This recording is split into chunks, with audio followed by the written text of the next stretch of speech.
Sup? Hey. Hey, dude. Hey, what's up? Welcome back to Miles pointing at people in every direction, anywhere he goes. Welcome. How you doing? We're on a plane. Well, actually, we're on the ground. We were on a plane. He's pointing at the plane. He goes, that's a bird. And Gumshoe goes, I don't know, boss. I think it's a plane. And then Phoenix goes, it's Superman. But he's wrong. It's a plane. Thanks for tuning in. Hope you're doing good. Where is the yeah, she'll probably show up again. No, I'm glad you like it. We got ourselves a... I mentioned last time, I was like, I never made a Gumshoe. And he's real scrunched up when he's small, but I'm quite happy with how it turned out. Thanks for tuning in. Let me share the full size lad, because I feel like it sells the entire... Whoa!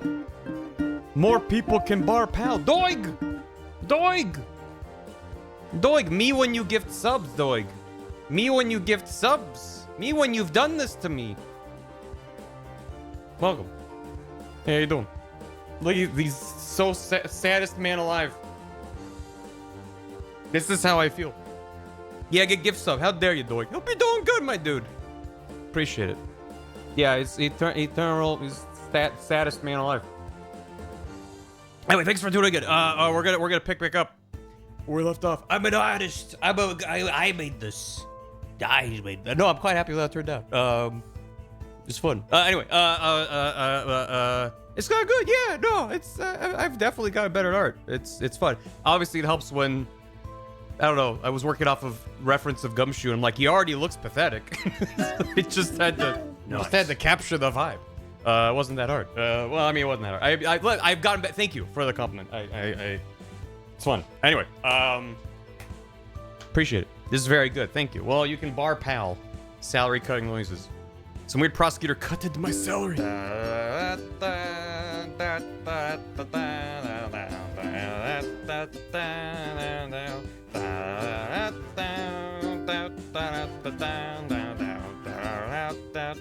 Thank you for the damn E-Penguin, Latinari. Appreciate it. Thank you. It's fun on every ID Gumshoe has correct. Somebody's turning to stare at while I huff this humidifier and Sudafed. But like in a fun way, right? Like you're doing that just for fun. Thanks for that. The classic Amy. Appreciate it. Thank you very much. Let me get caught up on Stoof. Doig, I see what you've set me, and it's very good. Thank you. We're gonna do my favorite thing across the entirety of whenever I stream Ace Attorney, which is picking up a case midway through it instead of starting a new one. Because I have to sit here and be like, okay, I have to remember every extraneous detail that came up on this goddamn cursed airplane.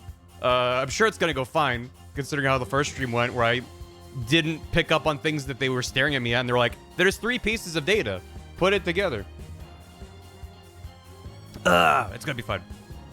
Very illegal. No. It was a euphemism for taking the recommended doctor dose. Remember, I remember. Her name was Cammy Meal, and we had other lady who was bad at art and made a shit rolling suitcase that was used to transport a body, because I guess it's really big. Hey, we'll figure it out. First of all, between streams, since last time I gifted a sub to DJ Piplup. The reason for that was I posted after last stream. If you missed last stream, I brought up this thing that Bath made, and I after stream confirmed this wasn't a thing that Bath found. They made this, and I brought it up in the Bath made this time about their gacha games. I brought up in the context of Ace Attorney characters. I posted it in the meme parlor in the Berry Cord per chat's request, and then Bath popped in and was like, whoever can name and identify all of these characters gets a sub. So 2 people in the meme parlor identified everyone correctly. One of them was DJ Piplup, who did not have a sub, so I gifted them a sub. TFK Wall was the other one, and they currently have a sub, so I can't.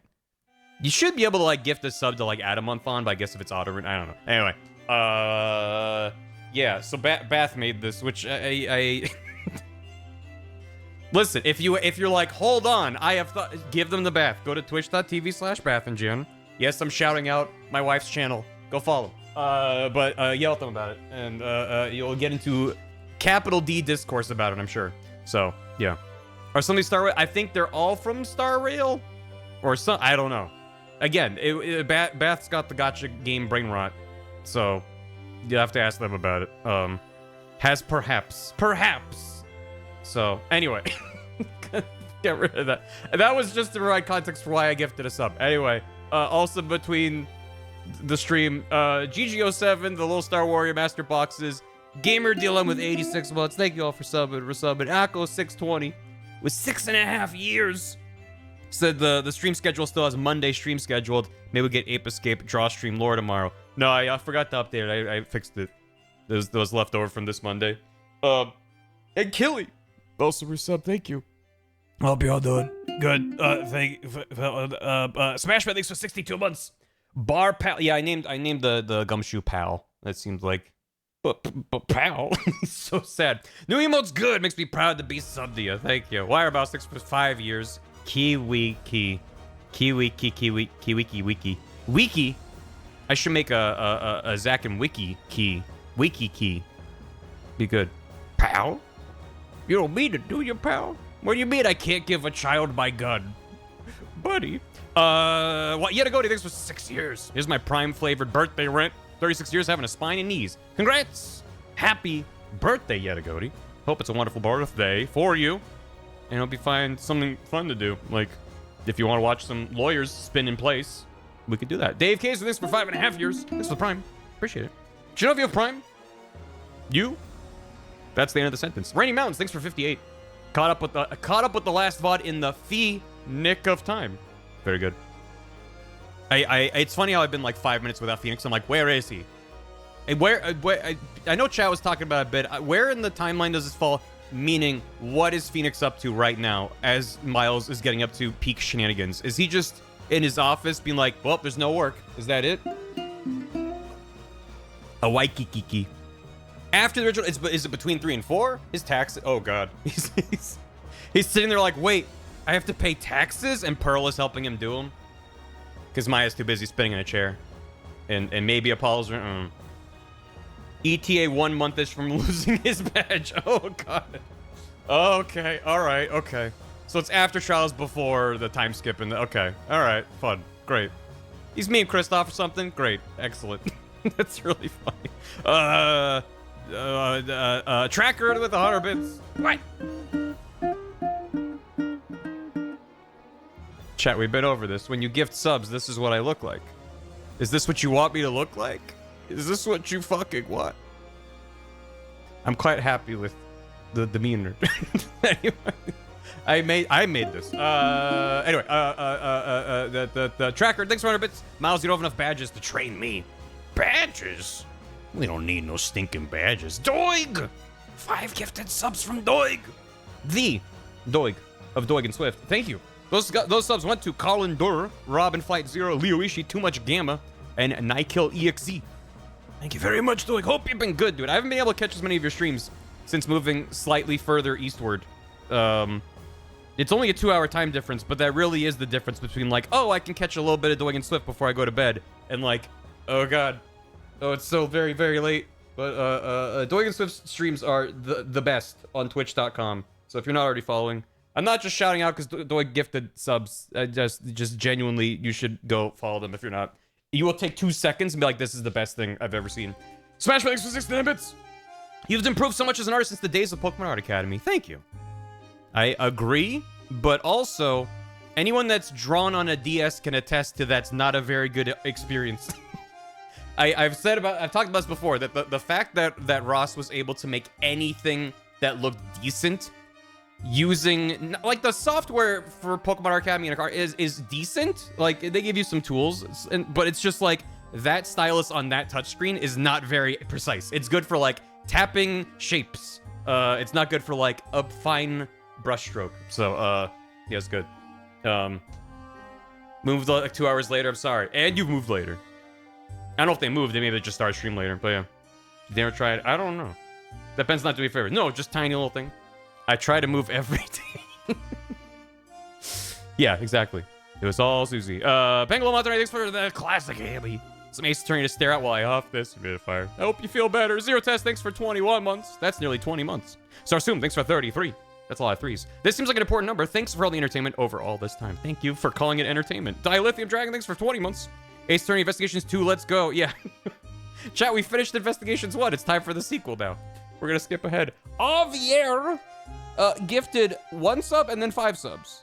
The first sub went to Smitty, 7628. The other 5 went to Ray Zinbrand Muffin, Anzena Owl, Mercy Lagos, Dark Crimson Shadow, and Kid Caldwin. Thank you very much. I hope you enjoy the emotes. We have Hot Off the Presses, Bar Pal. We also have, Bar Perceive. No, I don't think Apollo's in this game. I highly doubt it, actually, but I don't know. Most of the Ace Attorney emotes are on BTTV, so you don't have to be subbed. I mean, if you're subbed, you get to feel real smug about it when you use it, but you can just type in, like, Barjection, or Bar Judge, or Bar Topsy Report. Bar Topsy Report is probably the most relevant to this stream, considering it's the drawing of Miles I made. Squintin, he's upset. There's also Edgeworth Sus, which obviously I didn't make. But Bar Topsy Report. No, and then, no, there's not any others. No, there's chat, there's not. That doesn't exist. Ran, thanks for 44 months. Gumshoe has given Pearl 44 guns. I don't know where he keeps getting them. Her reign will be cruel and unceasing. She's just sitting upon a throne made of guns, like the Game of Thrones Iron Throne. Duke, thank you for, I take back the thank you I just gave. Duke gifted a sub to Skibbity Miles, which is now in the bottom left corner of the screen. So, I suppose thank you for that. I hope they enjoy the emotes. Skibidi doodah. Pearl, but as Eli from Phantom Pain. That's a funny image. Anyway, put him down the toilet. He's fine. He can spin in there. Should we get back to this game? Let me think about what happened. Wow. That's a lot. We had Miles on a plane. There was an incident. So he was on a plane going from Borginia back to Japanifornia. There was a hefty amount of turbulence, which made him pass out from fear, because he's got that whole thing where he's afraid of earthquakes and being shaken around. Don't shake him around too much. Plane travel Miles. Okay, stop it. So he woke up and found a dead body inside the elevator that's in the plane, because I don't know about you, chat. Every plane I've been on has an elevator. So there was a body in there that had seemed to have received blunt force trauma to the back of the head. Was missing a cell phone from a lanyard around his neck. Was surrounded by all of his money. And there was a piggy bank that had blood in it that was set up as if that was the murder weapon, but we have reason to believe it's not. He was accused of the murder because he's the only person around. There was an art collector on the plane who claims to have seen the dude that was alive enter the elevator alone, and Miles was the only person in the lounge at the time. But we proved that there was a second person because there was wine, grape juice, footprints. But basically, as far as I remember right now, the body was killed somewhere at some time and then was transported inside of a rolling suitcase into the elevator. The elevator has access to the cargo hold, but you need a special employee key card. And we haven't been to the cargo hold yet. That's what we literally ended on, was going into the cargo hold. Because there's access through the flight attendant's room, as well as the elevator. But yeah. I think there's probably other things I'm forgetting. But that's the details I remember. There was a body. He was in the elevator.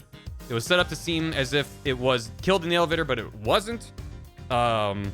And Miles was framed because he was unconscious, and whoever did the deed slipped the deceased's wallet into his pocket and then fell out. Cargo road, not cool. Hold. Okay, chat. We haven't started the game. Ace Attorney isn't a dating sim? It could be.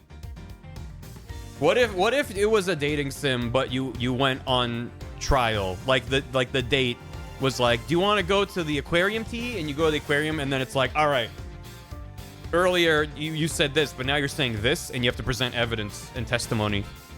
Like, you said you didn't have a brother, but now you're talking about your brother. Objection. and they're just like, the vibes suck here, and then they leave. That'd be good. Like that part of Undertale, like every part of Undertale. Road work, I sure hope it does. Jesus. Bad Rue's getting into trial. The goal is not to wind up in court in the dating sim, but, you know, that's what happens with lawyers, right? That's just anxiety simulation. Yeah. No objections from me. Let me see the whale do a flip the aquarium. The whale? Chat, I added this to my soundboard. We be pirates, we love to sail the seven seas. Just a bunch of scallywags who are as free can be. We swim through storms and waves, all because you see grand treasure and adventures waiting just for me.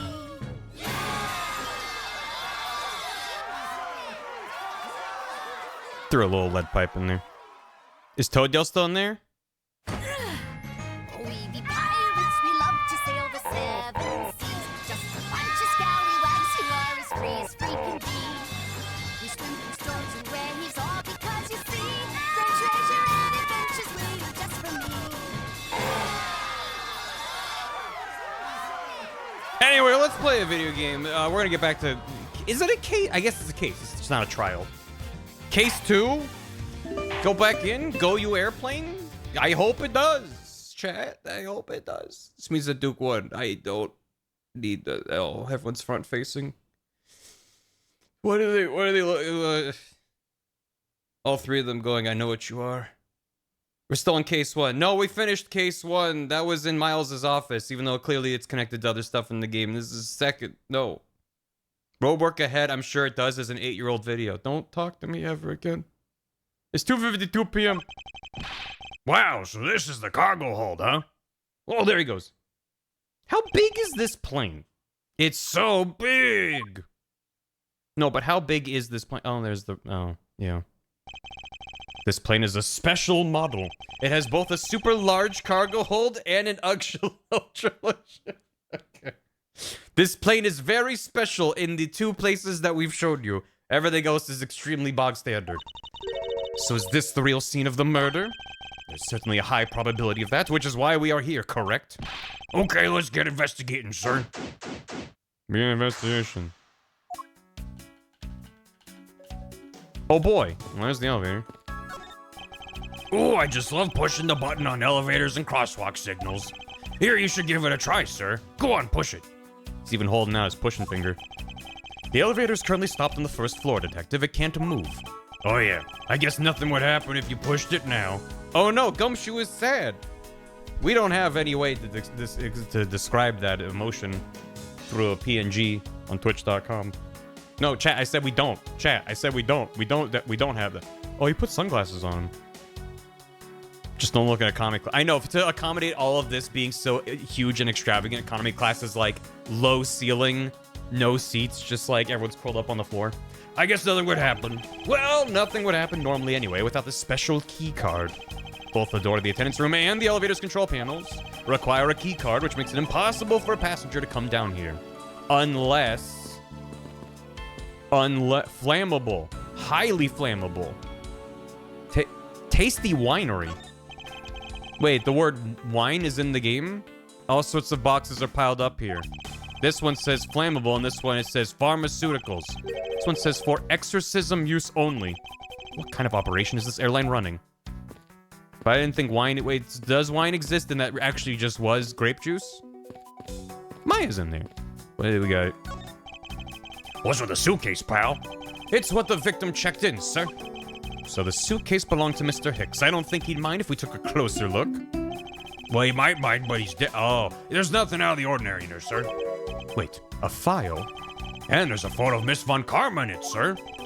Looks like a profile on Franziska. Huh. Weird. Why would Mr. Hicks have had a file on her? Why did he put soup in his luggage? Thank you, Joan. Grape juice has never been a consensus. It's gonna be just really like the grape juice bit and it's stuck. Even when he... I mean... I don't know, does he have like a producer credit on this, or did he have actually nothing at all? My understanding is he didn't work on these games. But maybe he was like, he came by the office, make sure it's grape juice, and then kept on walking. So, are you sure so fast? In his soup case, it's the wrong bit that they just kept going. Yeah.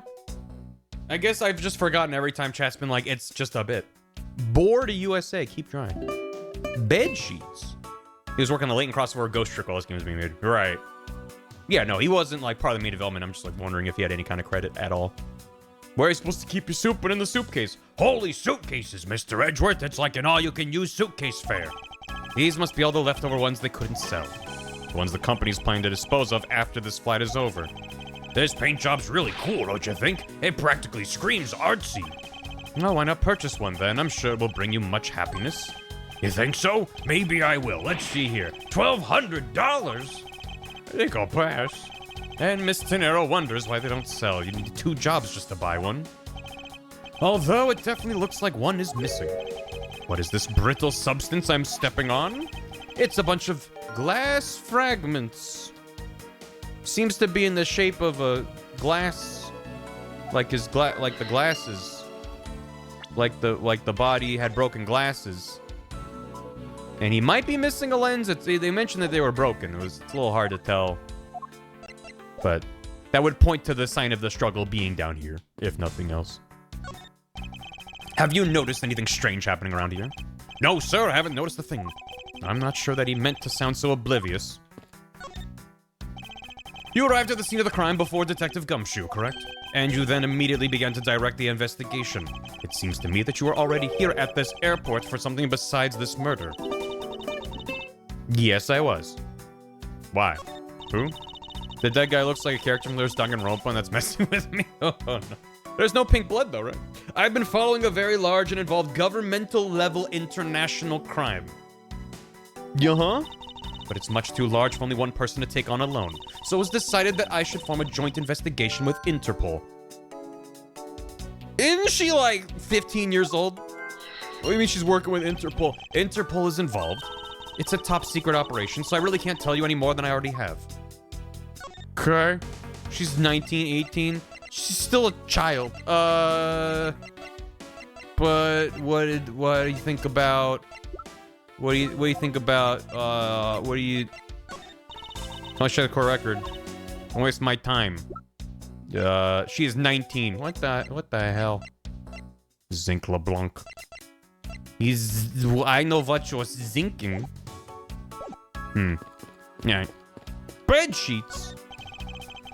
Keeping track of this many pieces of cargo must be very taxing on the cargo crew. This sure brings back memories when I worked as a part-time mover, sir. Shangfa Express. By the look in his eyes, he's waiting for me to ask about the rest of the story. But no matter how he pours on the puppy eyes, I have no intention of doing so. No, pal. I want to talk about my job. I didn't know this plane was capable of carrying such large pieces of cargo. This thing's as tall as 2 of you on top of each other, sir. Probably take 20 of you to cover the entire surface of this monstrosity. What, really? I guess that sounds about right. There's really no need to take that throwaway estimate seriously, Detective. Can I put together the puzzle piece in my brain? Does this have to do with the Interpol thing? Oh, I'm already at like half HP. Should probably be a little careful. It's fine. Now, why would Mr. Hicks have documents profiling Franziska? Oh, I know. I bet he's a big fan of Miss Von Karma, sir. Franziska said that she had come to this airport as part of an Interpol investigation. Maybe Mr. Hicks had heard she was coming here and he followed her. Detective, I think it's more likely that Mr. Hicks was, in actuality, Interpol Agent Hicks. I think Franziska has some explaining to do. You got some... Oh, yeah, there's the broken glasses. And the glass shards. But that makes it seem like the whole frame's not missing. I'm still gonna go for it, because it seems like they're the same. Yeah. I think we can safely conclude that these fragments are from a pair of glasses. And the victim was wearing a pair of broken glasses. Exactly what I was thinking. I'm sure the shards would match up perfectly with the remnants of his glasses' lenses. Ergo, the victim was here just as I suspected. So you're saying that the real scene of the crime was here, sir? Isn't that what I've been saying for a while now? Oh, is it? I didn't know that. Perhaps it's a bit early to draw that conclusion. However, I believe the probability has just skyrocketed considerably. All that's left is to find the murder weapon. Well, okay, let's sniff around for clues. You came to this airport to rendezvous with the victim, didn't you? Nonsense, what are you talking about? Nervous sweating? Doubt. We found a profile detailing information about you in the victim's luggage. I suppose it was prepared for him so that he could recognize you when he landed. Which makes him not Mr. Hicks, but rather Interpol Agent Hicks, isn't that correct? I should have known you'd figure it out, Miles. But it looks like they got to him first. You really did come here to receive an Interpol agent, then? Yes. Agent Hicks was on the trail of a very large international smuggling ring. Art smuggling? He went undercover to investigate this crime, and it was I who put him on this case. I was supposed to receive a call from him on his cell phone once he had landed. I never expected to receive a call about his murder instead. I think we now have pretty definitive evidence that Agent Hicks came down here to the cargo hold. What was he doing down here, sir? There's nothing but luggage. Oh, I get it. Maybe he forgot something in his suitcase and came down to get it. Yeah, that's a normal thing to do mid-flight. Go to the cargo hold. Oh! Agent Hicks came here for a work-related reason, of that I'm sure. I'm sure he was here to investigate the smuggling operation he was observing. Thanks, Tina. Sup, baby? Your name is Shugam. Little baby Shugam. Do you know exactly how he intended to pursue his investigation? No, unfortunately, I was going to find out from him after he landed. I see, but this raises another question. A normal passenger can't access the cargo hold on their own. Agent Hicks must have identified himself to a member of the crew and entered the cargo hold with that person who let him in. Yes, and then he was murdered here. These glasses fragments and his broken glasses are a testament to that, and then the killer put Agent Hicks into one of the spare suitcases and they entered the elevator, but while they were riding it up, the plane hit that patch of turbulence. Because of the intense shaking, the suitcase popped open and Hicks's body flew out. That's some serious turbulence. At the same time, his wallet fell out of his pocket, spilling its contents everywhere. Which explains why there was money scattered all over the elevator floor. Oh, my brain is healed. I think it's pretty easy to say who the culprit is at this stage. What, really, sir? I know what you're thinking, Miles Edgeworth, but the killer can be none other than Miss Rhoda Tenero.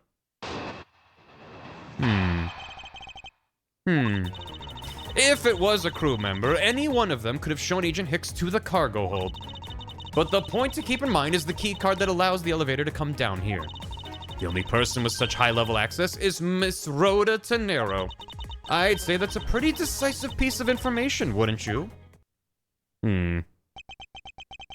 Scratches the NVH. I know what she's trying to say, but I'm not certain it's as simple as that.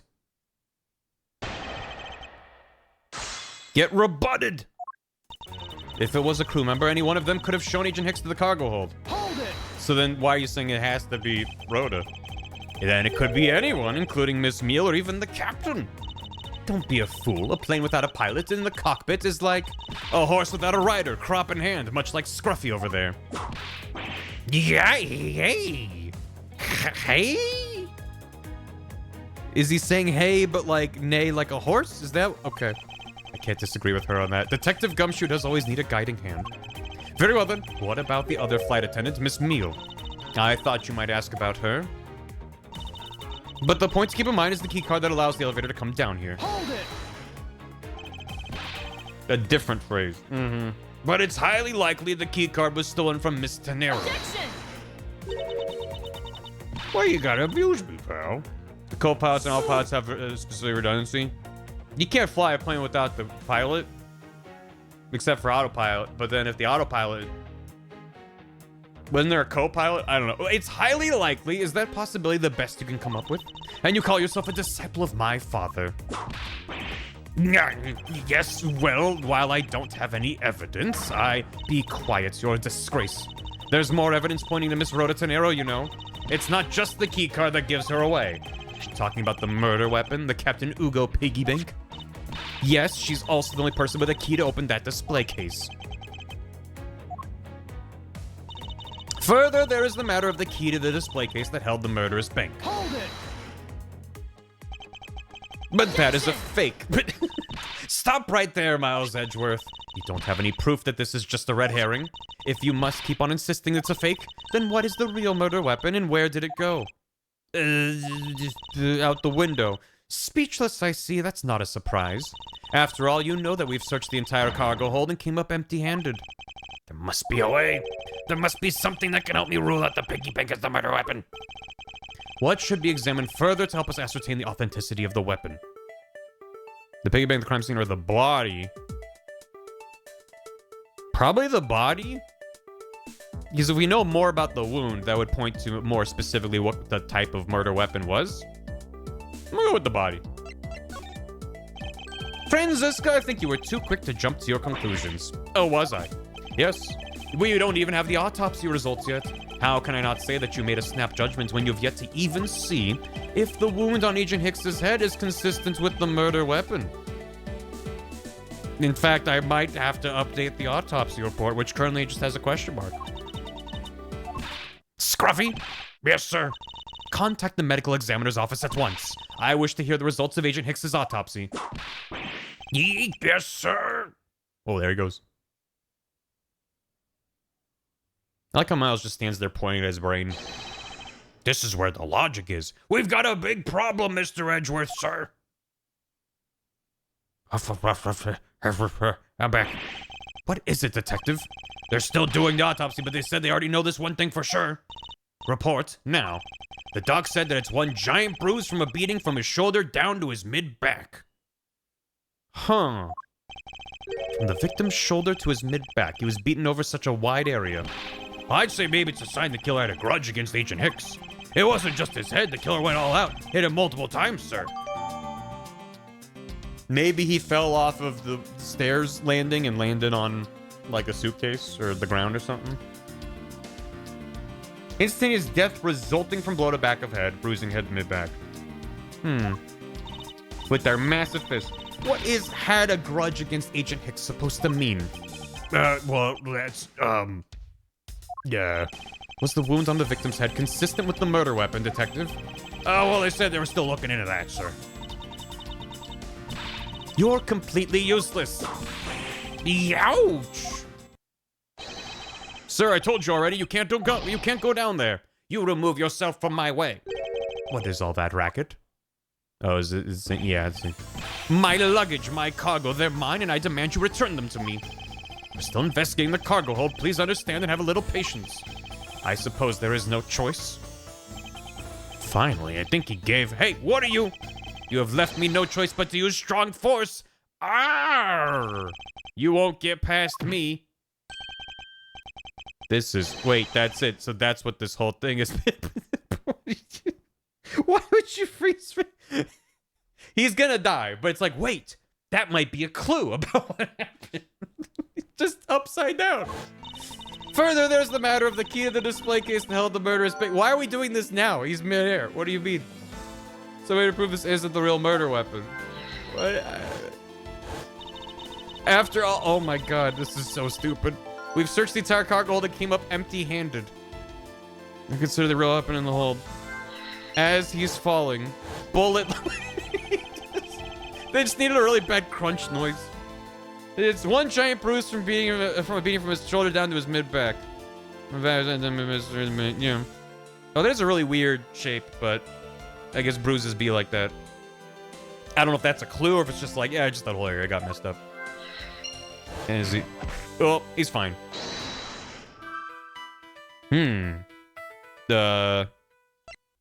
Okay. Prove that it isn't the real murder weapon. It couldn't be found. The cause of death and the smuggling. Don't show international smuggling, right?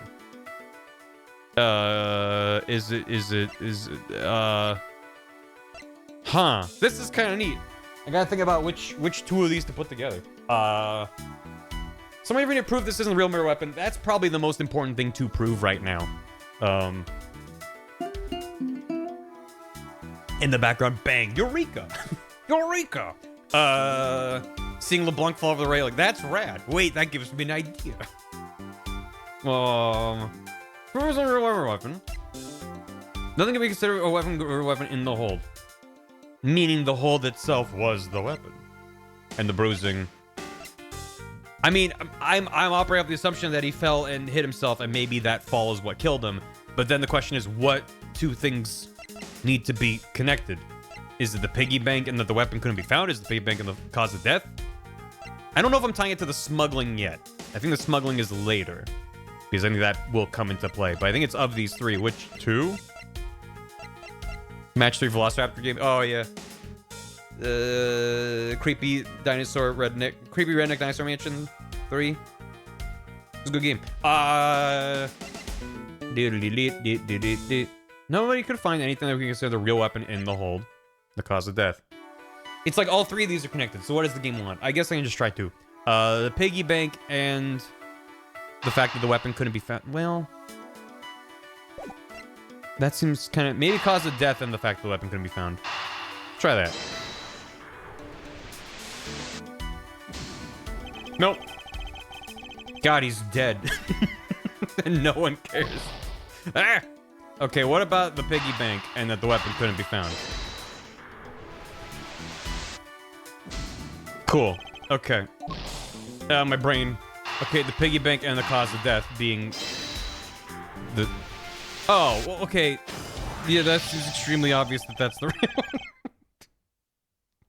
How do I prove that this wasn't the cause of death? Here's the cause of death. Okay. Yep. Yeah, that's poo brain. Allegedly, the killer struck the victim many times over, which is why there's extensive bruising over such a wide area. But is that really the correct conclusion to draw from the evidence? The bruise from shoulder to the middle of his back is one continuous mark, which is more suggestive of a single blow to the back. If that's the case, the piggy bank is much too small to have caused that. Therefore, the murder weapon must be something far bigger. Like a big square in the vicinity. A sizable weapon. Just that. Okay. If we're looking for a rather large weapon, you'd think it would stick out. But so far, we haven't found anything that resembles a weapon of any sort. Perhaps it's something we all overlooked from the very beginning. Because normally, it's too impossibly big to be taken into consideration. Love that he's just laying there. What was that all about? Was he trying to jump his way down here? Franziska? What? What do you want? I found it, Franziska. I found the real murder weapon. I will fix the murder weapon. Make it big size. You did? You really jumped. She's the only one paying attention. We didn't realize it until now. They plan on doing both games in the same stream series. Plan on taking a break. I'm planning on taking a break. My understanding is that these are not short games, so I'd like to break them up. I'll do both games in their entirety, of course, just not back to back. The answer has been right in front of us this whole time. If these games were short, I would maybe just double them up. But there's also a lot of games I want to stream that come out, like, this week. So I'm gonna have to wait to get to those. He might be hurt. We should go check on him, sirs. There's that pompous attitude of yours again. You should learn to drop that habit. This coming from a prosecutor with a habit of whipping everyone she comes across. If you really are a prosecutor, you'll back yourself up with evidence. But you aren't listening at all, are you? Come on, then. Show me this real murder weapon you speak of. Do I have it as evidence? Or do I need to be like, I can't show you, but I'm pointing over there? What are you... Either could be the right answer. Because I don't have it in my... If this brings up this screen, it won't work. I'm gonna say I don't have it. I don't have any evidence to show you. Foolish reasoning for a foolish fool from a foolishly foolish fool meant to fool me. What do you mean by I don't have any evidence to show? Perhaps I should have phrased it as that which caused Agent Hick's death.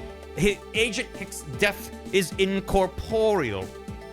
He was murdered by a large ghost. Forgive me, but I do believe I figured out what was the real cause of death. Suffocation, free fall, strangulation, all at the same time. The victim fell from a great height and subsequently died as a result. In other words, the real cause of death is free falling to the ground. He fell to his death? This is the only plausible possibility. The victim has extensive bruising on the back of his head and his back, and the only rational explanation for these injuries is that he fell to his death. But the murder happened inside this plane. I know. Are you claiming that there is some place in this plane from which he could have fallen from? As I said earlier, the answer has been right in front of us the entire time. I'm mad that I don't know the name of the writer of this game, so I can't be like Shu Takumi. I'm just impressed by... You know, imagine the brainstorming meeting, you get like the lead developers together and like, all right, we're gonna go break down for what each case is. Case 2, man falls to his death inside of an airplane. Questions? No questions at this time. fell to his death inside of an airplane. Yamazaki? Yamazaki, what were you cooking? Same guy as Dual Destiny Sword of Justice. Is Yamazaki's name? Yeah, they justified by putting this giant cargo hold in here, sure, but this is still extremely baffling. You can't mean. It could have just been on a ship. Really bad waves. Ship turbulence. There's so many... A large ghost did the crime. What do I think about that? I gotta go have a good stream. Bye. Wait, you're a phantom. Get back here. It's a very big plane. The victim fell from the top of the stairs to this very... What if as he was falling, the turbulence pushed the plane down while he was in free fall, thus extending the distance that he was falling, and then the turbulence went back up, increasing the speed with which he hit the ground. It's a physics problem. The plane's going like this, he's falling, it goes further away and then slams it. That's how physics works. They would slam into him too hard and then he would explode. That's just... that's stupider. It's definitely stupider. The victim fell from the top of the stairs to this very cargo hold. What? Then we're in trouble. We may have a second death on our hands, sirs. Hey, you. Tell me you aren't dead, pal. Quiet. Why are you screaming? He's alive. He didn't really fall as far. Wait. But wait, that's... I knew it was stupid that it was like he was falling and then, oh no, I'm having a brain blast. But wait, that actually is a very important clue. Because, assuming that is the most logical place to fall from, he only fell a couple feet and landed on a gigantic box that was brought on board after they landed in Zhengfa, meaning that gives us a time of death of being significantly earlier than when the body was found. Because that was well after they landed in so the luggage is actually a clock. If you think about it like that. And there you have it, Miles Edgeworth. It's not possible that Agent Hicks fell over the railing to his death. That man is living proof of that. I suppose it's true that it's not possible, given the current circumstances. The current circumstances? What is that supposed to mean? Suppose that large piece of cargo wasn't there at the time. What would have happened then? Gravity is a clock. He would have been a Borginian pancake for sure, sir. I suppose that man over there wouldn't still be breathing. But the reality is the cargo box is there. So there's no point entertaining your wild hypothetical scenarios. It may be there now, but there's no proof that it was always there. As if there could have been a window of time when that giant box was not there. But there was. What? What can I use to show her that it's possible the box was not always where it is now? Where was that in here? Refueling in Zhengfa. Yeah. Take that! You refueled in the Republic of Zhengfa? This flight had a short layover in Zhengfa in order to refuel. But that wasn't the only reason for the layover. We also transferred some cargo. What if the box in question was only transferred onto the plane at that time? To further prove my point, let's take a look at what's next to the box in question. A big Zhengfa Express. It's labeled Zhengfa Express. Correct. Meaning it was loaded onto the plane in Zhengfa. On board. So if we move that, would there just be a giant bloodstain on the floor? That'd be great. Now, what if the box in question was also loaded on at the same time? It would mean that the box was not here in the cargo hold during the Europe-Zhengfa leg of the flight, making a clear drop from which Agent Hicks could have fallen to his death entirely possible. But your theory's still very far-fetched. Then allow me a chance to prove how very likely my scenario is. My first order of business will be to examine that piece of cargo in more detail. Investigation. I begin my investigation thusly.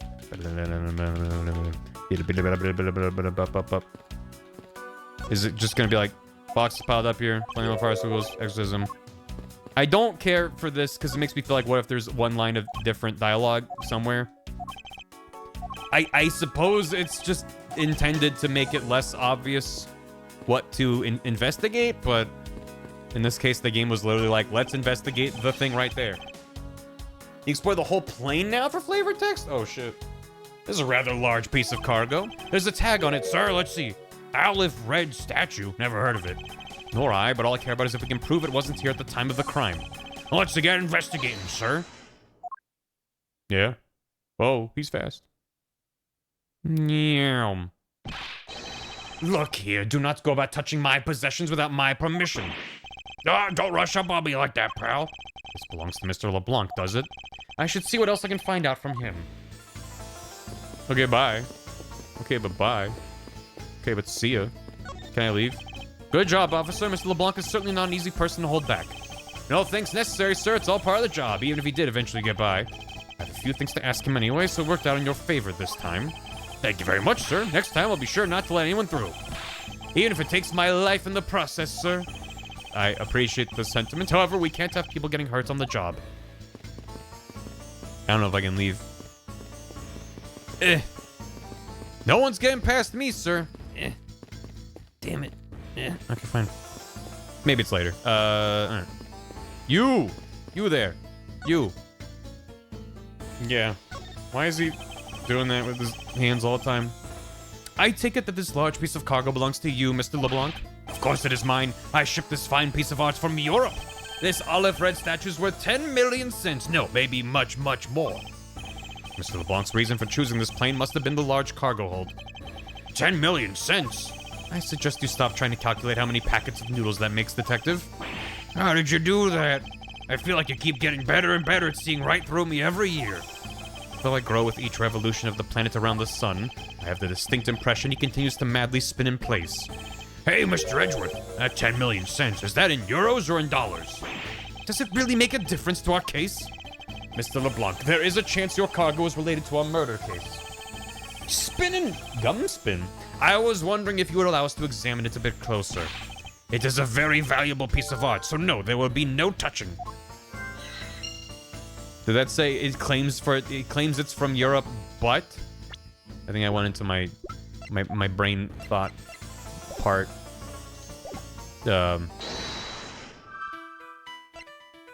But can I tie that to the smuggling ring already? Is it that easy? Can I just be like, and solve? Okay, sure. If Mr. LeBlanc has something to do with the smuggling ring, then it's possible this fake statue was brought on board in Zhangfa. I think I need to question him a bit further. Let me just do Interpol's job for them. What if the art smuggler, what if the art dealer is a smuggler thief? What if these two things were one thing? About your statue, Mr. LeBlanc, I wonder if it might be a fake. What? How dare you say my art is fake? I suspect your statue might be the target of an international smuggling ring. Don't say such fantastical things, those thieves would not dare. I have the certification of my cargo right here. Do you mean the cargo certification document? Mr. Zinc LeBlanc, why didn't you say so earlier? Show it to us at once. Airway bill. I can't read this? What does it say? It says as plain as day the cargo was put onto the plane in Europe. And there you have it, Miles Edgeworth. Too bad for you. This statue was brought on board in Europe just as it states in this certificate. That's... Which means that there never was a window of time in which the statue wasn't sitting there.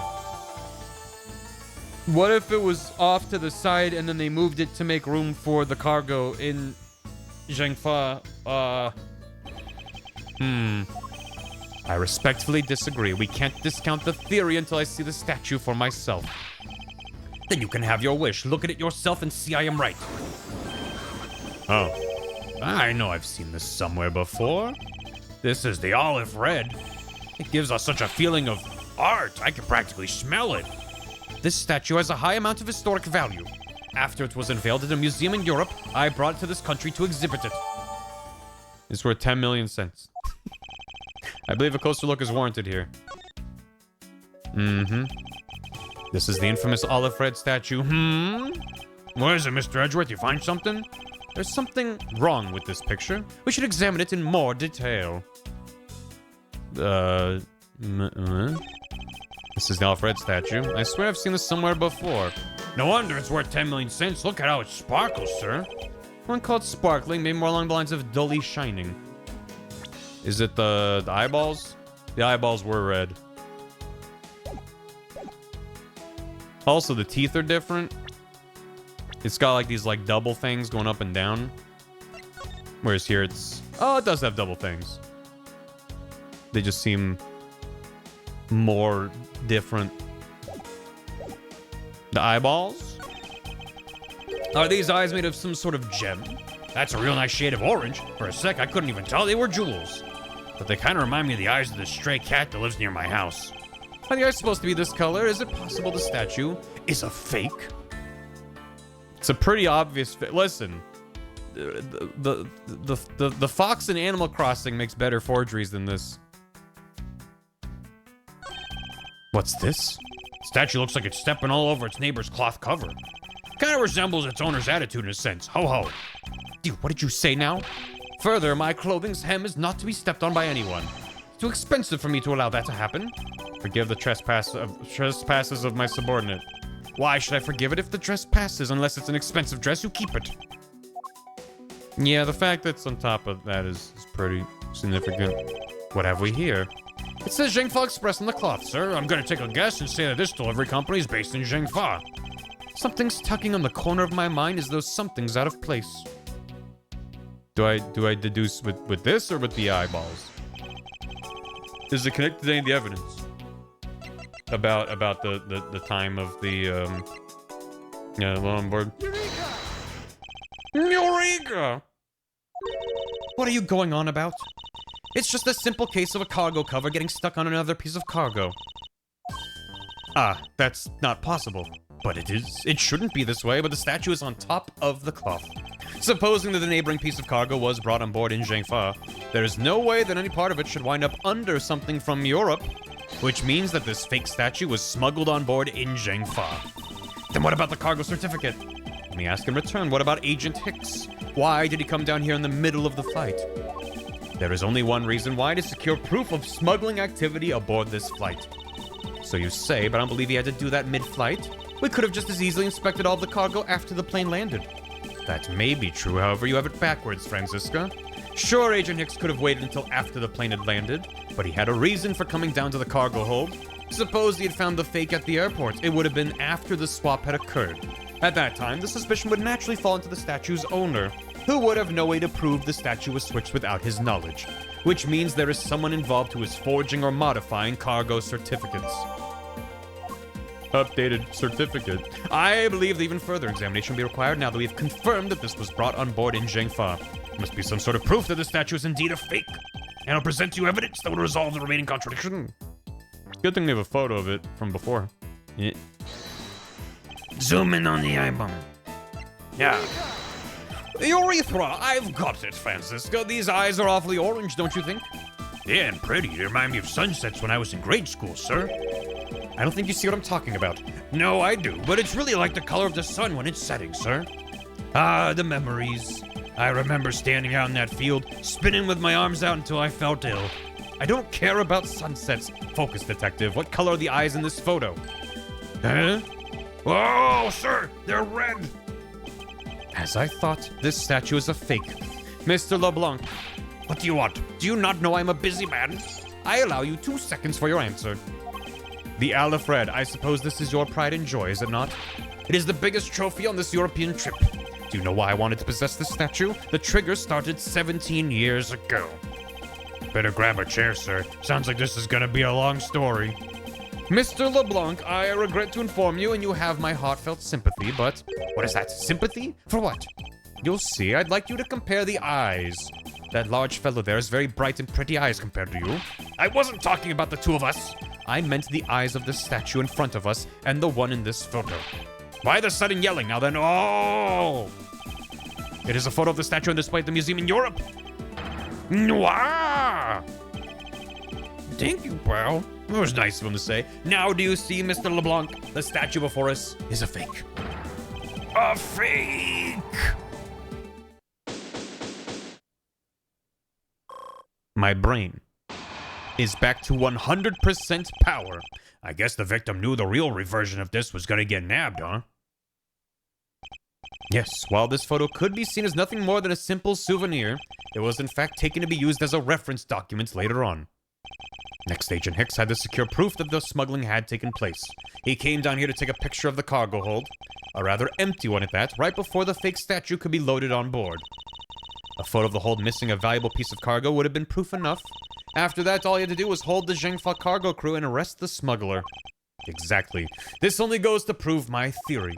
If the statue was not in the cargo hold during the Europe-Zhengfa leg of the trip, there would have been enough height from which Agent Hicks could have fallen to his death. Officer! Move this statue immediately. I want a thorough examination of the floor underneath. Now. Miss Von Kamm, I'm ready to report my findings. Go on. After moving the Alfred statue out of the way, we tested the area under it with luminol, and there was a reaction. I see, there was a reaction to luminol, an indication that there was blood in that spot. Can we stop looking at it now, sirs? It would seem that my deductions were correct after all. I suppose it would appear that way. The culprit cleaned the blood up well. And how do you think the killer did that? How did the killer clean up all the blood? With a little piece of fabric. Take that! The killer used the bloody cloth I found inside the suitcase to clean up the mess. I see. They had a need to clean up all the blood before the plane landed in Zhengfa, because otherwise the cargo crew would have discovered it during the layover. So you guys are saying that the murder happened before the plane landed in Zhengfa? There's no other conceivable timeline for the events of the murder. But if that is true, then that throws a certain person's testimony into doubt. If the murder occurred before we landed in Zhengfa, then this becomes highly suspect. Who said what and when? Who said what and when? He was in his seat when we took off again at 5 a.m. Nuh-uh. Nuh-uh, he wasn't. Nuh-uh. Nuh-uh. Nuh-uh. Nuh-uh. Bring back the boobs. I mean the boobs. I mean the boobs. I mean the boobs.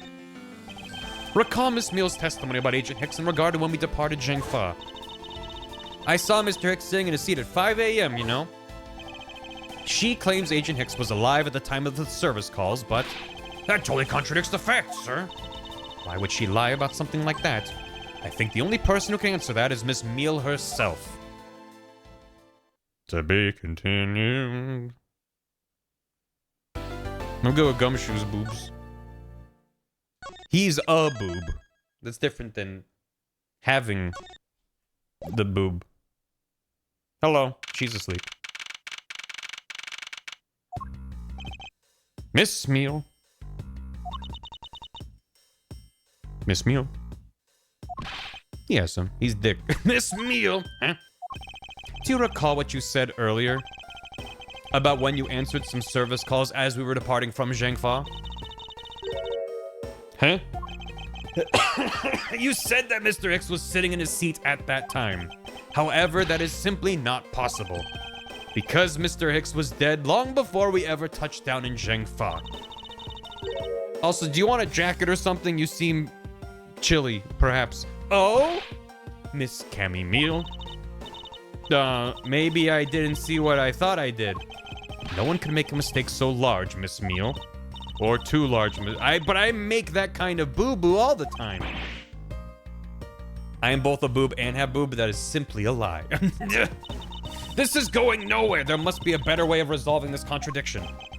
Very well. Miss Meal, if you please, tell me about your alibi during the time span from just before we were to land at 3 a.m. and 6 a.m. when the body was found. Are you telling me I'm a suspect, Mr. Edgeworth?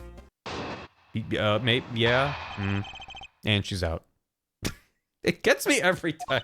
It's just very good. If she was just like a little bit to the side asleep, it would be funny. It's just like all of the hair, the bubbles. It's just very good. Yeah. From 3 to 4, I was in the flight attendant's room all by my lonesome self. Yeah. And from 5 to 6, I was in the flight attendant's room all by my lonesome self. How is a man supposed to react to testimony like that? Miss Meal, wake up! She fell asleep again. It looks like the only way I'm going to be able to wake her up is by pressing her. Wake up! Physically press. Wake up! 3 to 4, and then 5 to 6. So what about 4 to 5? What were you doing? Oh, yeah. Hold it! Miss Meal, wake up. I'm awake, I'm awake. Is her being sleepy a clue? Like she didn't sleep overnight because she was up to shenanigans? It's not just a fun character trait? It's meant to be like, wait, why is she so sleepy? Miles Edgeworth, I demand you do something about this flight attendant this instant. Why ask me to wake her when you can finally put that whip to an appropriate use? Kinda got a point. From 3 to 4, he just wants to watch some whipping. 3 to 4, I was in the flight attendant's room. Hold it! If I remember correctly, food was being served in first class and the lounge between the hours of 3 and 4 a.m. I think it's just a trait. It's evidence that she's sleepy. Write that down. That kind of stuff's run by Miss Rhoda. And what were you doing in the attendance room at that time? Eating and then having a most delicious dream. You're neglecting your duties. No way. Sleeping's part of our job too, you know. Oh, yeah. Hold it! Miss Meal, how many times do I have to repeat myself? Wake up. I'm awake. I'm awake. Ouch! What did you whip me for, sir? Oh, what did I miss? A poor detective being on the receiving end of a lash in your stead. Really? Sorry about that. You can make amends for that by continuing with your testimony. God forbid a woman be schlubby. From 5 to 6, I was in the flight attendant's room. Hold it! Yeah, So you were alone the entire time, were you? Yeah, no one else even popped their head in to say hi. Well, I think a contradiction just popped up in to say hi. What should I do? Should I raise an objection? Sure. Miss Meal, there is a clear contradiction embedded in your testimony. What are you talking about? It's not possible you were alone in the attendance room the whole time from 5 to 6. What happened 5 to 6? Is that when the layover was? Is that when something happened? The movie? What was 4 and 5 was that? So we we took off again at 5. She had testimony that she was in the plane. So, yeah. 440. Yeah. Take that! Take a look at this eye-opening piece of evidence. That's not it? Okay. Miss Meal, I need you to wake up and take a look at this. Enough of your foolishness. Hurry up and show us real evidence. Why is her not... Why is it not finally awake? What do you mean I've been awake this whole time? Oh, she's so eepy. Oh, it's alright if you were sleeping, pal.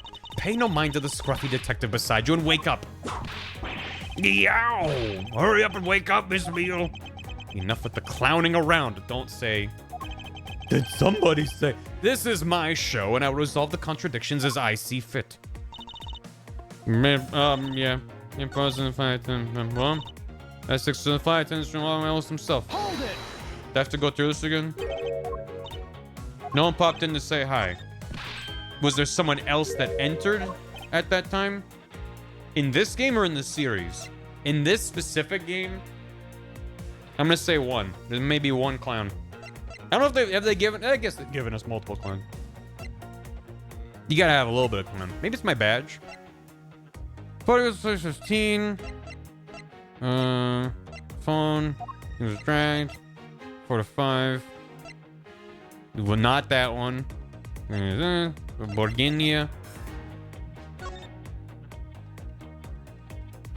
But she would just say that this was Rhoda. And we have...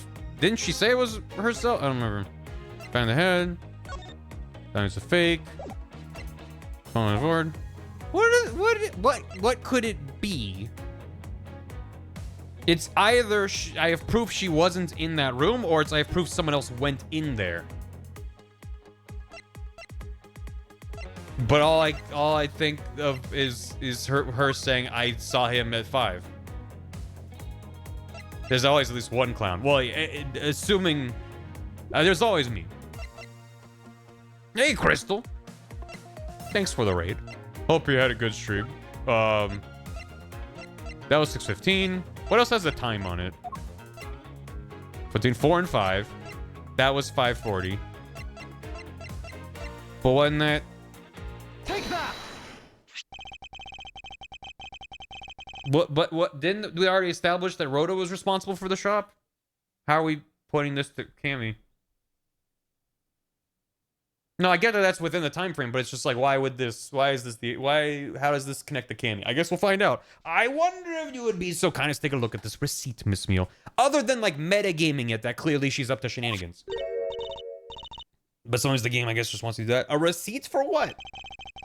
It's for the suitcase Miss Tenero bought. She had to bring it back to the room. Why did Cammy have to do it? Why could that not be Rhoda? If I may direct your attention to the timestamp. No shenanigans. Look at the boo-boo. Look at the baubles. As you can see, it clearly says 5:40 a.m. Miss Tenero. Yes? Oh, she's also here. Huh? Why is the killer here? I thought you'd have her locked up by now. I requested she be present as a witness so that we may straighten out your complex lie. Get you started in the game. Welcome. Yeah, we're trucking along in case 2. We're on a plane. And that guy fell to his death. And I don't know what's happening. Miss Tenero, between the hours of 5 and 6 a.m., you took a trip from first class down to the first floor in-flight shop, correct? Yeah, I went to the shop to buy a suitcase. After which, I went straight to the attendance room to drop it off. And did you see Miss Meal there at that time? No. Oh, because she brought the suitcase into the flight attendant's room. Right. Yes. Okay. Yep. I remembered her buying it at that time. Yeah, that's very important. Okay. Is she a criminal? No, she can't be. That's not, no, there's no way. Where were you really between the hours of 5 and 6 a.m.? Miss Cammy Meal. Huh? The bathroom. I'll be the one to ask the questions here. Yeah, maybe that's it. I probably just missed her. Nature calls, you know. Do you take me for a fool? That's a little too convenient to be true. But it's the truth. Cross my heart. I don't have enough conclusive proof to argue her at this stage. You don't believe me, do you? But please, won't you give me a chance and hear me out? Reason for suspicion. Look, I know you're suspecting me because I'm one of the crew, but you'd think that maybe you should also suspect Miss Rhoda, too. She's the one in charge of the elevator keycard and the shop, you know. If you ask me, that makes her super sus. Please leave Miss Tenero out of the conversation. Only you are under suspicion for now. I don't get it. Why are you covering for Miss Rhoda all of a sudden? Oh, now I get it. Maybe you've got your eye on Miss Rhoda. Of course I'm keeping an eye on her. I can't very well let her escape, can I? This is the best dialogue. He's not even capable of picking up what she's alluding to. He's just like, what? No, of course I'm keeping an eye on her. She can't run away. Never mind, but you want to know something? Miss Rhoda actually kinda lied. I have absolutely no interest in people who can't appreciate my sense of design. Now's not the time for this sort of talk. Reason for suspicion. Look, I know you're suspecting me because I'm one of the crew. Hold it! The DK crew. No, it's not the only reason I have for suspecting you. Your statements regarding Mr. Hicks also turned out to be a bunch of lies. But say I wasn't an attendant, you wouldn't suspect me then, would you? Someone from the crew was part of this, but if I wasn't part of the crew, I wouldn't be sus. Yes, that's true, but you are, so you're that's not how- what? Yes, I suppose that's true enough. What? But you think that maybe you should also suspect Miss Rhoda. Hold it! He literally can't think straight, but he uses logic. She's already being detained for further questioning, or have you already forgotten? Yeah, I guess I just forgot. Cammy, don't tell me you suspect me too. Sorry, can't help it. I mean, other than you, there's no one else who could have done it. I can't believe you would think that. I mean, me, a killer? Miss Meal, what did you mean just now by no one else could have done it? She's the one in charge of the elevator key card in the shop, you know. Hold it! Right, this is a gigantic plane with a huge first class has its own elevator and lounge and shop. And there's presumably economy just pilot in the back of the plane somewhere. And there's 2 attendants? And only 1 pilot? Well, what are you in charge of, Miss Meal? I take care of the attendance room. That doesn't count. But I spend so much time in there, it might as well be my responsibility. It's like the plane has to be big enough for some of these things to make sense. If it was a private jet, it'd be hard to hide who done it. But the plane being this big makes it more hard to suspend disbelief. Anyway, Mr. Edgeworth, Cammy's is very talented in languages. So she assists passengers who may not speak English, especially those who speak Borginian. She is the only one on this flight who is fluent. Oh, you mean that kind of what am I in charge of? Why didn't you say so in the first place? What else could I have meant? Yeah, so I'm really good at Borginian. She's fluent in Borginian. Then I suppose you're in charge of processing documents in Borginian? Yeah, I take care of anything that has to do with Borginian. Very interesting. Hey, what language was the certificate in? Document in Borginian. Cool. If you ask me, that makes her super sus. Hold it! Actually, your on-the-job behavior makes you super sus in my eyes. But why? While Miss Tenero's busy with the passengers and all of her other duties, you have a lot of free time on your hands, thus providing you with ample time to commit the crime. Miles Edgeworth, I demand you cease and desist in this line of conjectural questioning. I won't allow you to bluff your way through this like a certain defense lawyer. But I do not honestly believe Miss Meal does any actual work aboard this flight. That's not true, Mr. Edgeworth, although, well... all I'm in charge of are the attendance room and some Borginian stuff. Hold it! Boyfriend mentioned! So what exactly do you do as the one in charge of some Borginian stuff? I do stuff like translate things from and into Borginian. Cam is only one member of the crew who understands Borginian, Mr. Edgeworth. Miss Meal, I take it then it is your job to process Borginian paperwork. Yeah. I totally pull my weight around here. So it would appear. I should ask her for a few more details about her work. Miss Meal, it's very unladylike to push suspicion onto someone else. That's not what I'm doing at all. I'm just saying that Miss Rhoda's very sus. She actually said the word sus. She actually said the word sus. There you go. Pushing everything onto her again. I don't get what you're saying. It must be a really abstract concept, huh? She's a gamer. The only thing abstract here is the landscape inside your head. The Borginian stuff. How about Borginian documents? Objection! The rare pre-Mogus sus.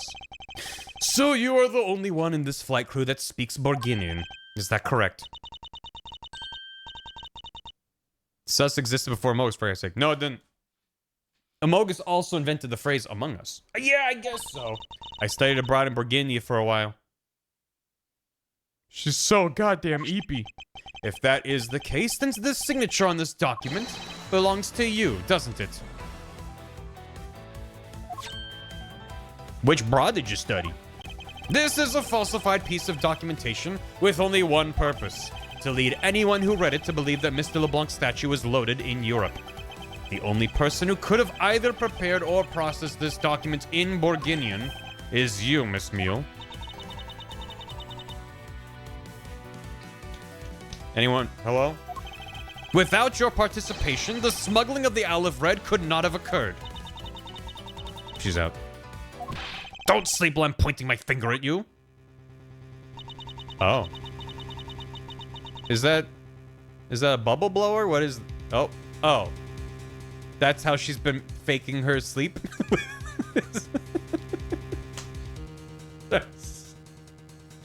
Wow. Wow, that's really good. I wouldn't dream of falling asleep on you, Mr. Edgeworth. Huh. It is exactly as you say. Are you confessing to having participated in the smuggling? No, far from it. It's true that I was the one who signed off on that document. But you can't use that fact alone to make your allegation of smuggling stick. There is no direct correlation after all. Oh, big bubble. Well, look at it go. All you have is my signature on a piece of paper. Really? All you did was sign it? I neglected to check if the cargo had been loaded onto the plane properly. So sorry about that. Seems that she's finally woken up. This is going to be one tough fight. Suppose, and this is just a supposition, even if I was involved in the smuggling, you can't throw the charge of murder on me just like that. Objection! Boobs are woke, chat. I don't know how to tell you this. If you were involved in the smuggling, you would have a strong motive to kill. Agent Hicks was in the middle of an investigation regarding a smuggling ring, and just when he was about to close in, he's killed by a member of that ring. Well, did you ever stop to think that maybe Rhoda is the smuggling ring member? After all, unlike me, Rhoda has access to many things on this plane for work purposes. So perhaps there is some element of a setup at play in this case. What are you talking about? She's firing bubbles at him. Like a Kirby enemy. Don't worry, I wasn't talking about you. I meant the killer. First it was myself, and now it's Miss Tenero who's under the microscope. Seems to me our killer is going to great lengths to pin this crime on anyone they can. You have no proof that Rhoda's being set up or that she isn't.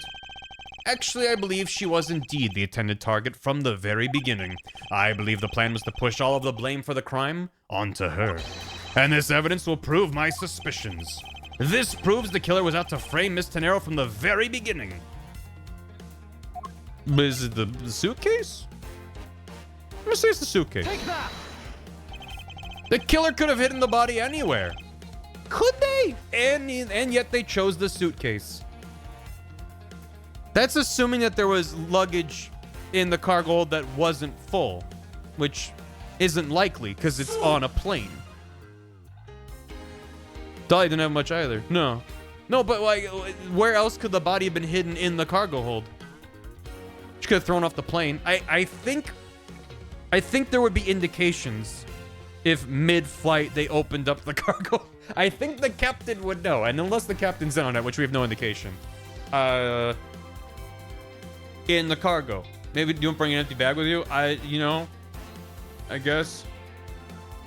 I just because it's fine. I'm gonna move on. Just like there were tons of empty suitcases in a cargo hold full of full cargo. So it's a very likely place to hide it. It doesn't necessarily prove Rhoda was being framed from the get. Whatever. The killer could have hidden the body anywhere and they chose the suitcase. Why is that? Perhaps it was to move the body up from the lower deck to the first floor. However, why go through the trouble to do so? Oh no, she's pulling the stuffed animal's eyeballs. Yar, see? I'm a pirate now. The bubble pirate. The only way all these actions make sense is if the killer had wanted to frame Miss Tenero for the murder. Okay, his point is that they're moving it to the flight attendant's lounge to replace the one that she had bought and put in there. That makes more sense than just like, using the suitcase to frame by itself. Play it! You got it. Okay. If the killer wanted to frame Miss Tenero for the murder, Miss Tenero buys a suitcase at every flight she works without fail. But should her suitcase be switched with the one containing the victim's body, that would put her in a very tight spot. Unfortunately for the killer, the turbulence put an end to that plan. There wasn't enough time to put the body back into the suitcase. Ergo, they made do with whoever was at hand, adapted to their plan, Ergo, they made do with whatever was at hand, adapted their plan, and tried to frame me as I lay unconscious on the floor from the turbulence. The killer then went to hide the suitcase in the in-flight shop and brought the piggy bank back to the elevator in order to fabricate a false weapon. A lot of work for a fruitless endeavor, wouldn't you agree? Sounds like the killer had a tough time too, huh? I mean, why did the killer need to frame someone that badly anyway? That is because of the special circumstances surrounding this particular case. Special circumstances in here for the killer to frame somebody? Where the murder took place, when the murder took place, who the victim was. I mean, it's all the above. Really. They needed to hide where the murder took place because that would point to the art smuggling when it took place. Kind of also points to the smuggling, maybe less so. Who the victim was, I mean, he was an Interpol agent, so that's pretty bad. To have done that. I'm gonna go with where? Simply the murder took place on a plane mid-flight. It was simpler than I thought. No matter which country, customs is quite strict in this day and age.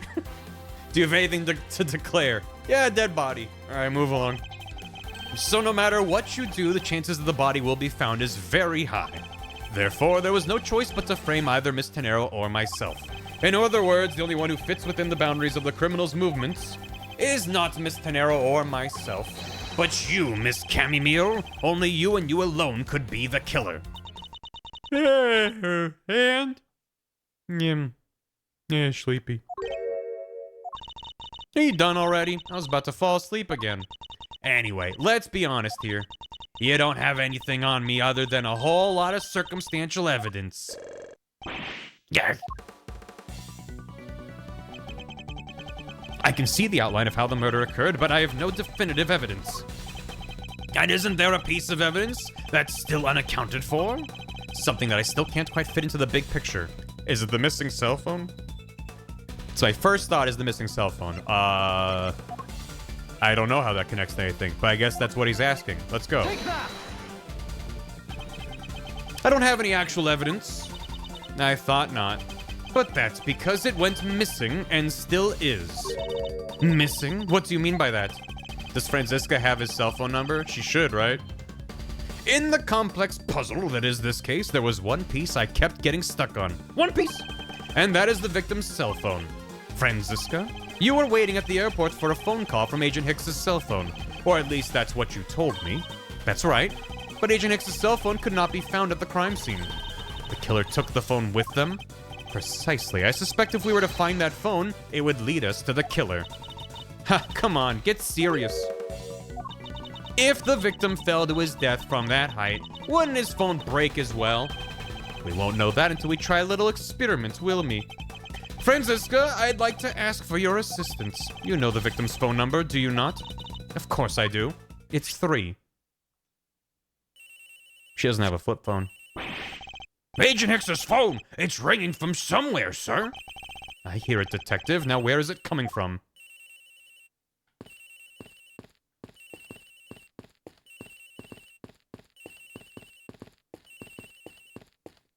Gotta go. Oh. I actually was supposed to leave. I thought I was doing a bit. The ringing's coming from somewhere in here, sir. Leave no stone unturned, Detective Gumshoe. We must find it. Is it in her stuff? It is me over here. Let's look somewhere else. What about trash can? No? None of that? The ringing's coming from in here, sir. What? Those can't be. This has got to be the victim's cell phone. Just whose locker is this, sir? It's Miss Tenero's. What? But didn't we prove that she was being framed from the start, and this just bolsters the framing? Okay. And here I was hoping that the cell phone was hiding on Cammy's personage. In the bear. So, Mr. Edgeworth, how did it go? Where did you find the phone? I found it in the flight attendant's room, in Miss Tenero's locker. No, inside the stuffed animal. What do you mean? That's a catch-22. Yeah, the bear. What? Rhoda Tenero. I don't know anything about the phone. It wasn't me. It wasn't me. Miss Von Karma, is it? I suggest you arrest Miss Rhoda Tenero right away. Wait, I have a theory. This is related to the incident with the keycard. When the killer went to steal the keycard, they conveniently stashed the cell phone in Miss Tenero's locker at the same time. This is related to the keycard, all right, in the same way that we have zero proof the killer did just that. Yeah, the only voice that sings the truth is evidence. That is the one bird we cannot ignore. What should I do? Franziska's right. I can't offer baseless conjectures at this point. All right, then. Why did the culprit take the cell phone from Agent Hicks? It must have something very incriminating on or in it. Hold it! What now, Miles Edgeworth? It's not over yet.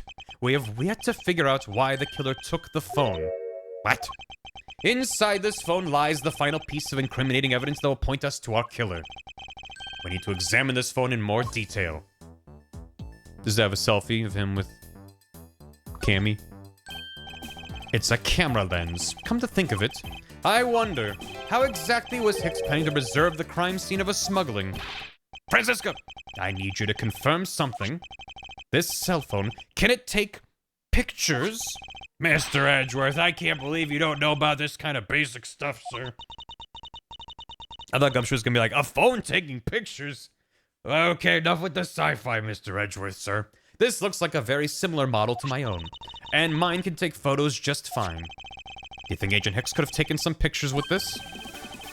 Surely Interpol has better access to technology than a cell phone camera from the mid-2000s. In particular, pictures as evidence for his smuggling case. Yeah, an 80p. In glorious 32p. I'd say there may be some very inconvenient photos in here for our killer smuggler. But the phone's all busted up, sir. Even a super prosecutor can't repair a broken phone. I'll find a way, don't you worry about that. May I go back to sleep now? Objection! They can't afford cell phones in the thousands. So mostly on rotary. The LCD screens on the inside and outside are broken, that's for sure. But that's also reason enough to believe that the killer wasn't able to erase the data. What? What do you mean by that, Francisca? Can't she take the SD card out and put it in her phone? It looks like our killer isn't very familiar with electronics. This phone still rang when I called it, meaning that only the LCD screens are broken. It's possible the photos are still there inside, waiting to be accessed. All we need to do is transfer the data to my phone. Francisca, your phone, if you please. Very well. It's transferring. All right, displaying it now. This is... Agent Hicks was most certainly trying to obtain some evidence for his smuggling case. Dale Olive Red's nowhere in this picture. This has no meaning as a piece of evidence in this murder case, right? Oh, she's right. Not much we can find out from this about Agent Hicks's killer, sir. Is this it? Is this the end? Is there really nothing in this photo that we can use? Moi.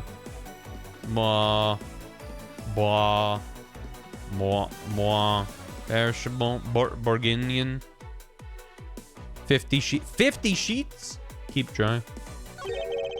What's all this? Hey, LeBlanc.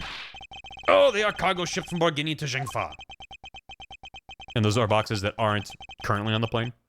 The reason they aren't here now is that they were dropped off in Zhengfa. Mr. LeBlanc, can you tell me the contents of the boxes? Unfortunately, there's no English written on them anywhere.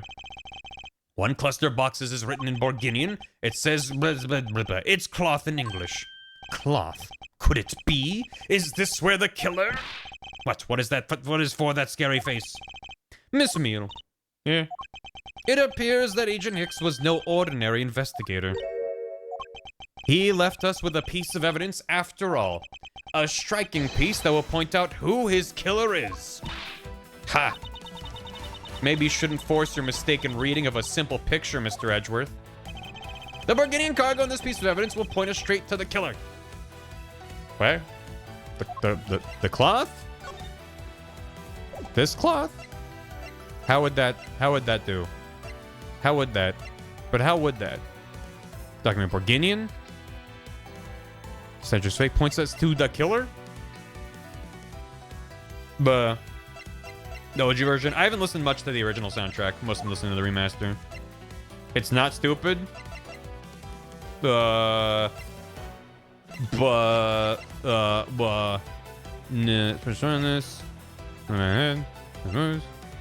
grape juice.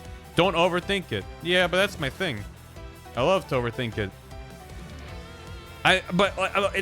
So there's cargo that had cloth that was moved in Zhengfa, loaded up with the fake statue. How does any of this point to Cammy specifically? We have a certificate that she signed. Is that it? Is it just this? Take that!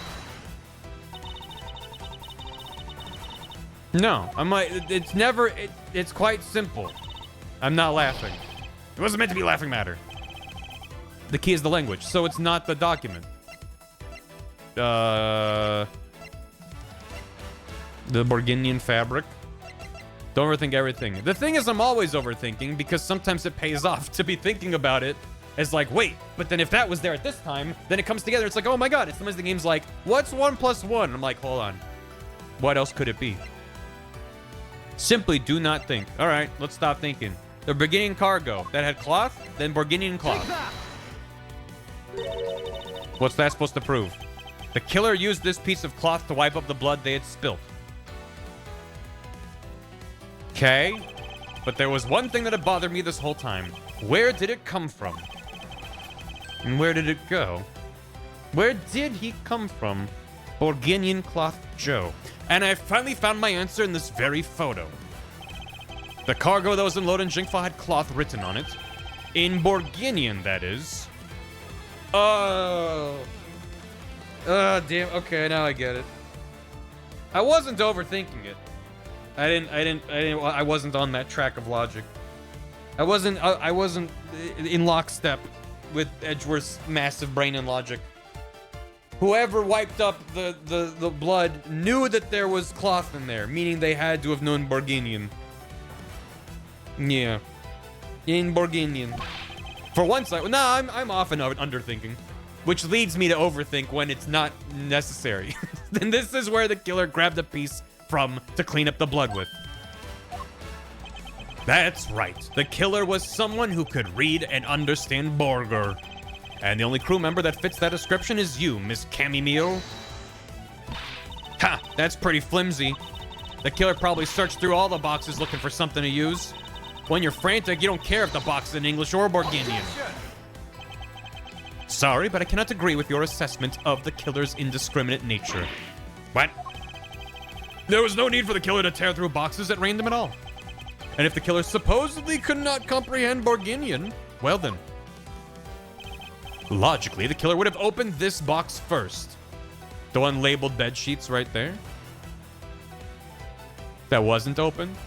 Is that the idea? Take that! Hey, it says bed sheets in English right on the box, sir.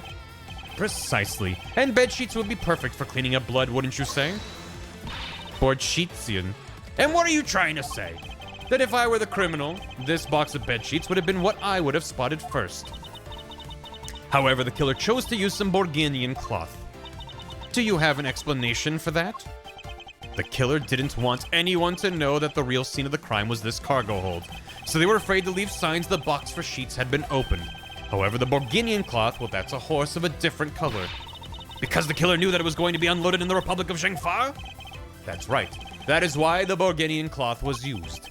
And the only Borginian raider on board who could make such a calculated decision is you, Camille. You and you alone. Don't make him take the blow for you. He's innocent. Captain Ugo would never. It would be very easy for us to confirm if any of the boxes were resealed. All we would have to do is contact the Zhengfa authorities in time. We may even find other evidence to incriminate our killer within those boxes. Gah. So what do you say, Miss Meal? Why not confess to your crime here and now? Or would you rather wait and see what we find out from our investigation in Zhengfa?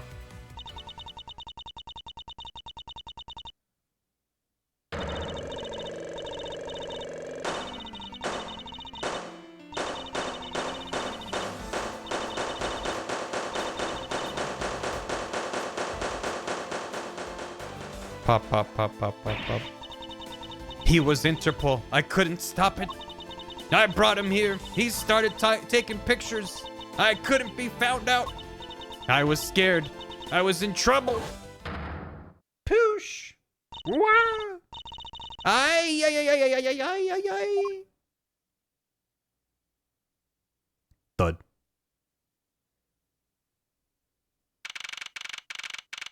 $5:26 p.m. Been a long day. You know what's fun? Now that we have official confirmation, even though they've been pointing at her for a long time, official confirmation it was her. I think it's fun that they do the thing where at the start of this case, you're presented with Rhoda, who has a bunch of unique animation sprites and a first and last name that is a pun. And she even has a pose where she's like doing the kind of pathetic like glare where she's like, I don't know. So they did the Scooby-Doo, oh, here's the person who's new. And you're like, okay, I'm sus of them. And they're immediately pointing at the blame and stuff. And it's like, yeah, it's just not quite a red herring. It's just, I'm glad that the case was more complex than just the first person with a full name was the killer, which sometimes happens. Yeah, Rhoda's fun. A lot of fun characters in this case. We finished making all the arrangements to take the suspect in, sir. Victim's fun in her name? In their name? Oh, what's his name? Ackby Hicks? I'm not sure. I wish his name was like Interpol. His name was Interpolagent. We just don't know what it stands for. He's undercover. Very good, detective. What about the smuggling route? Did she say anything about that? EP Juice. Paul is agent. He fell down? hit his back. They're taking her down to the precinct now. Hopefully get more out of her there. Whenever we even approached the topic, she just started foaming at the mouth. Did she drink the bubble juice? It was scary, sir. She probably wasn't prepared to commit a murder all of a sudden. One thing is for sure, the ring behind this whole mess means serious business. It looks like there's a lot more to this case than meets the eye. Thanks for the Prime Phoenix, and thanks for the bits, Azel.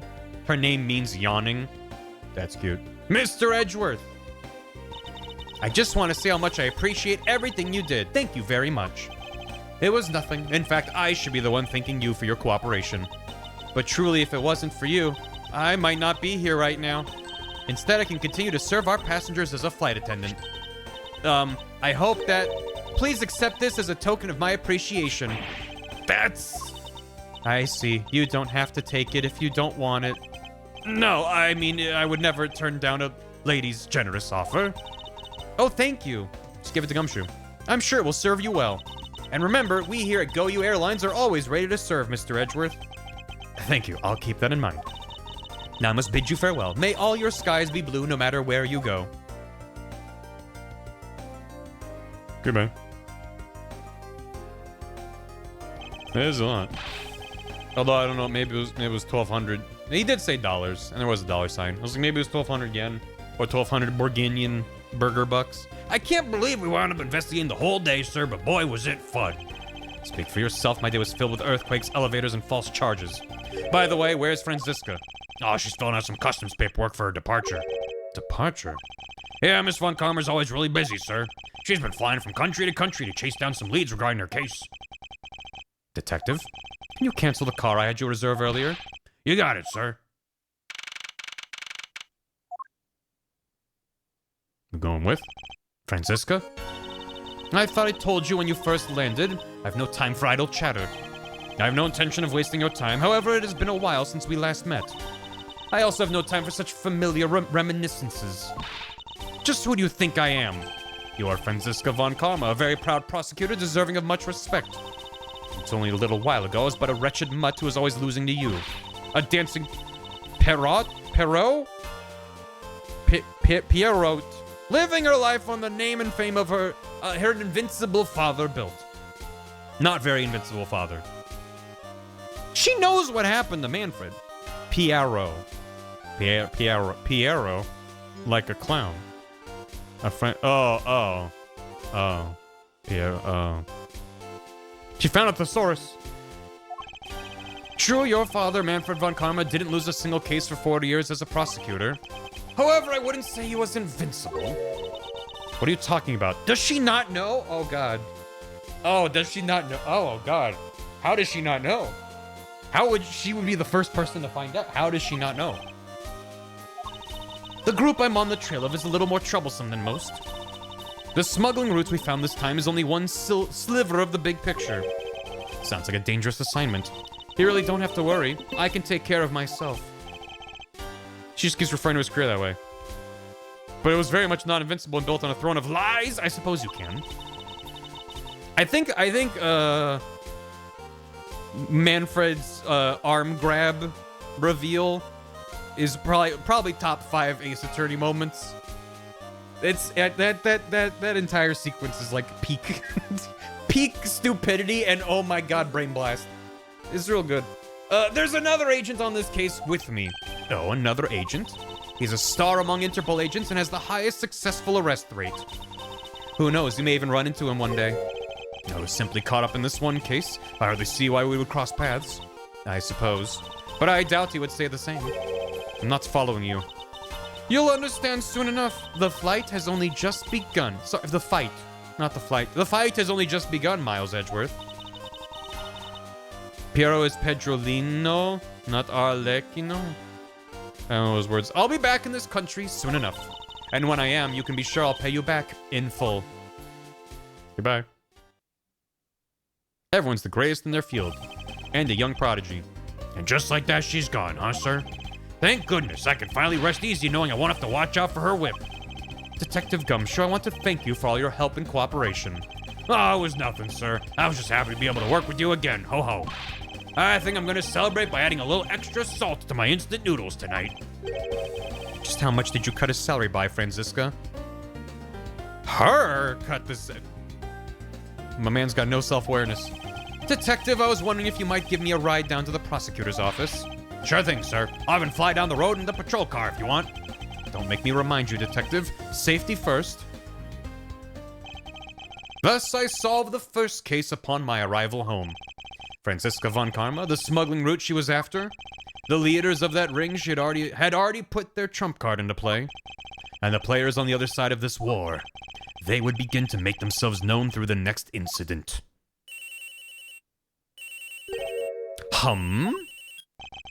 Edgeworth speaking. Ah, finally, I called who knows how many times earlier, but I couldn't get through. And you are? Have you forgotten my voice, Miles, my boy? Mr. Amano? Ernest Amano, correct? Ah, so you do remember me. I know it's rather sudden, but I can't ask this of anyone else. There's been an incident, Miles. My son, he's been kidnapped. Ba-ba-ba-ba. Beep-up-beep-beep. Boop-up. Beep-beep-boop. Gumshoe, I got a new management. I have a cool video to show you. How cool are we talking? Probably won't be able to watch it on stream, but yeah, I definitely can't watch this on stream. But it's good. it's a WWE 2012. Phoenix and Maya and Miles. He's just fighting everybody. He's just fighting everybody. That's good. Yeah, overwrite to say that's fine.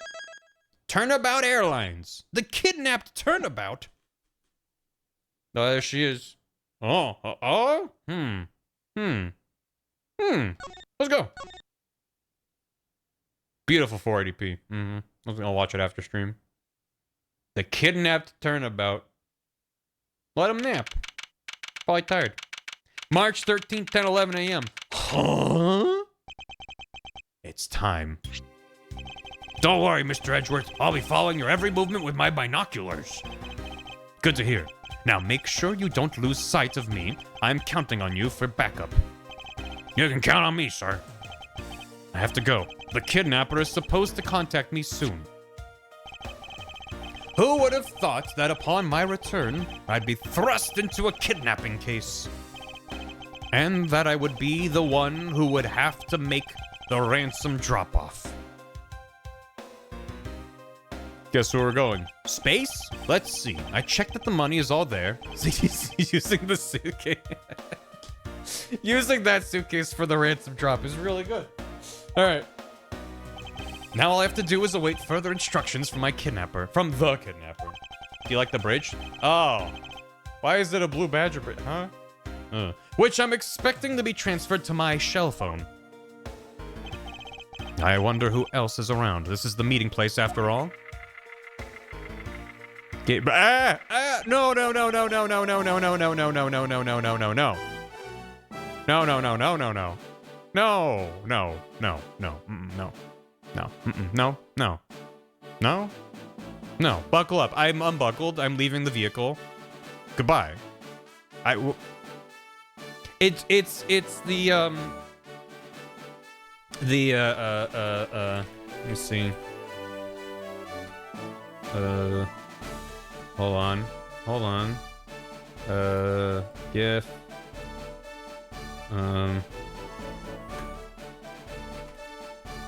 There we go. Where's the GIF of it though? Is that it? There we go. This is the only GIF I know from the live-action Ace Attorney movie. And it's the worst thing I've ever seen, which is why. It's like an actual person in a blue badger suit. And this looks like it's from a horror movie.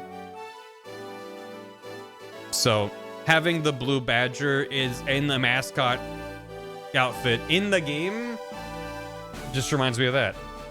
Five Nights at Udgy's. Yeah, seriously. It's actually better. It's better? Welcome to Gatewater Land. Why is it called Gatewater? Why is it called Gatewater?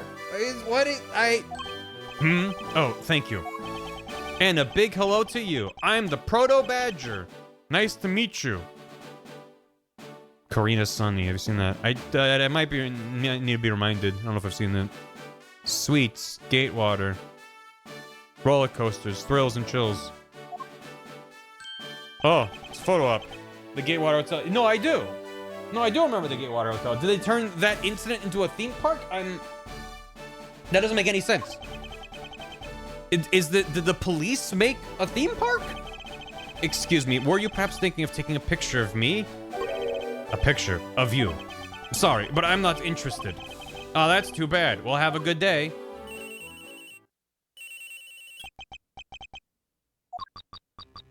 Who are you? You're not Ernest Amano. Sounds like the kidnapper is using some sort of voice alteration device. I'm his representative, Miles Edgeworth. Are you a cop? No, I'm a prosecutor.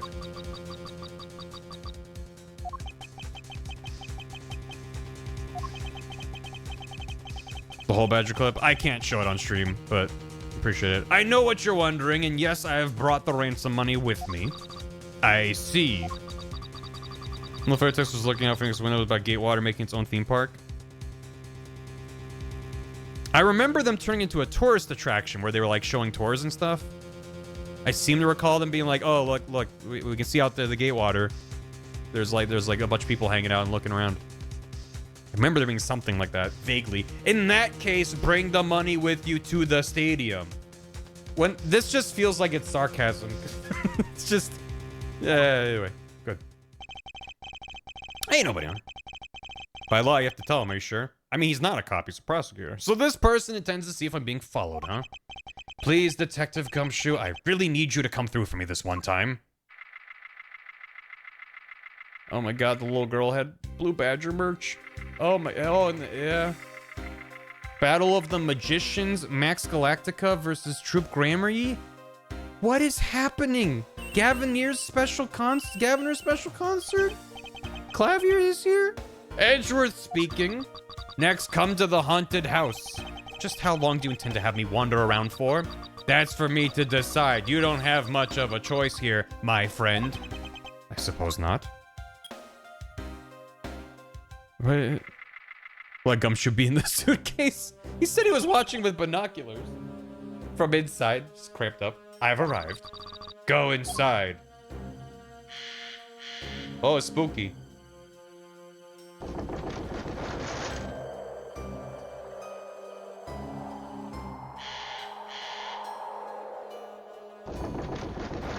Oh god. Oh, this is actually terrifying. Spooky hallway with like creepy noises, whatever. Blue Badger slumped over in the corner? No, I'm out of there. I'm out. I'm leaving. What a dismal place. That's it. Go through those doors. Am I being watched from somewhere? Welcome to the family, son. Leave the money and go now. I was hoping for an exchange, but maybe I should do as they say for now and not push it. Well, time to go. I couldn't catch even a glimpse of the kidnapper. Perhaps I should keep an eye on this haunted house until police backup arrives.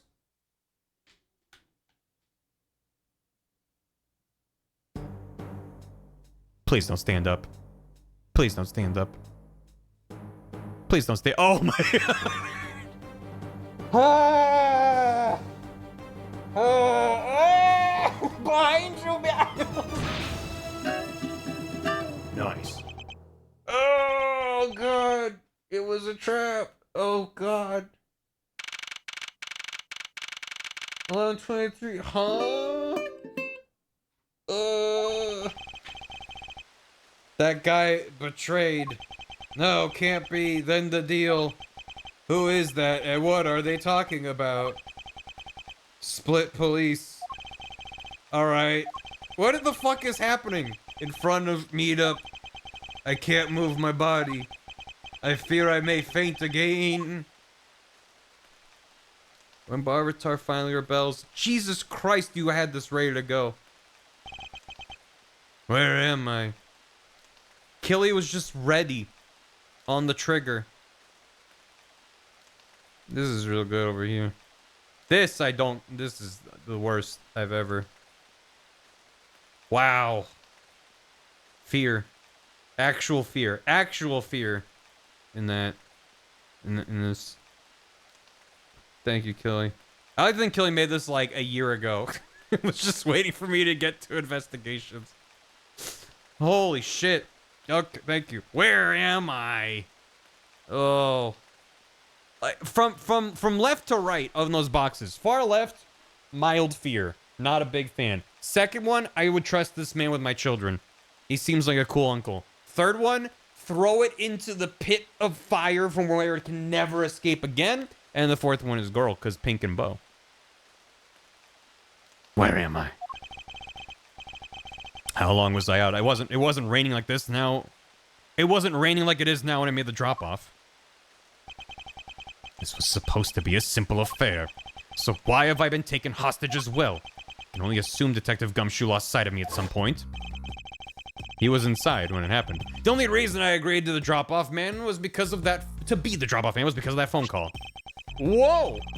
Yes, from Mr. Ernest Amano, the director of the powerful Zaibatsu, the Amano Group. Oh, Mr. Earlobes. This was soup. Purely for this case and the Badger Bop, I was not prepared. But aside from that, I also am a great debt of gratitude.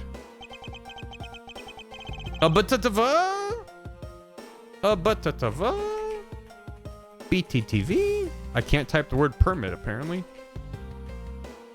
His only son, Lance, had been kidnapped. Lance Amano?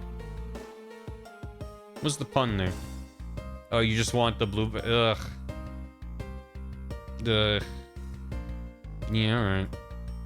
Yeah, let me refresh it. I'll allow it.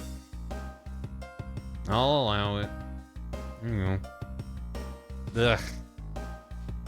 It's the old rickety one, which I do have a fondness towards, especially in light of the new Blue Badger developments. I'm like, man, I miss when it was just a creepy robot hiding critical video surveillance evidence by moving back and forth. It's the fucking Pharaoh from Courage. Return the evidence or suffer my curse. I made a diagram of the airplane from last case. It's in the meme parlor. Yeah, if you want to drop me a link, so I don't have to go searching for it. Check the tile screen. Sure, maybe I can also switch to pixel graphics for a minute. Okay, now I was confused about the layout of the plane before, but this explains it. Yeah, I got it. Understood. Yeah, first class there, lounge, cargo, and then there's coach in the back. Mm-hmm. This is actually what the peak airplane design looks like. That's good. Thank you, Impia. Excellent. It's a sunfish. His only son, Lance, had been kidnapped. Lance snapped. Lance is already in his 20s, but I guess some things you never grow out of. What? What?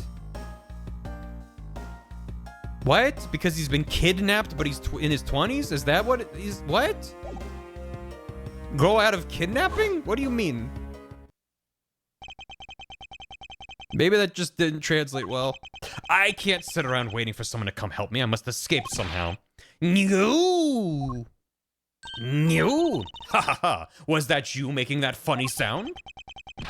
Who's there? And how dare you laugh at a gentleman's plight? What the fuck?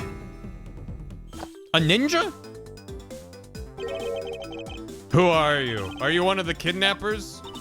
A kidnapper? Me? No way. I'm not into such petty crimes.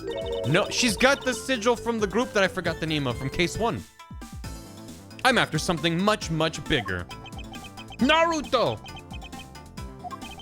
Ah, I must be worn out from today's ordeal. Focus, Miles. Yagatarasu. Thank you. The obligated teen girl, I guess. I forgot to introduce myself. Sorry about that. Ahem. Even in the depths of night, when no other bird dares to take flight, one alone soars to shine the light of righteousness on the world's blight. And that one is me, for I am the great thief, Yatagarasu. Oh, she is Yatagarasu. Oh, yeah, no, they said that, I thought that was a group. But no, Yatagarasu was like a phantom thief. Did she usually claim to be the Yatagarasu? Oh, my real name is Kay Faraday. Kay Faraday. Like a Faraday cage? You can call me Kay, Kay? Good, glad that's settled. Kay! Here's my real name. Okay. Why would you? Not quite, I have a mountain of questions for you. But first, if you would be so kind as to remove these ropes. I wonder, should I remove them? I was actually having a lot of fun watching you make those silly faces. What, that one? Yeah, that one. Hey, there's no need to get all mad and icy glary on me, you know? This rope goes through here, and there you go. What a relief. I owe you my thanks. It's okay. You can pay me back in full later. Now then, what question should I start with? Unfortunately, I can already tell nothing is going to be easy with this cheeky girl. You call yourself a great thief, yet are you really a thief at all? Need a K emote? We can't make emotes for everything. You doubt me. I get it. You think that a young lady like me couldn't possibly be such a big-time thief, right? That's not the part of a tough time believing. I'm the real genuine Yatagarasu, you know. Yep, I'm a pure-blooded great thief. It's a little something I inherited from my predecessor. In that case, you wouldn't mind if I arrested you then, right? What? Of course I'd mind. I haven't stolen anything yet. Seriously, I don't know how you can say such a horrible thing to your savior. That's true. Technically, she hasn't stolen anything in front of me. Yet. Yatagarasu. Girl Lupin. A female thief. When you say you're the Yatagarasu, do you mean you are the Yatagarasu? Yep. The most righteous of the righteous. The legendary great thief. But I inherited the title only recently, so I haven't had a chance to steal anything yet as the second Yatagarasu. Just not aware that thieves could pass down their titles like that. Don't worry, I've got some big plans in the works. Big plans, huh? They wouldn't happen to lead to a big arrest, would they? I know it. There's just no reasoning with the prosecutor. I'm not the problem here. I'll have you know that the Yatagarasu has no interest in stealing petty trinkets. There's one thing and only one thing I want to steal. Only one thing? And what would that be? But that's gonna have to wait until we find our way out of here.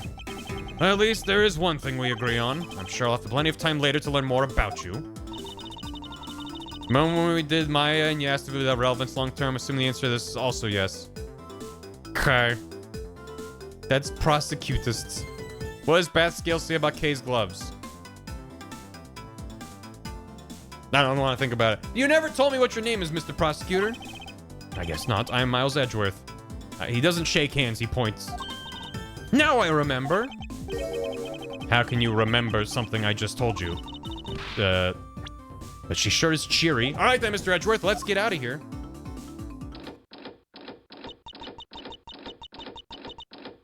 Huh? Maybe if I just shake it a little bit longer.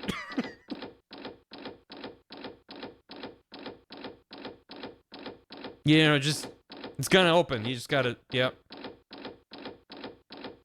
You should just walk around it. It's clearly open from the side. Okay. It would seem that we are locked in from the other side. What? No way. I don't hear you. La la la. Okay, you do remember where you came in from, right? It looks like that might be our only way out of this room. Whoops, slight miscalculation. That's a good height to make an entrance from, but I can't jump that high to make an exit. I suppose we have no choice but to look around and see if we can't find another way out. So she jumped in here with no plan for escape?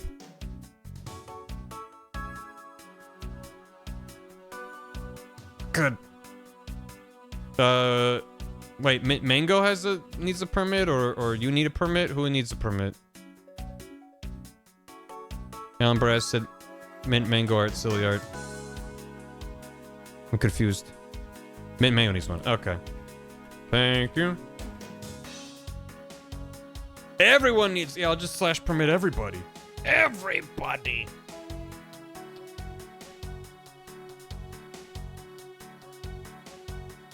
The Great Thief Yata Barasu. Incredible. Thank you. This is beautiful. Thank you. This is good. The look on the face is everything to me. Thank you. That's why I love watching. Anytime anyone draws a Barvatar, I get to experience a new flavor of scrungle creature, and it brings me joy. Thank you. What's this? What is this? Looks like the Bad Badger, and it's looking as bad as ever. Looks like a costume head to me. I guess the Bad Badger's costume is at the very least a two-piece, huh? Real question is, why is only the head sitting out here on the floor? Costume separating the head and body, though this head was left in the isolation room. And that's important? God. Map and explanation of park attractions listed. There's a pirate ship! We be pirates, we love to sail the seven seas. Just a bunch of scallywags who are as free can be. We swim through storms and waves, all because you see grand treasure and adventures waiting just for me. Wow, that's on house yeah. And then the Central Plaza has a Gatewater Hotel. I'm just so confused about this entire attraction. Okay. I am an attorney. I mean prosecutor. This badge is designed to reflect the relevance disciples because the user okay. Yeah. It's the same. Okay. Hey. He is an attorney. Well, he's a prosecuting attorney, not a defense attorney. So I guess he's still an attorney. Gumshoe. There he is. Ernest Amano, 51. Benefactor when I studied abroad in Germany. Who'd he study? Director of the Amano Group. Lance, son of Ernest Amano. Victim of the kidnapping. I knew him when he was a child. In K. Faraday. Self-reported great thief. She suddenly appeared, but why was she stalking me? You're under arrest. Soup. I get startled so easily. I'm like a baby bird. They're holding a Blue Badger photo rally. You didn't know. Plus, it's not just the Blue Badger, it's his whole family, too. Oh. Take a picture of every member of the Badger family receive a prize. Only one of each of the 4 family members wandering throughout the park. Best of luck. God, the third one is so terrifying. If you manage to snap a shot of every member of the family, get a really posh prize. Well, there's a costume head sitting over there. Why not start with a picture of that? You can't do that. That's cheating. There's only one of each badger in the park, so you have to work for it. Speaking of badgers, there's one sitting against a wall in the haunted house. Seriously, I don't think that one counts, Mr. Edgeworth. You have to take pictures of the costume ones walking around the park. So those are the rules of this game. How quaint. You know part of the unsettling nature of the third one? It's the Blue Badger as a Funko Pop. I think that's why it triggers the fight or flight in me. It's got that kind of vibe to it. And it beat me unconscious, but I'm just like even without that. You're right, but no. But I am right. Hey, there's something inside the bottom right box. I think it's a Pink Badger costume. Pink Badger. You don't keep up with what's going on in the world, do you? Not unless it has to do with the Steel Samurai, apparently. You better study up on the whole Badger clan with this. Oh, God. What is this thing? Think of it as the Bible of all the things you'll ever need to know about the clan. I don't like that they're called a clan. It's supposed to keep it as reference guide or something. This means that this is where they keep all those costumes. It looks that way. Well, it's like the Badger family's home. There are 8 boxes, but 7 of them are empty, which means that 7 of the costumes are in use right now. But aren't these Badgers the mascots of the police force? I heard the police had a hand in sponsoring this theme park. You think? A little bit? Probably because the Gatewater Group owes the police from all those cases they solved. They have all the power of the state and they used it to make a theme park? It's not just any theme park. They have a handcuff-shaped double-looping roller coaster. It's shaped like handcuffs? Okay. Sure. Alright. I did want to look at this again. So that's Proto Badger, the very first Badger. Bad Badger, he has a gun. Blue Badger, ally of justice who keeps the peace with his 2 belts like Nathan Drake. And Pink Badger, note her unique pink bow. Uh-huh. The girl. He's got a gun! Great. The handcuff ride, you know, for kids. That's quite enough. I'm feeling woozy from just the thought of such a thing. Won't rest until I've inspected every suspicious-looking nook and cranny. Every cranny must be nooked. I suppose this is the pink badger. But since it is the same design, it doesn't seem forced to call this one... Since it has the same design, it doesn't seem forced to call this one a female? You think so? I mean, just look at how long her eyelashes are. That's the only difference. And the fact that she's pink. Yes, and her lips are red. See? Lipstick. She has nothing to say about the giant pink ribbon, or is that too obvious? Look, girl! Signifying factors for girl. This is that blue badger I met at the main gate. His name is Proto Badger, not Blue Badger. He's based off the very first design created by the local police chief. You know, when you compare the two, the Blue Badger looks a bit cuter. I suppose as he's continued to redesign him, the chief managed to make him cuter and cuter. Even humanity has come a long way when you think about how much we've evolved. Are we comparing the Blue Badger to humans now? So this is the Blue Badger's rival, the Bad Badger. You feel some sort of reverence towards this badger, Kay? Ha! I can't believe you would be so stereotypical when it comes to thieves. Surely you must also think there are much cooler and cuter ones out there, right? That's it, I've decided that thieves and thievery need an image makeover. Good luck with that one. I'm a bad badger. It's the Blue Badger. Suppose even this thing can be popular with women. My nemesis. What in the... Why is she beating it up? The box? He's got the word badge right in his name. That's nothing but bad news for someone like me. And to think he's out there wandering around in this park. I better be careful, he's gonna arrest me by the power of his name alone. I somehow doubt that the Blue Badger has the power to arrest anyone. And what have we here? Ah! Why do I feel a laser-like stare aimed right at me? Did you want to take a look? Well, don't mind if I do. Ooh, I see. Yes, this is definitely a key. I'm sure it's a key to something. God, she's smart. The something is what is relevant to my interest. Yeah, look at that.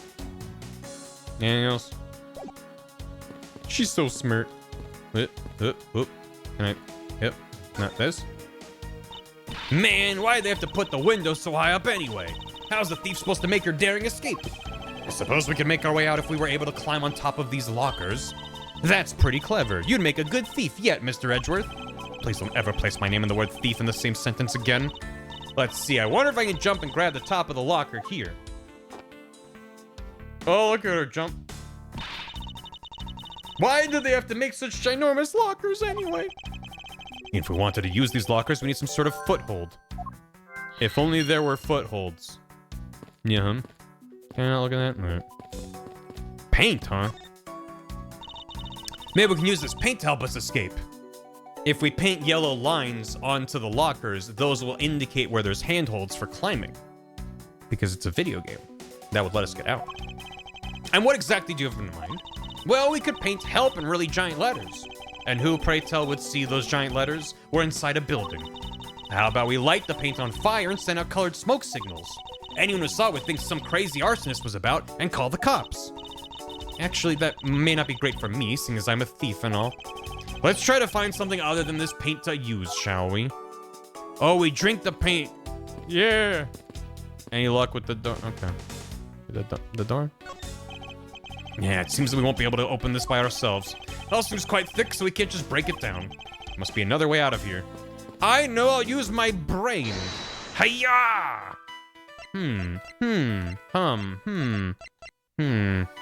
Open something somewhere in this room with the key. Can I just use the... What if I present the key to her? Wait, that's the wrong button. Wrong button! No. I didn't mean to. Stop. Hey, check out this key. I don't have the key. It's only a thought in my brain. Okay. Fine. Wait, I didn't look at the phone. Isn't this my phone? It looks like it made it through the ordeal intact. If only there was a way for us to contact someone on the outside. Well, we do have a way right here. There was a cell phone here this whole time? If I'm right, Detective Gumshoe should have contacted the precinct for backup by now. Mr. Edgeworth, sir, are you okay? I was so worried, sir. I'm fine. I was knocked unconscious for a spell by the kidnapper, that's all. I'm sorry, sir. I'm such a failure. If only I hadn't lost sight of you. Detective, we don't have time for this. Have the police set up a perimeter right now. Have the police set up a perimeter right now. You don't have to worry about that, sir. I already got the boys working on that. But in doing that, I sorta, What's wrong, detective? Sorry to butt in, but I'm afraid you're going to have to make do with me. Who is this? Shi Long Lang of Interpol. A pleasure to speak with you, Mr. Edgeworth. I've heard a great deal about you. So why exactly is an Interpol agent like yourself involved in a domestic kidnapping case? Don't sweat the details. A crime's a crime, whether it's on a local or a global scale. Besides, you're the one who's in a world of trouble. And why would you say that? Lang Zi says the pack that runs together stays together. You catch my drift? You caused quite a ruckus by running blindly into a situation, then getting caught. You should have contacted the police from the very beginning. I'm sorry this happened because of a lapse in judgment. However, I humbly request you please help me out of here post-haste. Sorry, no can do. What? We're hunting the kidnapper now, and I haven't got any hands to spare. As I said, my pack moves as one. You're the one who wanted to go it alone, so good luck to you, Mr. Prosecutor. Oh, and once we do catch the kidnapper, rest assured, we'll come find you, eventually. You. What's wrong? Did you get cut off? No, my phone ran out of power. No way! It doesn't matter anyway. We should try to get out of here through our own means. Yeah, I have a name to live up to after all. If we put our heads together, we're sure to find a way out. Time to use my brain. My brain. What if we use the costumes as footholds to climb out boxes? What if we use the tiny key to open the lockers and then open that up to make footholds? What if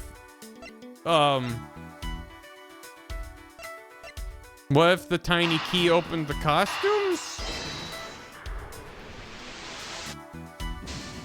I mean, that wouldn't... What am I missing? Wait, what? Wait, what? Wait, what? The kidnapping! Do you know where the person who kidnapped me went? Well, after they locked you up in here, it sounded like they went into the next room and started talking to someone. I feel like I heard something as well, but it's all a haze in my mind. However, I do recall the kidnapper was talking with someone. It's just a guess before. I guess I really am dealing with two kidnappers here. After that, they left. It almost seemed as if they were done with you. I suppose that is the case, as my kidnapping seems like an afterthought to the 1 million. Well, if they went into the next room, let's see what we can find out through the slot. Can I just sneak in there? Oh, now she's out of the way. Oh, I can peer into the room the kidnappers were in from there. I would rest as I respected everything. Chairs, huh? Pretty suspicious. What was that? There's a beam in the next room identical to the one in this room. There's even a hook on it to hold a propped up floor panel in place. Which reminds me, did you find something useful, Mr. Edgeworth? Perhaps. I may have found a very handy hint to how we'll get out of here. Hey. Is that what I think it is? Looks like the kidnappers had an escape tunnel prepared just in case. That's awesome. They're like a bunch of great thieves themselves. No, they're not, because I highly doubt they made the tunnel themselves. The floor panels were moved and propped up against the beam in a very specific way.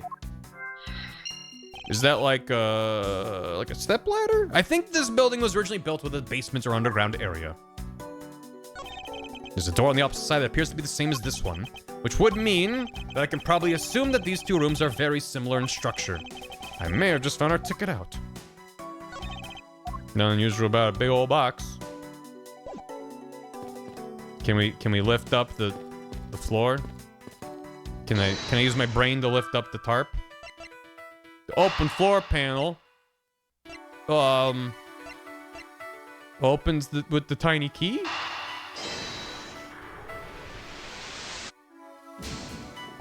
Okay. Maybe I can talk to her about it? No. How do I tell Miles to pick up a tarp?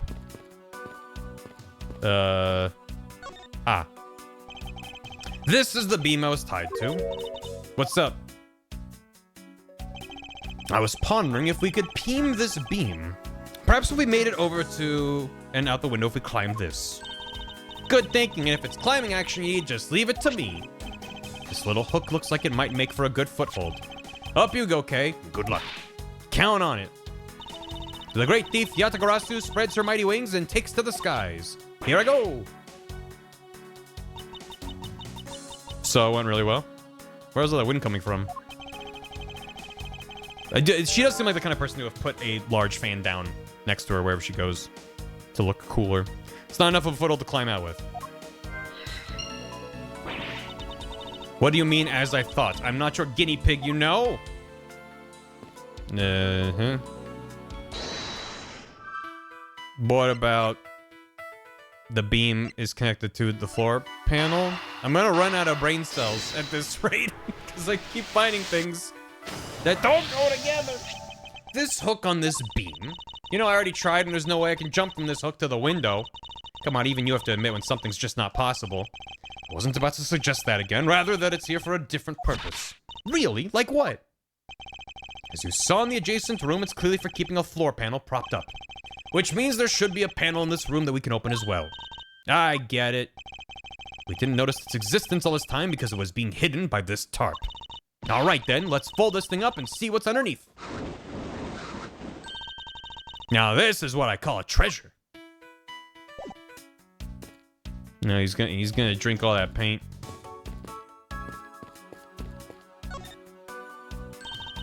This must be another entrance to the secret hidden basement. I totally smell treasure. The scent I wish to smell is the sweet fragrance of freedom. Then what are you waiting for? Hurry up and open the hatch. All right. Don't stand on it. This thing is locked down tight. Okay, now I can unlock it. Fiddlesticks. Tiny key to the entrance. Hiya! Only Miles could deduce this with the power of logic. I believe you're up, Kay. How, I mean? Because we need to use the tiny key that you've taken quite a liking to. Oh, gotcha. Just leave it to me. Fiddlesticks is a very good phrase. I love the tense feeling of these moments when you're about to uncover something big. I believe the feeling of freedom will be much more satisfying right about now. All right, I got the secret door open, and now... Yep. Wait! Ah! Are you all right, Kay? I'm fine. The ladder just slipped is all. Thank goodness she's all right. I about had a coronary. There's a lot of really large machinery down here. What about an exit? It's really dark and cramped down there, so I really doubt there's an exit. Whoop. And up. I can't believe that happened. You have only yourself to blame for leaping before you looked, you know. No way. I mean, how is they supposed to know that the ladder is removable?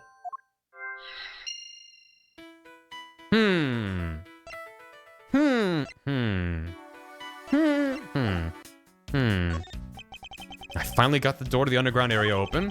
Okay, I just want to confirm with you that there wasn't an exit down there. Yeah, it was real cramped and there was a lot of really large machinery. And are you hurt at all?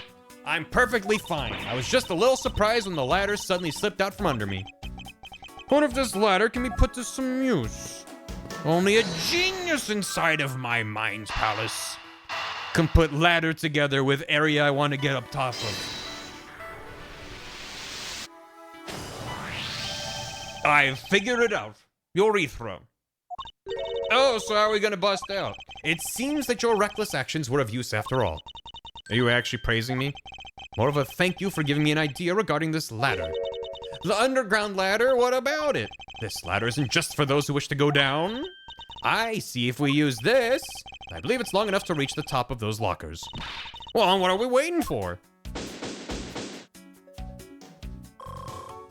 That was a lot of point and clicking and adventuring for what if we use the ladder to get out? We had to find the ladder first, so, you know, fair, but the solution being a ladder feels kind of whelming. Now we can get out of here. Yay. Yay. Yay. Tifa when you finish kicking a lizard to death in Final Fantasy VII. Oh no, that's more, not Tifa, that's more,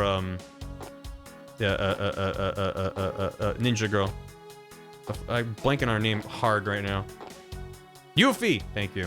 Yuffie when you kill a lizard by kicking it to death. Thank you, champ. K from Final Fantasy VII. Yeah. Yes! We spent entirely too much time in here. Kidnappers held me hostage and a mysterious Interpol agent.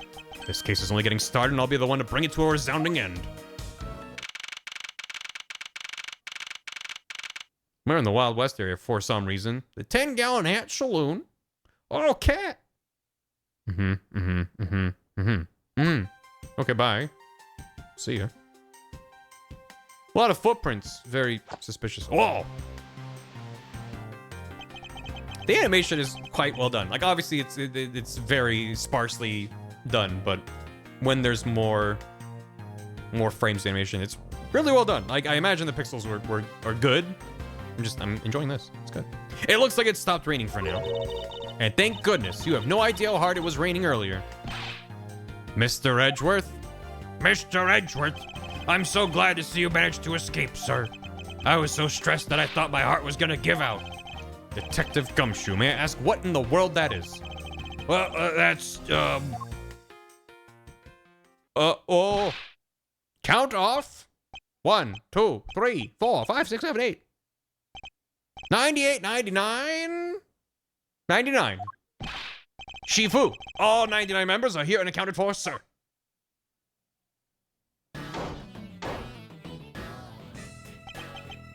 Heh. What the heck do you think you're doing counting my cubs off like that?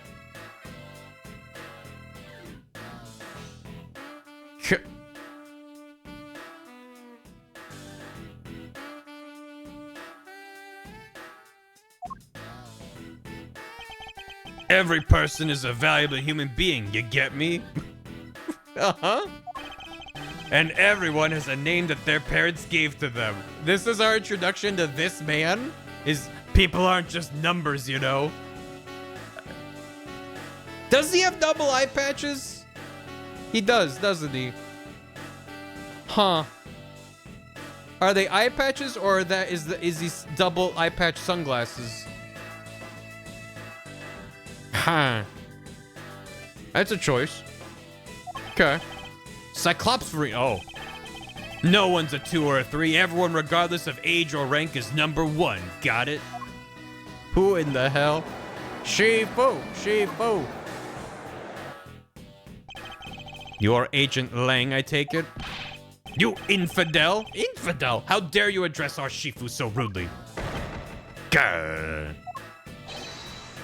I like to think he wasn't going grr, he was actually growling like a wild animal. Lang Zi says, a cub who disrespects others soon feels the disciplinary bite of an elder. So don't you ever forget to show the proper respect towards another person. Shina. This isn't much, but please accept my card. Oh, thank you. Please accept mine in return. The humble swapping of business cards feels like of course this isn't the Miles Edgeworth video game. Of course. It's very Japanese. Yes. Thank you. You all see that just now? That is the proper way for two people to show their respect. Keep that in mind and you'll get far in life. Got it? The off-white eggshell. The tasteful thickness of the font. That's right. Franziska did warn me. Something about an elite Interpol agent from the Republic of Zhengfa. Apparently this man has the highest successful arrest rate in the organization. Agent Lang, why exactly is an Interpol agent involved with this clearly domestic case? That's none of your business, Mr. Prosecutor. How's it not? I've heard a rumor or two about you. You solved a murder that occurred during your flight home recently, right? Ha! It sure took a while just to arrest one little flight attendant. How pathetic. He did in one day with 0 sleep. What do you mean? How dare you say that about Mr. Edgeworth? Are you saying you could have solved it faster, pal? The comedic relief jumps to the aid of his master. How cliche. Look, what I'm getting at is that if I had been there, no one would have died. He would have prevented the What? I would have solved the entire case and Agent Hicks would still be with us here today. But then there wouldn't be a case to solve. Exactly. What are you saying? Agent Lang knew yesterday's victim, Agent Ackby Hicks. Hicks was like a brother to me, so now I'm out to take my revenge. Agent Hicks was investigating a smuggling ring with Franziska in a third person. This must be the man she was talking about. In that case, you should understand how I feel as the kidnapped is someone I know. So I ask that you please allow me to participate in the investigation. This isn't your neatly trimmed courtroom of Eden, you know. You're out in the wilderness now, Mr. Prosecutor, and way out of your league. No hard feelings. Why don't you go on back to your courtroom now, pretty boy? Pretty boy? You dare to mock the court? But yes, I am very pretty, thank you. I do, and I don't need the help of a filthy prosecutor. Sorry, but the truth doesn't need the likes of you to distort it today. If you showed me a JPEG of this man on the right and asked me what his profession is, I think I would have gone through about 80 different things before I got to Interpol agent, and that's why his attorney's good. Who uses the adjective filthy to describe a prosecutor? And why? Why do I feel such intense loathing emanating from him? Star Interpol agent. All right, men, good job on the perimeter around Gatewaterland. Now just find me the kidnapper and bring the punk to me. Dismissed. Sir. Now then, Mr. Prosecutor, you just sit tight here and don't cause any trouble, understand? Wait. But, Mr. Edgeworth, I pointed and he just walked away. What do I do? It's been a while since I last met someone so disagreeable. Why, of all places, did he show up here and completely out of the blue at that? Out of the blue, Badger? I suppose I'll have to ask Detective Gumshoe to fill me in on that. You think he was paying attention?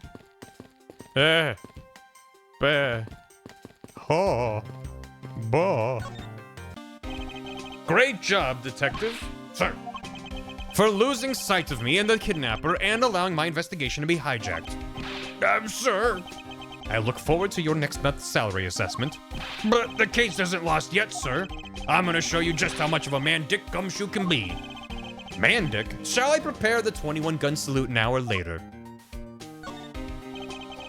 Detective, are you sure it was the precinct you called for backup? Of course, sir. I think I would know the number to my own precinct like the back of my hand. Then why did an Interpol agent show up instead with an army of his own agents?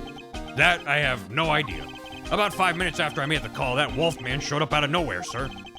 Agent Lang definitely has an agenda, so the question is, what is he after? Mr. Edgeworth, I was wondering if I may ask about one thing, sir. Yeah, what is it? Who is that? The girl over there? I mean, I'm Mr. Edgeworth's assistant, Kay Faraday. What? Funny, I don't recall making you my assistant, Kay. Yeah, I'm Mr. Edgeworth's assistant, me. It's been like that since forever. Sorry, but I just stole your supporting role. How can you say something so serious with that giant grin on your face, pal? Mr. Edgeworth, we've got a thief on our hands, sir. She stole my role, sir. I'm taking her in, getting her convicted, and making sure she serves out her sentence. Come on, it'll be fun, like musical chairs. You'd better stay fast on your feet. No way. I won't. I will not lose the spotlight to you, little girl. Grr. I feel bad. Gumshoe. Man, I can't calmly do any stealing at all with that detective around. I suppose it's not easy when there's this many members of law enforcement in the vicinity. It's alright. It's not like I'm in a hurry to steal just any old thing. Which is it? Do you plan to steal something or not? Quite the mystery, this one. Maybe I should talk with her a bit more. Her theme is fun. So what are you gonna do about your investigation into the kidnapping? Good question. Since Agent Lang holds the authority to investigate this case now, this makes things a bit more complicated. Now, come on, you can't let that stop you. I'll even lend you a hand, so let's go. But you're a self-purported great thief, are you not? I don't believe I can let someone of an unlawful nature participate in an investigation. You don't like to listen, do you? I'm not just any old great thief. I'm the Yatagarasu. And as I said earlier, the Yatagarasu is after one and only one thing. Yeah, what? A good shamisen tune. What is this one and only thing you're after? The Yatagarasu is only interested in one thing, and that is the truth. You can't steal the truth. I see. It was 7 years ago. What? Huh? What? There was a vigilante who threw the business world into a panic. Labeled mysterious and phantom-like, the Yatagarasu appeared and vanished at will. Yeah, I guess the corporate deal. Sure, yeah. But, like, that involves stealing actual things. Though we still don't know much about this thief's ultimate goal, we do know the targets. The Yatagarasu like to find and publicly disclose evidence of corrupt dealings of all sorts. Once a target was chosen, no dramatic calling card or announcement was sent forth. It's called poetry. It's called lying. Instead, the chosen corporation was infiltrated without even the target noticing. Some days later, the evidence that was found was sent out to the mass media, along with a card with the mark of a three-legged raven. Looking back, I suppose you could call what the Yatagarasu was stealing the truth. Could this child really be the successor to the original Yatagarasu? But that can't be, can it? Lance, where are you, son? My boy. Does he have money in his belt sash thing? Yeah. Mr. Amano. Oh, Miles, my boy. I'm sorry to involve you in such an affair just after you've returned. He's got the Heihachi hair about it a little bit. For you, Mr. Amano, I gladly offer my assistance. After all, I have you to thank for how well things turned out during my time abroad. Your time of what? If it wasn't for you, I might not have been introduced to that law office and had the chance to study the inner workings of another country's judicial system. No. Think nothing of it. As you know, Manfred and I go way back. I consider a beloved disciple of his to be like one of my own blood. A link to what, Azul? If you ever want to go overseas again, you need only ask. I can use my company's vast network to send you anywhere at any time. As I feel like a threat. So who's the old man? He's the father of the currently kidnapped Lance Amano, Ernest Amano. A thing this guy reminds me of. Thanks for the resub, Chris. How you doing?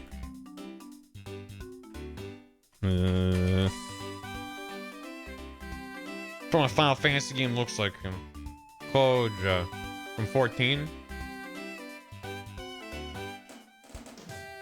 This is just a good JPEG.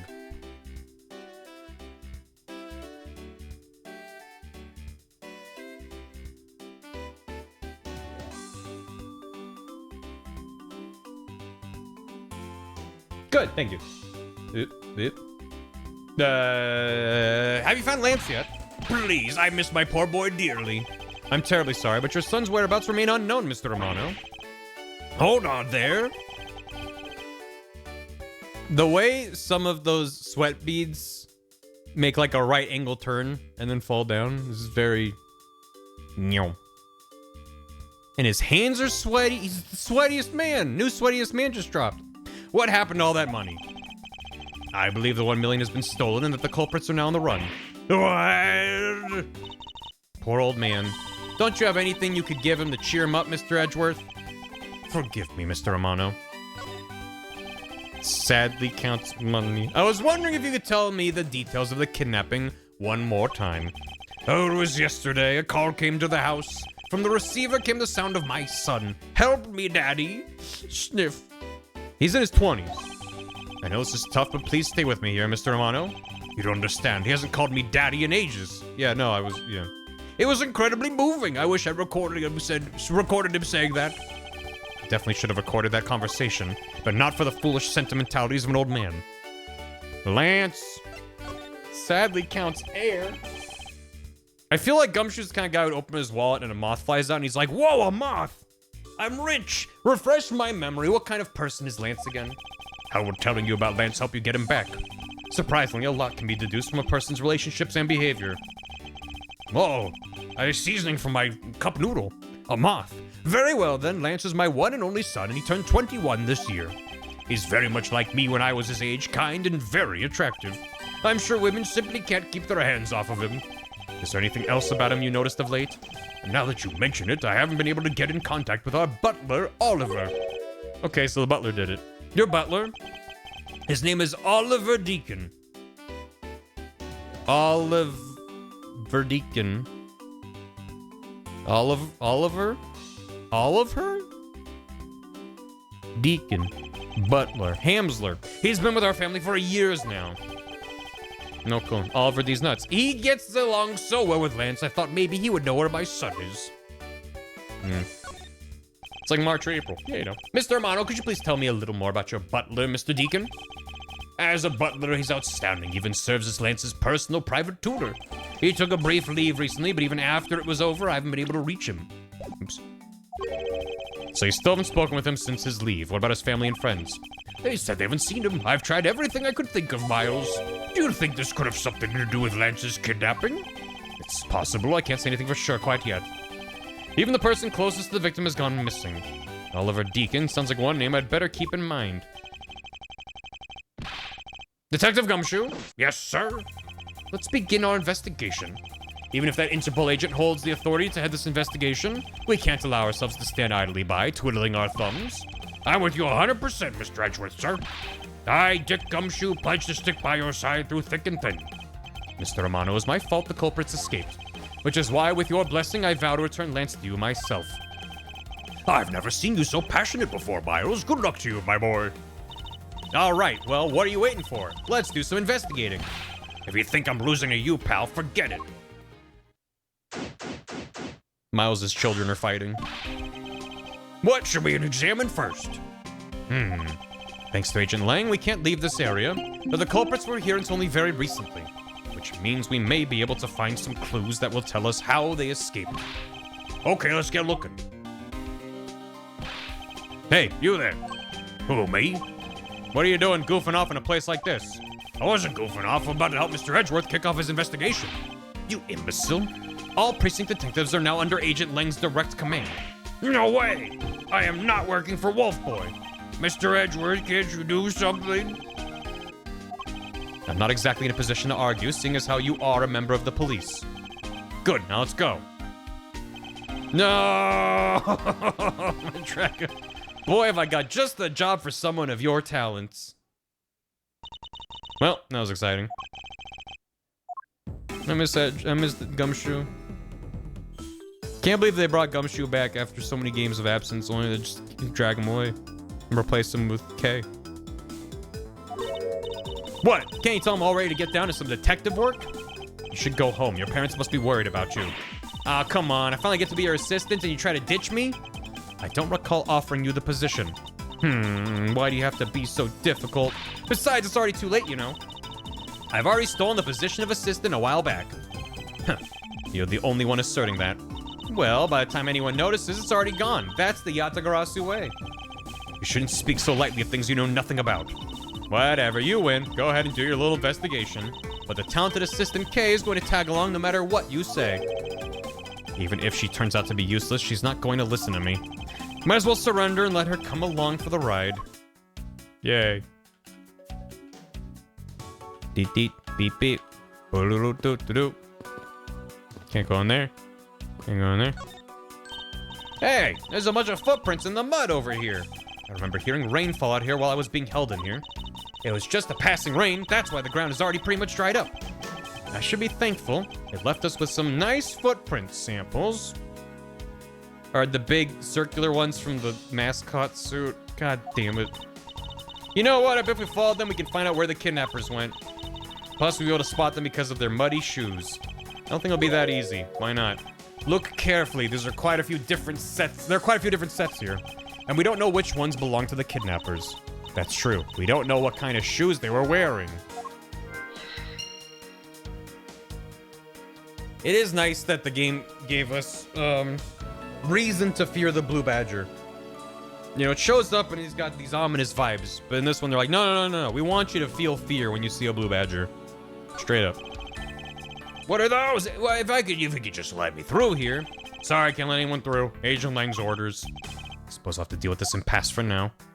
Cat! I've got you now, you vile criminals. I think the kidnappers would have better sense than to try hiding in these.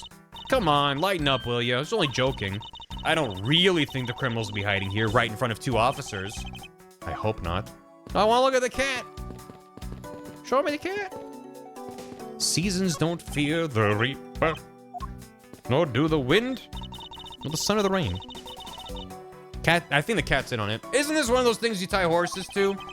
Although the horses are in another location at the moment. And here I was hoping I would get to ride one. You know how to ride a horse? Nope, never rode one in my life. But I have an Asian friend who was born in the year of the horse. Yeah? Non sequitur is the only way to describe your logic. Alright. Barrels? If these were real, I wonder what you put in them. Water would be the obvious answer. But if you stored water in a barrel under the blazing hot sun, wouldn't it go bad? People of that period probably didn't care about how it tasted. Sorry, but I can't let you get away with making fun of our forefathers. I mean, maybe they really liked the strange taste. Look who's making fun of them now. Look, there's a blurb about the cactus here. This cactus is a very gracious gift to Gatewaterland from the local police precinct. I can't believe the police went so far as to even donate a cactus to this place. Is the police department running a cactus farm on the side? Just kidding. They wouldn't do something so silly. Actually, I have the vague impression I've seen a cactus farm at the precinct before. This Jake's. I forgot about Jake. The goddamn cowpoke. Horses are painted on this garage door to complete the Wild West theme. They look so lifelike, don't you think? Are you thinking of wrangling or stealing them? If you can coax them out of there, sure. Come on. I know you can sweet talk them out. I could be holding a cube of sugar in my hand and they wouldn't budge, Kay. Hey,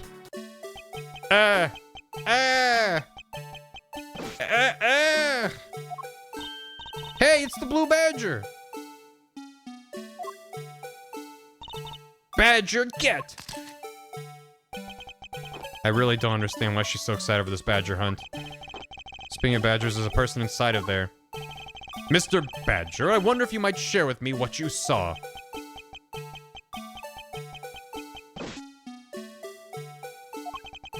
He's doing that contorted wriggling dance again.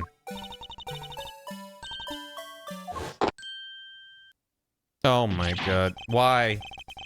You've uncovered my undercover identity, sir. I was the remainder of that head, sir. Aren't you Officer Meekins? Sir! Mike Meekins reporting for duty, sir. This man was a witness in one of the cases I headed 2 years ago.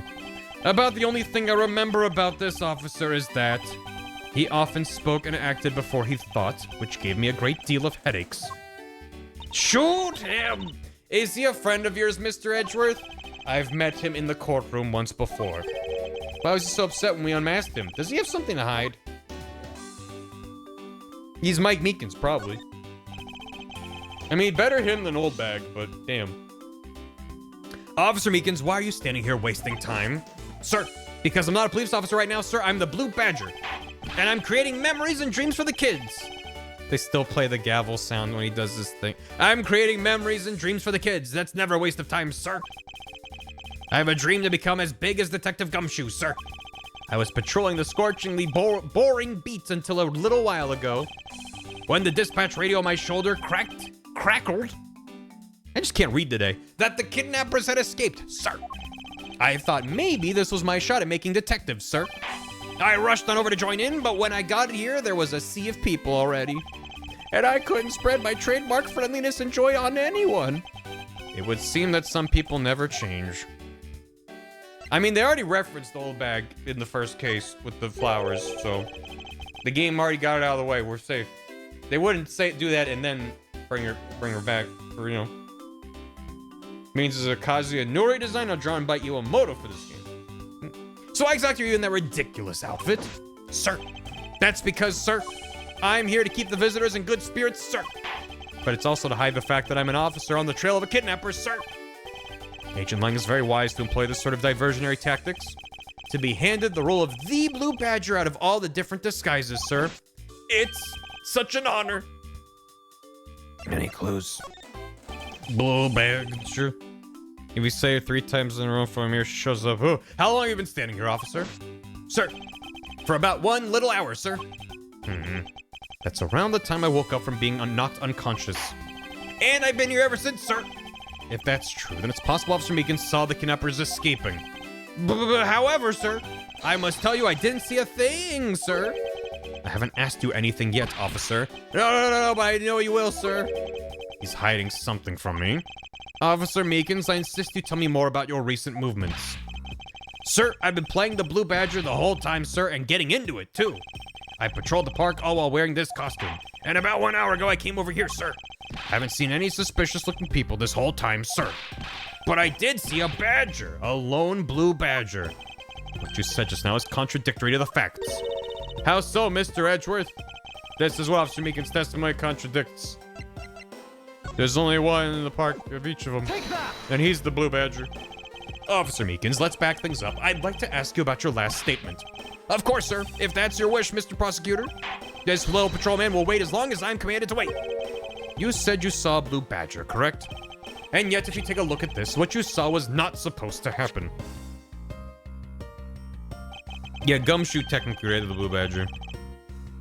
I just like whenever you'd go to the police precinct and there would be that one on the shelf, and then there was like the police commander not doing his job. It was good. This part will still have one of each badger at any given time. Ugh, I saw Proto Badger again.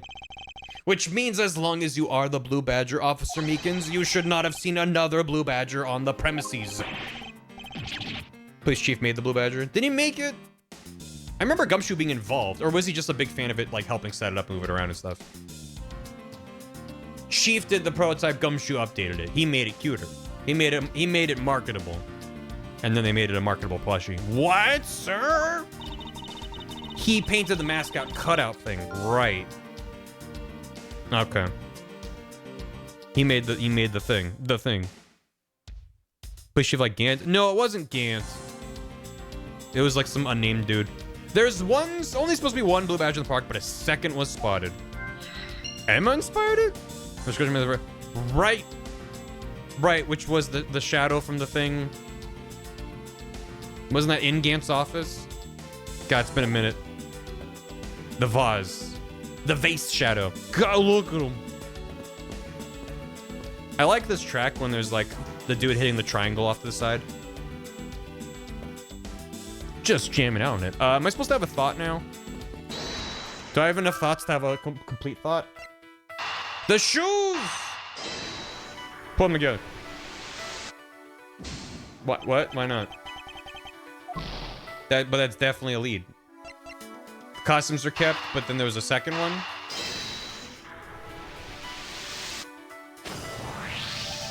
A second Blue Badger that shouldn't exist. Clearly the true identity of the person underneath is...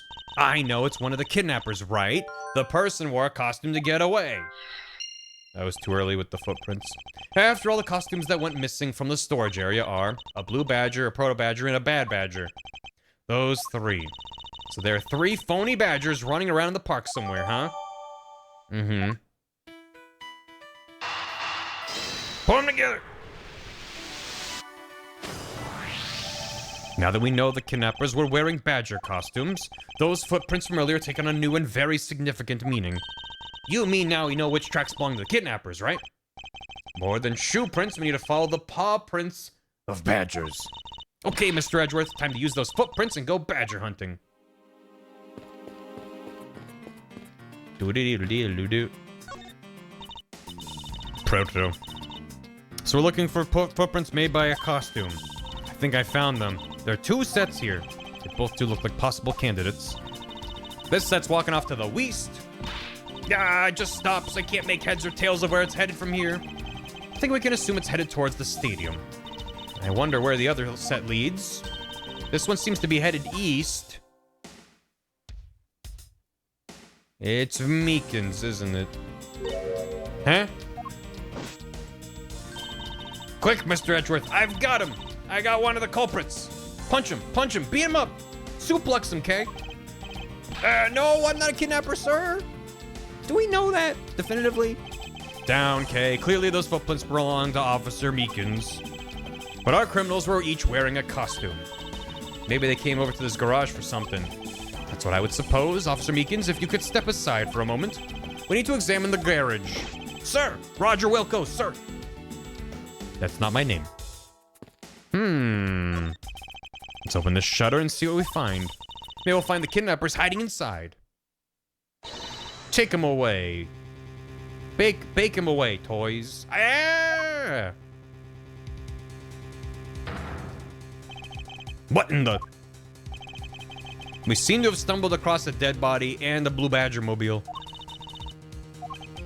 She must be in severe shock to have been the first to find it. Now then, who is this man? It's Oliver! Mr. Romano, are you saying that this man is? Yes, he's my butler. How could something like this have happened? Indeed. And why was Mr. Deacon here to begin with? Better investigate this crime scene quickly before Agent Lang or his men return. The kidnapper's footprints lead right to this garage, and right to a dead body. Is it possible one of the kidnappers is now a murder victim? Mate, what if he was one of the kidnappers? And then he was killed, and then they took the costume off of him, and then stashed it. I mean, that's also possible. The butler didn't it? The butler might have done some of it. For my cursory examination, the man died of a fatal bullet wound. Were there any gunshots reported? There was a light rain. I don't think it was a big, heavy thunderstorm. Sure, a con for someone who just found a body. Surprising what one could become accustomed to in the span of 2 days.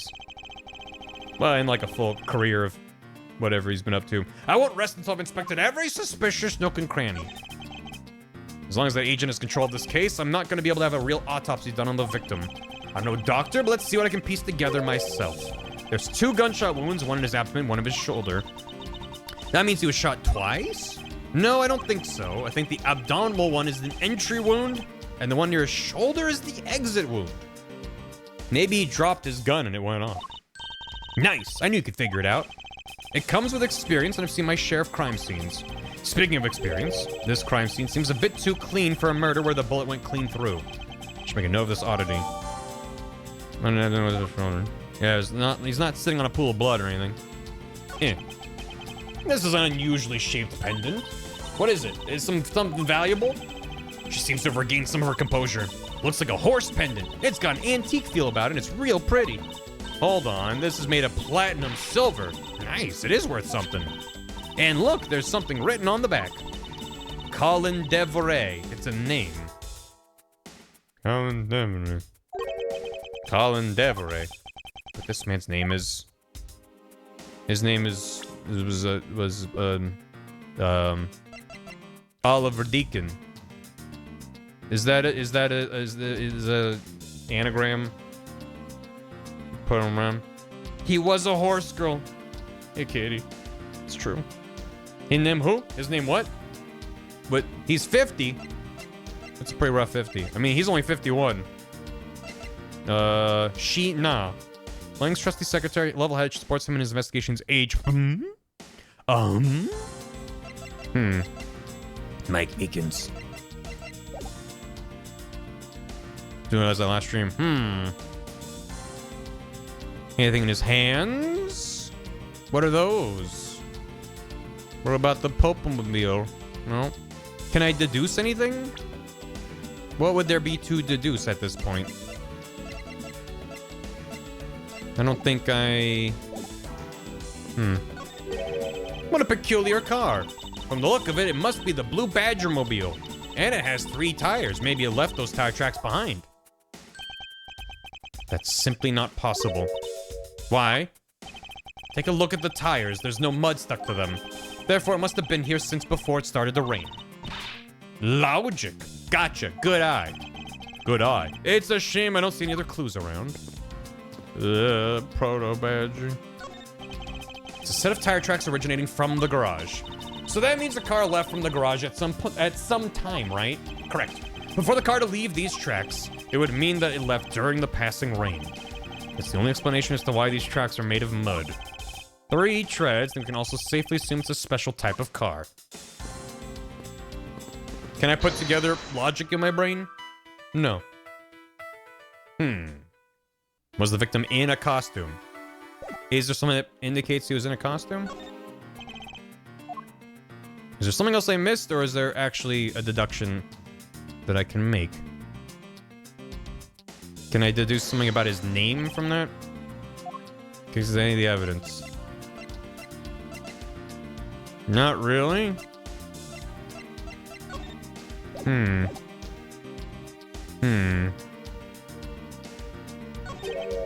No, 2 gunshots once. You shot twice. No, shot once.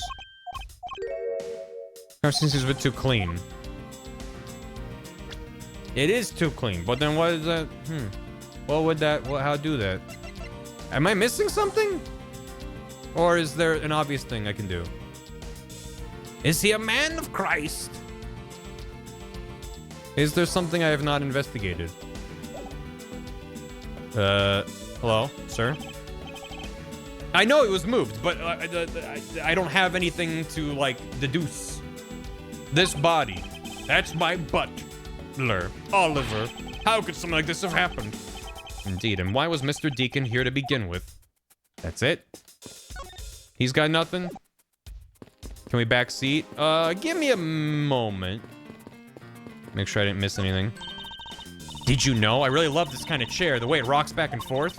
When I grow old, I plan to sit in one of these and rock the day away every day. But you don't have to wait, Mr. Edgeworth. You're at just the right age for one. Do I really project myself as someone of that age? No one's too young or old for a big old rocking chair. Bring that vibe with you to the function. Okay, I don't think I'm missing anything. So there must be something I can deduce. I would hope, honestly, the only thing I remember about this case is the horrifying hallway moment earlier. It was a good moment. So the two pieces of detail is that he was shot from presumably a low angle, or he was at a weird angle. And his necklace says, what was it? Colin Deveray. And this man's name is ... Makes it seem like I can tie that to his name. I can switch the profiles. Okay. But I can't present that. I can only present evidence. So never mind, it's not that. So what do they want? What do they want me to do? The victim is Oliver Deacon. Is that it? I'm pointing at him and then presenting his dead body? Urethra! I've got it. This man is the deceased. You're a genius, Miles. Congratulations. Okay. So it's like I've never been like, look, present him to himself. Like, okay, thank you for the bits of the resub. How you doing? 88 months after. Holy shit. 80. That's what. There's something not right about the name on the pendant. The victim is the Amano family butler, and his name is Oliver Deacon. But the name on the pendant is Colin Deveray. I wonder what's up with that. Grace Knight statue looks like the proto-badger. Then we've hit upon an important piece of information. Pen and data jotted down. Ugh. No, I've not seen this before, and I hate it so very, very, very much. Lance! This sucks so bad. The little baby dolls at the bottom does not help the vibe. There's an SCP. Yep. I'm definitely cursed now. Thank you. Thank you so much. And I thought I was already cursed looking at the Proto Badger all day today. Lance, where are you, sweetie? Excuse me, but you are? I'm the newest suspect. Badump. Huh? Cooking Mama. This is bad. He's really good looking. Oh, stop it, Lauren. You can't let yourself fall for a playboy like him you're in love with. Sounds like someone doesn't know the meaning of the phrase inner monologue, huh? Sorry to interrupt your conversation. Might you be a friend of Lance? Maybe Lance proposed with a ring pop. I'm Lance's girlfriend. My name is Lauren Paups. Paups? Paups. Ring Paups. His girlfriend. Oh, should just take a look of it? Oh, it's not like that. We're more like friends, and we're not lovers or anything. Well, we haven't gotten that far yet. But I guess that's how people are going to see it, so I should just accept it. What is her deal? Oh, she is looking it. I even got this ring as a present from Lance, swoon. You know what she reminds me of? A cartoon character. Ugh. May I inquire as to why you are here? I haven't been able to get in contact with Lance lately, and I began to get really worried. Ooh. I looked everywhere for him, and then I heard about the kidnapping, so I came here. You're really strong for having made it through all this by yourself. Is it true? Has Lance really been kidnapped? No one is supposed to know, but yes, it's true. Oh, Lance. I can't believe you've been spirited away. I wonder how you're doing right now. Looks like she's gone back to the fair maiden in love routine. There's a dead body right there, ma'am. So, Mr. Edgeworth, where do we go from here? We found a body, so we should look into the murder.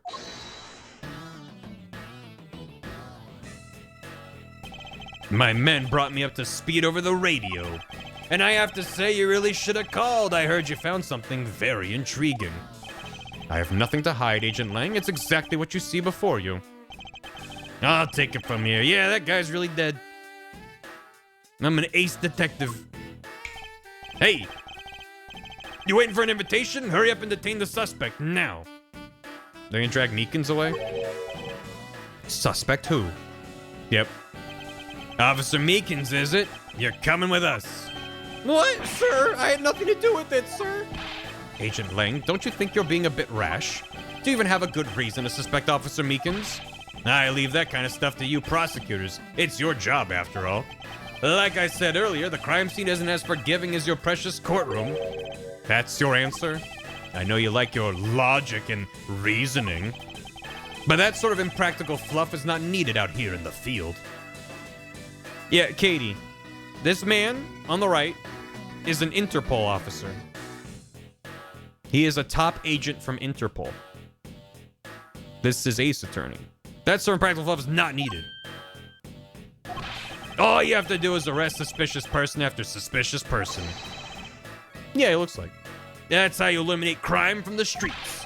That's also precisely how you unnecessarily arrest innocent people by mistake. Innocent people? Nonsense. There's no such thing as an innocent person. We've all got a blemish or two in our hearts. He looks like one. Our introduction to him was saying, stop counting my men. They're people, not numbers. And now he's out here like, everyone's guilty of something. Pick a lane, Lang. That's tyranny. I won't allow such a thing to go on unchecked before my eyes. Too bad you don't call the shots around here. As I have sworn to uphold the laws of this land, I cannot allow you to take this man in. That you would arrest a man on false charges without even conducting an investigation. Have you no honor as a member of law enforcement? You, how dare you speak so disrespectfully to our Shifu? Hold it. Oh my god, the way he's tapping his fingers against his leg with his hand in his pocket is kind of a lot. That's a lot of frames of animation for a very tiny, subtle thing. Wow, look at him go. Yowie hands. You amuse me, Mr. Prosecutor. Lang Zi says every pack has its own rules. If you can play by their rules and come out on top, that's a true victory. But only if you're on top? Alright, I'll give your beloved laws a fair shake. You're an Interpol agent. Why are you like you and your laws in this country? I'll show you just how much investigating I've done. Through my line of logic. And they just start making out. I've seen a lot of bodies like the one being carted off in my time. I can say he was shot in a single glance, but even you figured out that much, right? With your current gun laws, it's not exactly easy to get your hands on a gun. Yeah. Not unless you're a member of law enforcement like Officer Meekins, isn't that right? Japanifornia. Japanifornia. What is your reasoning? Solid as a rock. It's based on the philosophy of detainment. What's this philosophy of detainment? You don't know? In that case, pay attention, girly. In my country, the criminals have a saying, beware of the wolf. Why the wolf? Because in my language, Lang means wolf, and you don't mess with me or my pack. It's a lot of words to say, don't mess with me. And as for the detainment philosophy, its father is my honorable ancestor, Lang Zi. You'd think I'd have heard of him and his teachings if he's that famous. He's got a scroll. Lang Zi developed it as he worked to lock criminals away thousands of years ago. To this day, the Zhengfa police still trains its recruits using his philosophies. But thousands of years ago, that makes your story about as believable as a fairy tale. Anything wears down and breaks over time. Do you really believe something as ancient as that can be applied to today's world? You want to put it to a test? Yeah. Yeah. Let's butt his rebut. Seen a lot of bodies like the one being carted off in my time. Hold it. Lang Zi is Wolfchild? That's fun. What can you tell me about the body? A lot. Even without an autopsy, I have my ways. They teach you the basics of forensics along with the detention philosophy. Then you wouldn't mind telling me a little of what you figured out, correct? I can say he was shot in a single glance. Hold it. What language is that? I'm assuming Chinese. I think anyone who saw the bullet wounds would come to the same conclusion. Holy shit, the bad badger behind Miles. Don't pat yourself on the back yet. He's almost doing a Sonic Adventure pose. Wanted. $1 million reward. Live and learn. What's that supposed to mean? Yeah, he's doing a Layton adventure. Yeah, it might be pronounced like tz. Length. I don't know. Search where the water is deepest.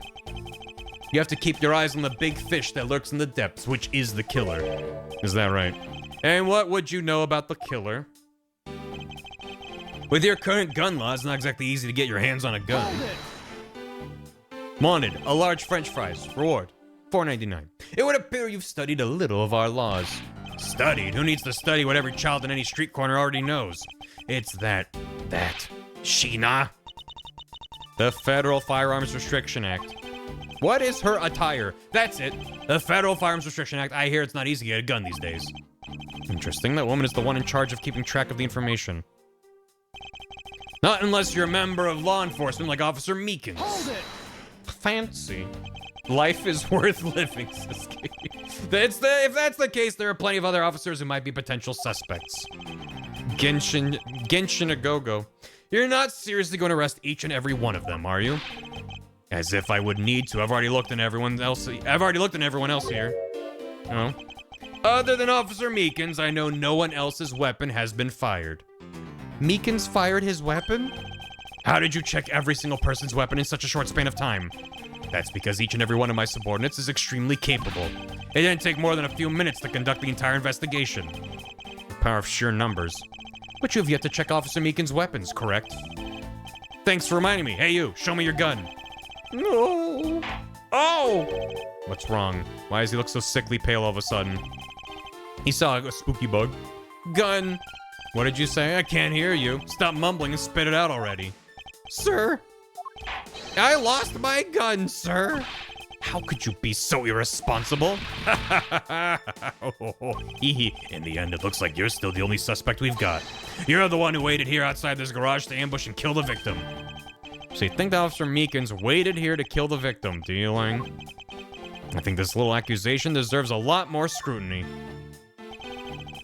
Officer Meekins ambushed the victim in this garage and killed him here with this gun. Hold it! With his gun. You mean to tell me the murder occurred here in this garage? From the fact that the suspect was found almost next to where the body was found, I'd say it's pretty obvious that this is the crime scene. Langzi says the criminal always returns to the scene of the crime. Hey, finally a quote even I've heard of before. Furthermore, Langzi says... He says, He says, successful investigations are the result of multiple returns to a crime scene. Looks like neither detectives nor criminals have changed their ways over the millenniums. So this is the kind of conclusion the philosophy of detainment can lead you to. I don't get it, Mr. Edgeworth. Why are you putting yourself on the line for Mr. Meekins? It's not that I particularly care about what happens to Officer Meekins. Oh, what? That was amazing. However, I can't simply stand by while Agent Lang ignores our country's laws. Shilong Lang, just what sort of investigator are you? That was an incredible squish. All right. He ambushed the victim's garage, killed him here with his gun. Is that so? Then riddle me this. Hiya. Objection! I've used my brain. Can you say the same? Unfortunately for you, Agent Lang, that is simply not possible. What do you mean? You've seen the crime scene for yourself, and while you were looking, did you not think to yourself that it was a little too clean? Ayah! He's in a fighting game stance now. So you did notice there was too little blood. Do you still wish to claim that Officer Meekins committed the murder here? Because this isn't the crime scene, and if it was your men who led you to think it was, then I suggest you leave this case to the local police to set the record straight. Gah. King of Fighters. Not bad. I see your logic can be just as sound as mine. I see your Schwartz is as big as mine. In that case, let me ask you this. Don't you think it's weird that officer was hanging out around here in the first place? Weird? How so? Hey, you. Your squad's not even supposed to be in this area, right? What were you doing neglecting your duties and loafing around here? Don't you dare give me some lame excuse like I found myself taking a walk. But sir, I really did take a walk, sir. You're a disgrace. How dare you take your pack obligations so lightly? Officer Meekins is looking extra meek. Is he hiding something? Mr. Edgeworth, please, sir. Save me the way you did earlier, please, sir. Officer Meekins, please give us a detailed account of what happened. Sir, not you too. Meekins' testimony.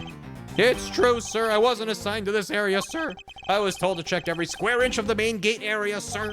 I also went looking for the kidnappers while selling dreams in the Blue Badger Mobile, sir.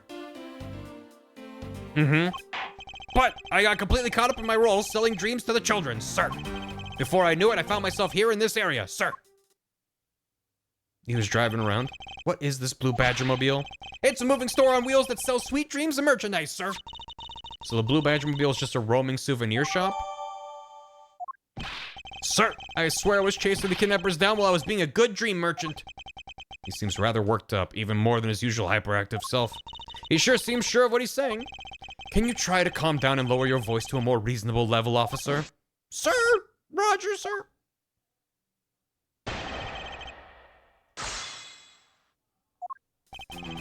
It's true I wasn't assigned to this area. Hold it! All right then, where were you assigned to? I was assigned to the main gate, sir. You must mean the area with the bridge and the outrageous fountain. Okay, then why are you here in the Wild Wild West area? Wicca Wicca Wild Wild West. That's because it's a very deep reason. I was told to check every square inch of the main gate. Robota! Describe for me how you conducted your investigation. Well, first, I made sure there were no suspicious-looking people in the area, sir. But the only people that seemed to gather around me were little girls, sir. What did you expect when you're dressed like a blue badger? I thought I had no choice at that point, sir, so... started arresting all of them. I went looking for the kidnappers while selling dreams in the Blue Badger Mobile. Hold it! Prison, now! What exactly do you mean by selling dreams? Sir, the Blue Badger Mobile is where dreams are collected. What? Sweetness like you've never known except in dreams, ma'am. Like innocence drops. And bitterness found only in nightmares, ma'am. Like guilty jawbreakers. Selling those as I push the Blue Badger Mobile along is my sworn duty. When he pushed it. Was he Flintstonesing it? I got completely caught up in my role, selling dreams to the children. Hold it! You completely forgot to look for the kidnappers. No, of course not, sir. I would never do something like that, sir. Well, you're absolutely right. Well, you're good at this forcing people to confess thing, Mr. Edgeworth. To be frank, I'm just a little man, sir. I'm better at selling kids a few small dreams than looking for a big crook, sir. Hold it! Enough wallowing in your own self-pity. Let's return to your testimony. Yes, sir. He's just a little guy. Found myself here in this area, sir. Hold it! How did you wind up all the way over here? I was in the middle of a sea of kids, sir. But one of the kids decided to challenge me to a fight, sir. I had to run away from the child's painful drop kicks, and before I knew it, the good old drop kick, I dished out my fair share of those when I was a kid. It was always the best when you felt one really connect with your opponent. In any case, you wound up here for a reason, completely unrelated to the investigation. Sir, that's right, sir. That's not something you should be admitting to with your head held high, officer. Sounds like he simply forgot about his real job and became the Blue Badger. There is one flaw in Officer Meekin's story, but I have the feeling that he'll need some prodding before he'll spill the beans. Everyone signs there, so every square inch of the main gate. We're looking for the kidnappers while selling dreams in the Blue Badger Mobile. What about the Blue Badger Mobile? It was parked inside the garage. So he's saying that he ran from there? I caught my role selling dreams to children before I knew I found myself in this area. But he drove here? Is that the issue? Or is it something else? There's only one of each. Bad Badger's head was found. The family. He should have seen the body. But he didn't? Is that the issue? What is the issue? I wasn't assigned to this area. I was told to check every square inch of the main gate area. I went looking for kidnappers while selling dreams in the Blue Badger Mobile. I got completely caught up in my role selling dreams to the children. Before I knew it, I found myself here in this area. It has to be this line. Objection! Officer Meekins, your statement contradicts this piece of evidence. No, it doesn't. Nothing good for you, and even the culprit's doubting you, Mr. the Prosecutor. Must be lying to be on a natural spot. Present some evidence. What if it was the dead body? Objection! No? Okay. All right. What's the malfunction? I wish I could yell France. Those were the days. He's at the main gate. Wild West. Is it the layout? So he was told to check every square inch of the main gate. He's selling dreams of the Badgermobile. Got caught up in my role selling dreams to children before I knew I found myself in this area. He was at the main gate. Went to like the Central Plaza area.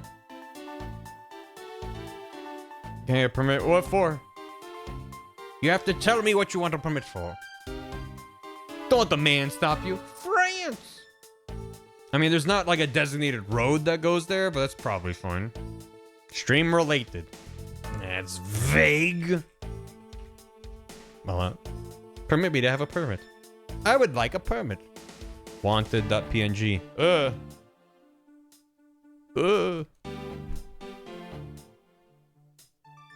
It was me the whole time. Hey, you kid. Reward for 9 million poob. But you have to catch me first. There you go. Bottom right corner. Get him. Get him. What do they? I don't know what they want. It seems like it's this, but that's not really a contradiction. It's more like just what happened as a result. Is there some? Maybe I should read the description. Mobile shop on 3 wheels parked inside the Wild Wild West Gary garage. It's parked in the correct spot. He backed it in, which seems difficult to do with a 3-wheeler like that, but maybe not that.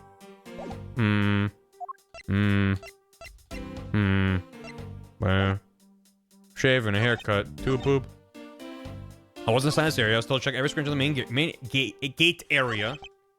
But looking for the kid, I was selling dreams on the Blue Badgermobile. Is there something wrong with the Blue Badgermobile? What's wrong with it? Why isn't that possible? I'd appreciate if he didn't tell such transparent lies. Is he saying he couldn't have driven it because it was parked? He could have parked it there. Is there proof that he didn't drive it? He could have parked it and then it started raining. There's no mud, right? But the mud was later. I don't know exactly what time he did this. There's no tracks in the mud. But what if he drove it into the garage before the rain, which wasn't that long ago, and then he parked it and then was outside, and then a murder happened and they came back? Like, I don't know the exact. I don't know. It's fine. I'm lying, sir. It was an hour ago. Yes, you are. Does it say there at the time?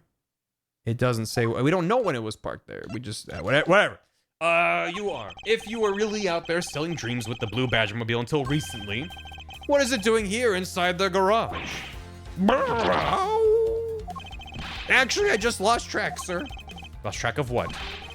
By the time I realized it, the Blue Badgermobile was nowhere to be found, sir. Which would mean it was perhaps stolen. And that's when I came back to this area thinking maybe it was in the garage, sir. This is pretty flimsy, but whatever.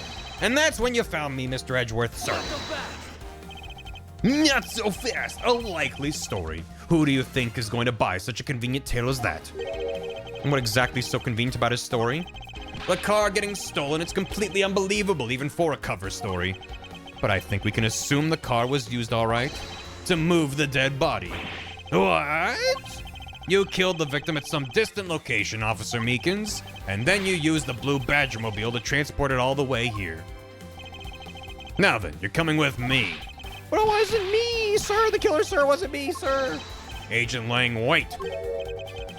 What do you want now? We still don't know where the real scene of the crime is. You can't say we know all the facts of this case, let alone the truth. I told you, truth schmooth. I couldn't care less. Our job is to catch the crook. You'll find out your precious truth after we arrest this guy and take him in. That's the job of you prosecutors in your fancy courts with your logic.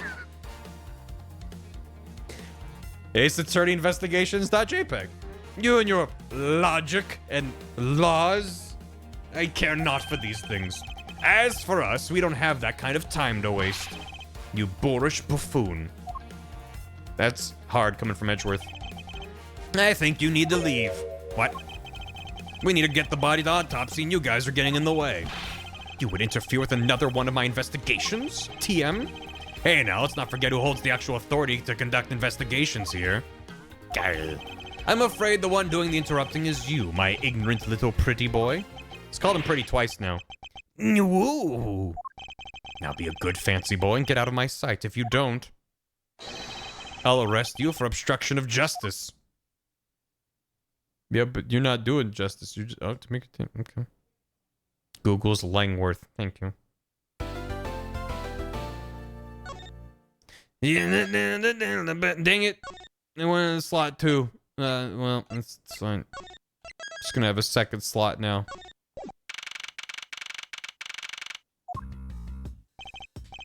Check to the right before re-entering the park. Very important. Thank you. Will do. Chased out like a pair of peasants. Mr. Edgeworth. Yes, Kay? There's something even thieves should never steal. Do you know what that is? You really shouldn't steal anything. However, I'll bite. What shouldn't a thief steal? A life. It's too heavy of a burden on your soul to get away with, ever. That's something we can agree on. Well said, Kay. No matter what we may try, murder is the one crime that can never truly be hidden. And I intend to prove that by my own hands. When I apprehend the murderer myself with my gigantic yowie hands. All right, and I'm gonna work extra hard to be a good assistant. Let's go. I never said you could be my assistant. It's just gonna drop the issue. Fine. First thing we should do is locate the real scene of the moida. Mr. Edgeworth. Detective Gumshoe. Mr. Edgeworth, the stadium. Hurry, sir. This is supposed to be hush-hush, but they found a witness at the stadium. A witness? You! What did we tell you about leaving your assigned post? The jig is up. Mr. Edgeworth, remember that I'm always rooting for you. Go get him, sir. I thought I was gonna get dragged away again. Those detectives sure like they're enjoying themselves. It's not all fun and games, Kay. Now then, let's head to the stadium and meet this witness. Oh, they're just gonna drag me back in. We'll see if I can leave. Maybe not. Maybe later. Once they let me run around, I'll check there. I thought there was a witness here. Is that the same? Oh, it's Pink Badger.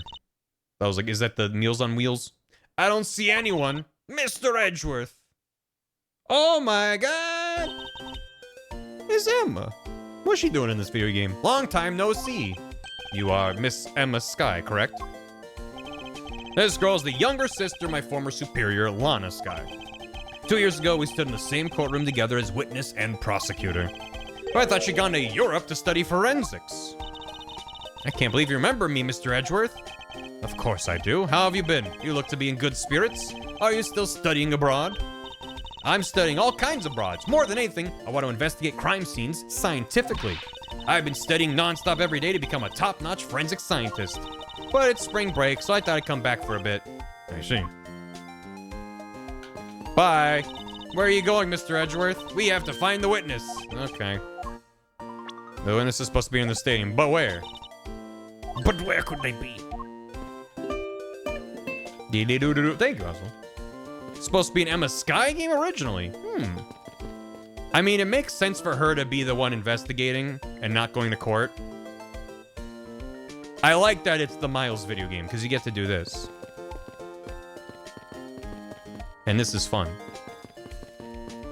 Miles getting inconvenienced is more funny than Emma getting inconvenienced. So the premise for the game makes... This could have been an Emma game. Hello. I mean, Emma game would be fun. Don't get me wrong.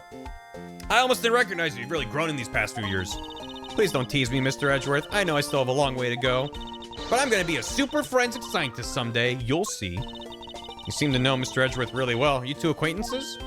Oh, I forgot to introduce myself. I'm Emma Sky. Nice to meet you. I'm studying abroad now to be a forensic scientist. How about you? That's a great dream. My name's Kay Faraday. And I'm trained to become an unstoppable great thief. A great thief? Don't think too hard on it, Emma. It's not worth the trouble. In any case, we have much to catch up on. You bet we do. Detective Sky, Emma Sky, producer, saw Miles in his mind as the main character of the detective game, probably because we've seen it as a more popular character. So why are you here, Emma? Well, I just happened to decide to come back home for spring break. And then I heard that you'd come back too, so I raced on over here. I really wanted to welcome you back at the airport, but I just missed you. How exactly did you know I was here? Through the power of science, naturally. She's got a DS. Never underestimate what science can do for you. Oh my god, her data glasses are really good. I use these to track your footprints and I follow them straight to you. This set is the greatest. It's so wonderfully scientific. You spray this chemical on the ground and when you shine the special light on it, zing, the footprints light up like an electrified noble gas in a glass tube. It's almost like magic, scientifically speaking. Forensic science has never seemed more ominous to me than at this very moment. Also, he tweeted at the airport, Lamau. I'd like to ask you about... Caught up in another murder. Again, Lamau. I'd like to ask you about what you witnessed. What are you talking about? Are you not the witness Detective Gumshoe told us about? Well, I did get a call from Detective Gumshoe earlier. He was practically yelling at me. Mr. Edgeworth needs your scientific doohickeys right now, pal, he said. What was that man thinking? Or rather, not thinking? Let me guess, there's been a murder, right? Yes, unfortunately. There's a sudden glint in her eyes. But I need to keep my mind focused on the witness. Now, where did that person go? I assume this is another Badger-mobile? Yeah, but it's a different color than the blue Badger's car. This is the retina-searing pink model. What's that off in the distance?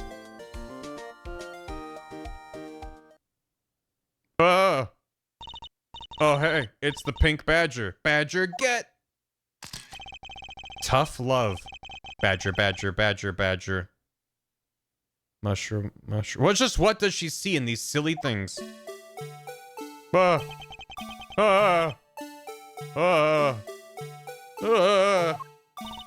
think this Badger has something to say to you, Mr. Edgeworth. Are you by chance the witness I've been searching for?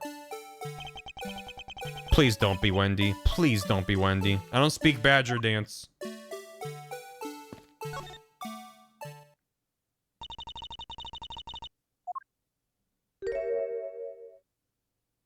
Ugh. God, fuck. Ugh, fuck. Alright, so, that's stream. Goodbye, everybody. Gotta go. It's time to leave. It's time to go. I don't want to be here anymore.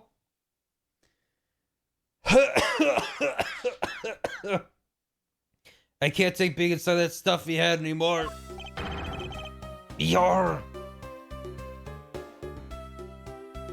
This is why I need a stream over screen. No, seriously. Why would they tease her as coming back and then actually bring her back when just the threat was enough? Thanks for the hydrate. God damn it. So now all we're missing is a lot of heart for the trifecta of, oh my god, why are you back? You're...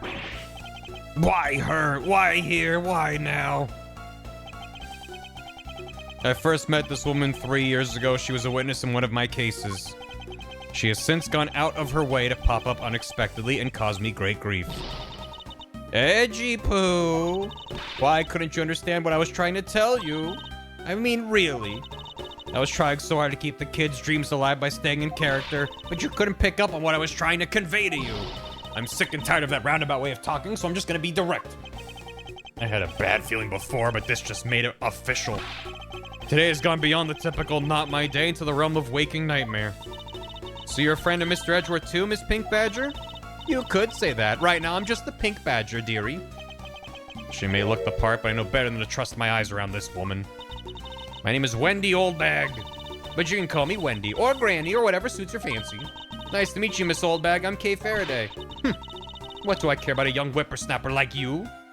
Why with the handcuffs like that? Yeesh, I was just trying to be polite. I don't want to be here. Weren't you a security guard at one of the Gatewater hotels last time we met? I go where I'm needed. I'm very good at what I do, unlike the youth of today. I get called in all the time to fill in when there aren't enough hands. Enough about me, Edgy Poo. I'm thoroughly dejected right now. I finally get the chance to see you again, and here you are talking with two young girls. Men are all the same. It doesn't matter how old... Oh, God. Yeah, that's fine. We're not gonna bother. Don't worry about it. Persimmons? You seem to attract all sorts of interesting people, Mr. Edgeworth. Okay, please, I'm begging you. By all means, do not provoke her any further. The witness. Aren't you forgetting about something, Mr. Edgeworth? This person could be the witness. Thank God we're not going to court. This is the first time in the game I'm like, thank God there's no court. This is bad enough. I hope she isn't, but I don't think fate is going to be so kind today.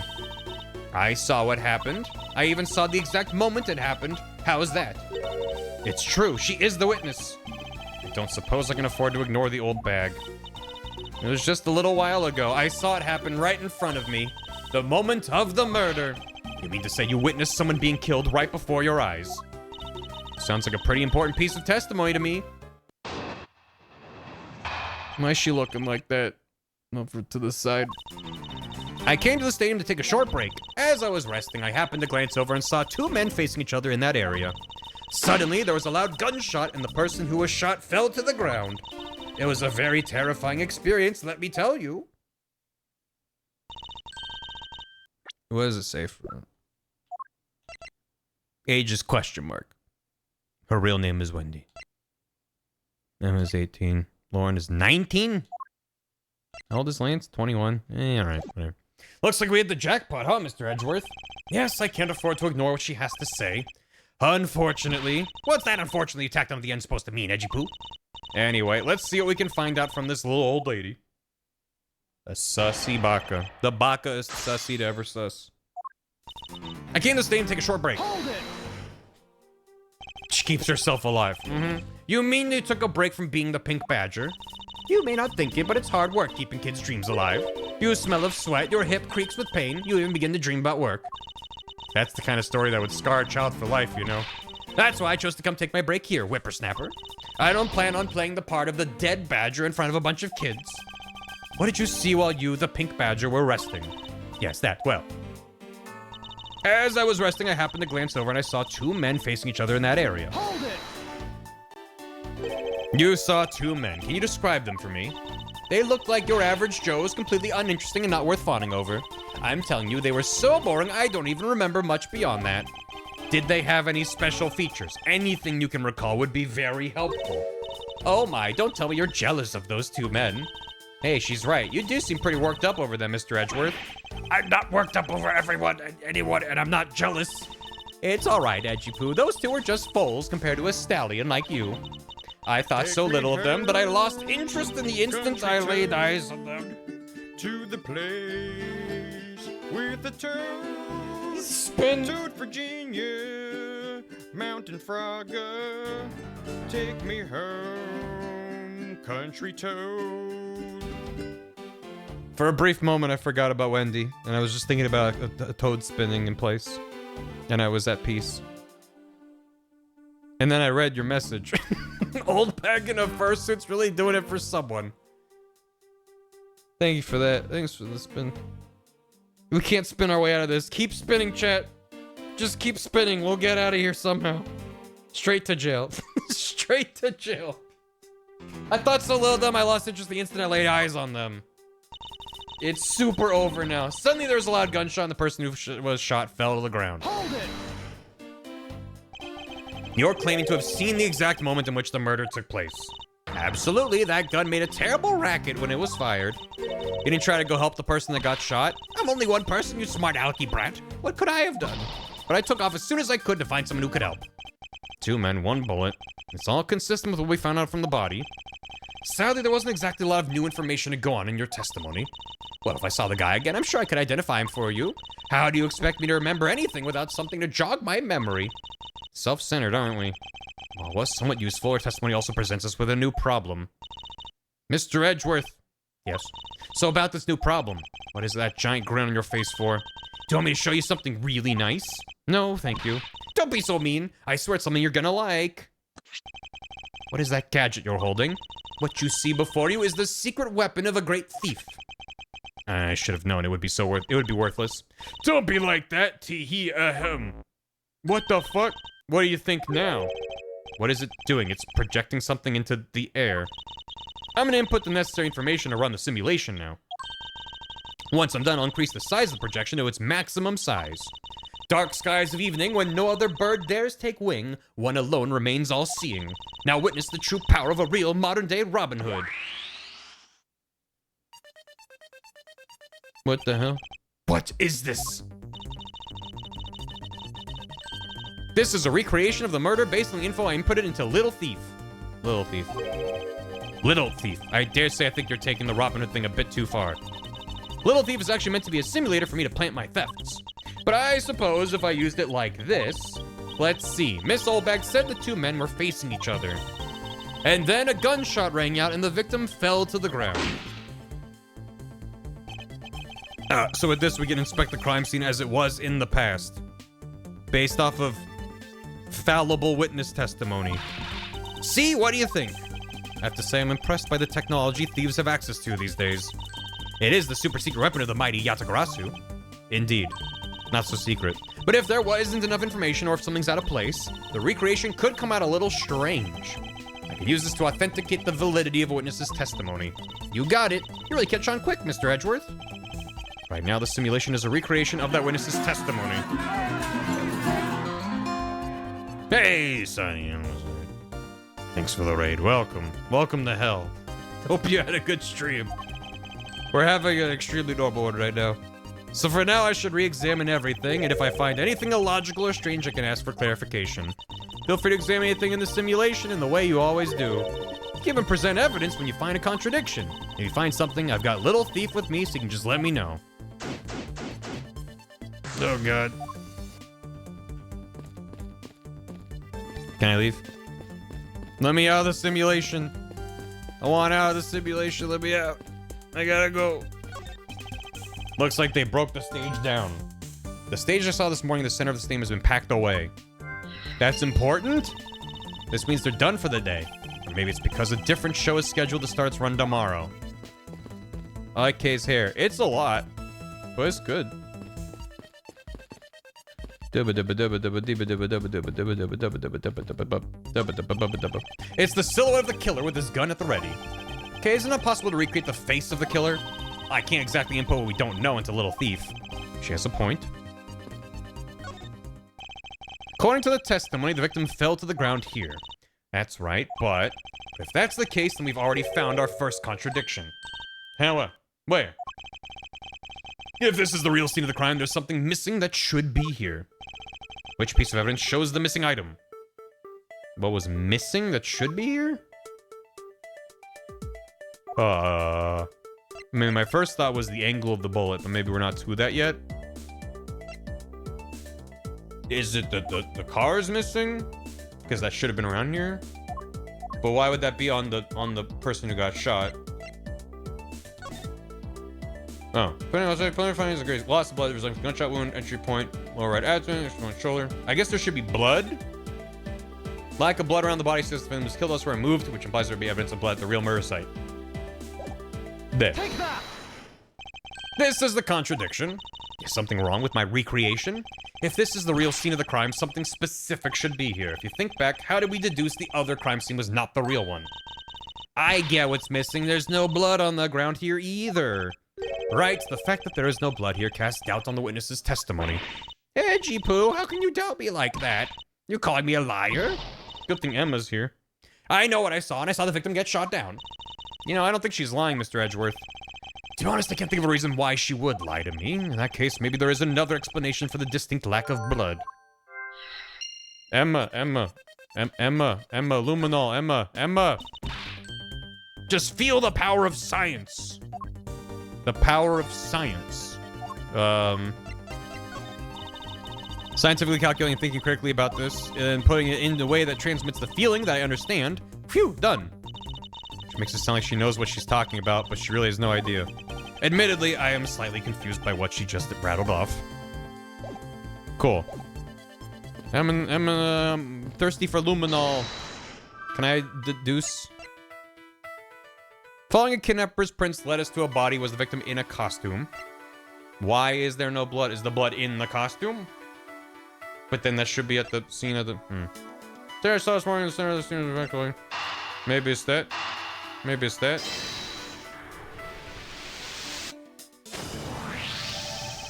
Is it not possible that the victim was wearing a costume? You really think that Mr. Deacon was one of the kidnappers?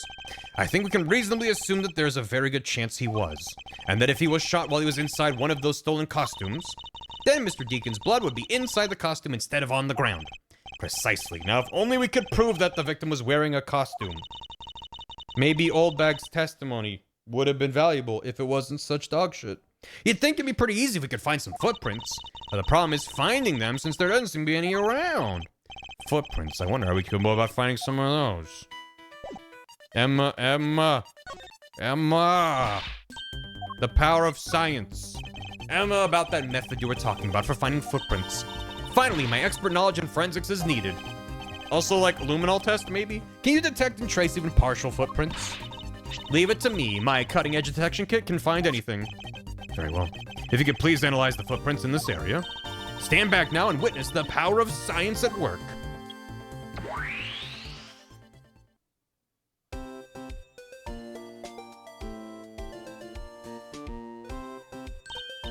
I found something. Look, right there. I don't see anything. Oh, that's right. Here, put these special glasses on, Mr. Edgeworth. Show me Edgeworth in those glasses, damn it. These footprints here were definitely left by a badger costume. Judging by the way the prints are layered, these seem to be the newest. We can conclude that the victim was definitely wearing a costume at the time. This costume here, wearing under the footprints like a blood. Okay, in that case, I'll update Little Thief simulation parameters. Can't wait to see what we find out from this new info. Bwah. Yeah. Now I'm having fun, now that it's a guy. Now it's a blue badger getting shot. So the victim was wearing a costume when he died. And with that, we should be one step closer to the truth. The recreation has changed in accordance with the new information. We may be closer, but now something else has caught my attention. Dead. What do you want? Your testimony, naturally. I'd like to hear it one more time, if you please. Not again. Not again. Kids didn't take a short break. It was resting up in a glance over and I saw two men facing each other in that area. There was a loud gunshot. Person who was shot fell to the ground. Terrifying experience, let me tell you. Was he shot from behind? We don't know. No, because the bullet entered from the abdomen and it exited through the shoulder, which indicates he was shot from a very strange angle. Lower right abdomen, exited from right shoulder. So doesn't make sense he was shot like in them facing each other like that. So there's still more information we're missing. So the Goldbag's testimony is a contradiction in it. And I believe our best course of action is to compare it with your recreation. I just knew Little Thief would be of help. Let's see if we can pull more info from Miss Oldbag to put into the recreation. For that, we must first find the contradiction in her testimony. Was coming downstairs. Maybe fell over and then he was shot. I still think he dropped his gun and then it fired into him. That's the most likely. Can't stand against her right. My fish in that area. Since a long gunshot, person was shot, fell to the ground. It's very terrifying, let me tell you. Knowing what we know now, thanks to your recreation, the contradiction stands out like a giant sore thumb. Precisely, it's all becoming clear to me. Let's curb this issue with some well-presented evidence. Get this over with. Was she assuming the badger's gender? Is that the issue? Objection! You made a grave error, Wendy. You assumed the mascot's gender, and that will be your downfall. Two men? How did you know the gender of the two people involved? Seeing as how the victim was wearing a costume at the time.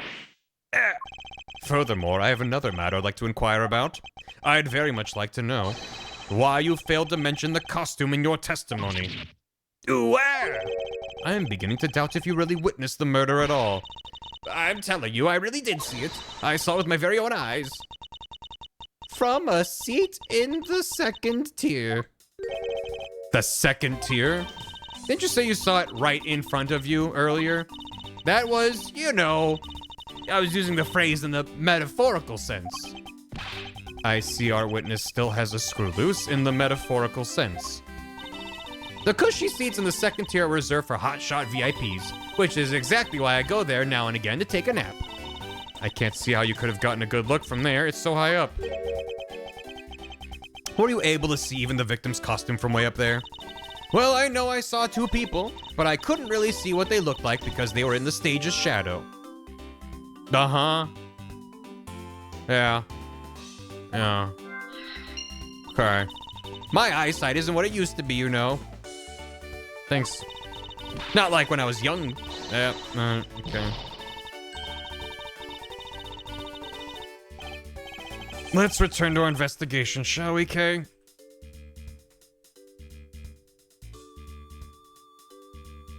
There's like 5,000 pieces on this page.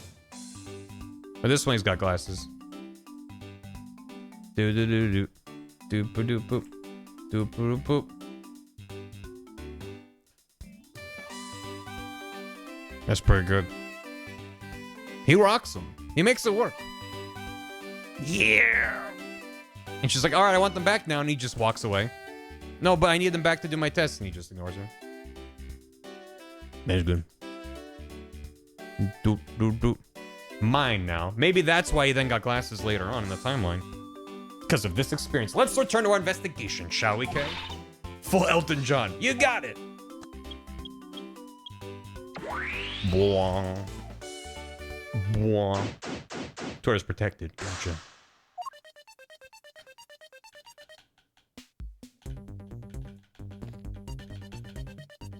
Sorry, it's just when the song plays, I just simply must jam.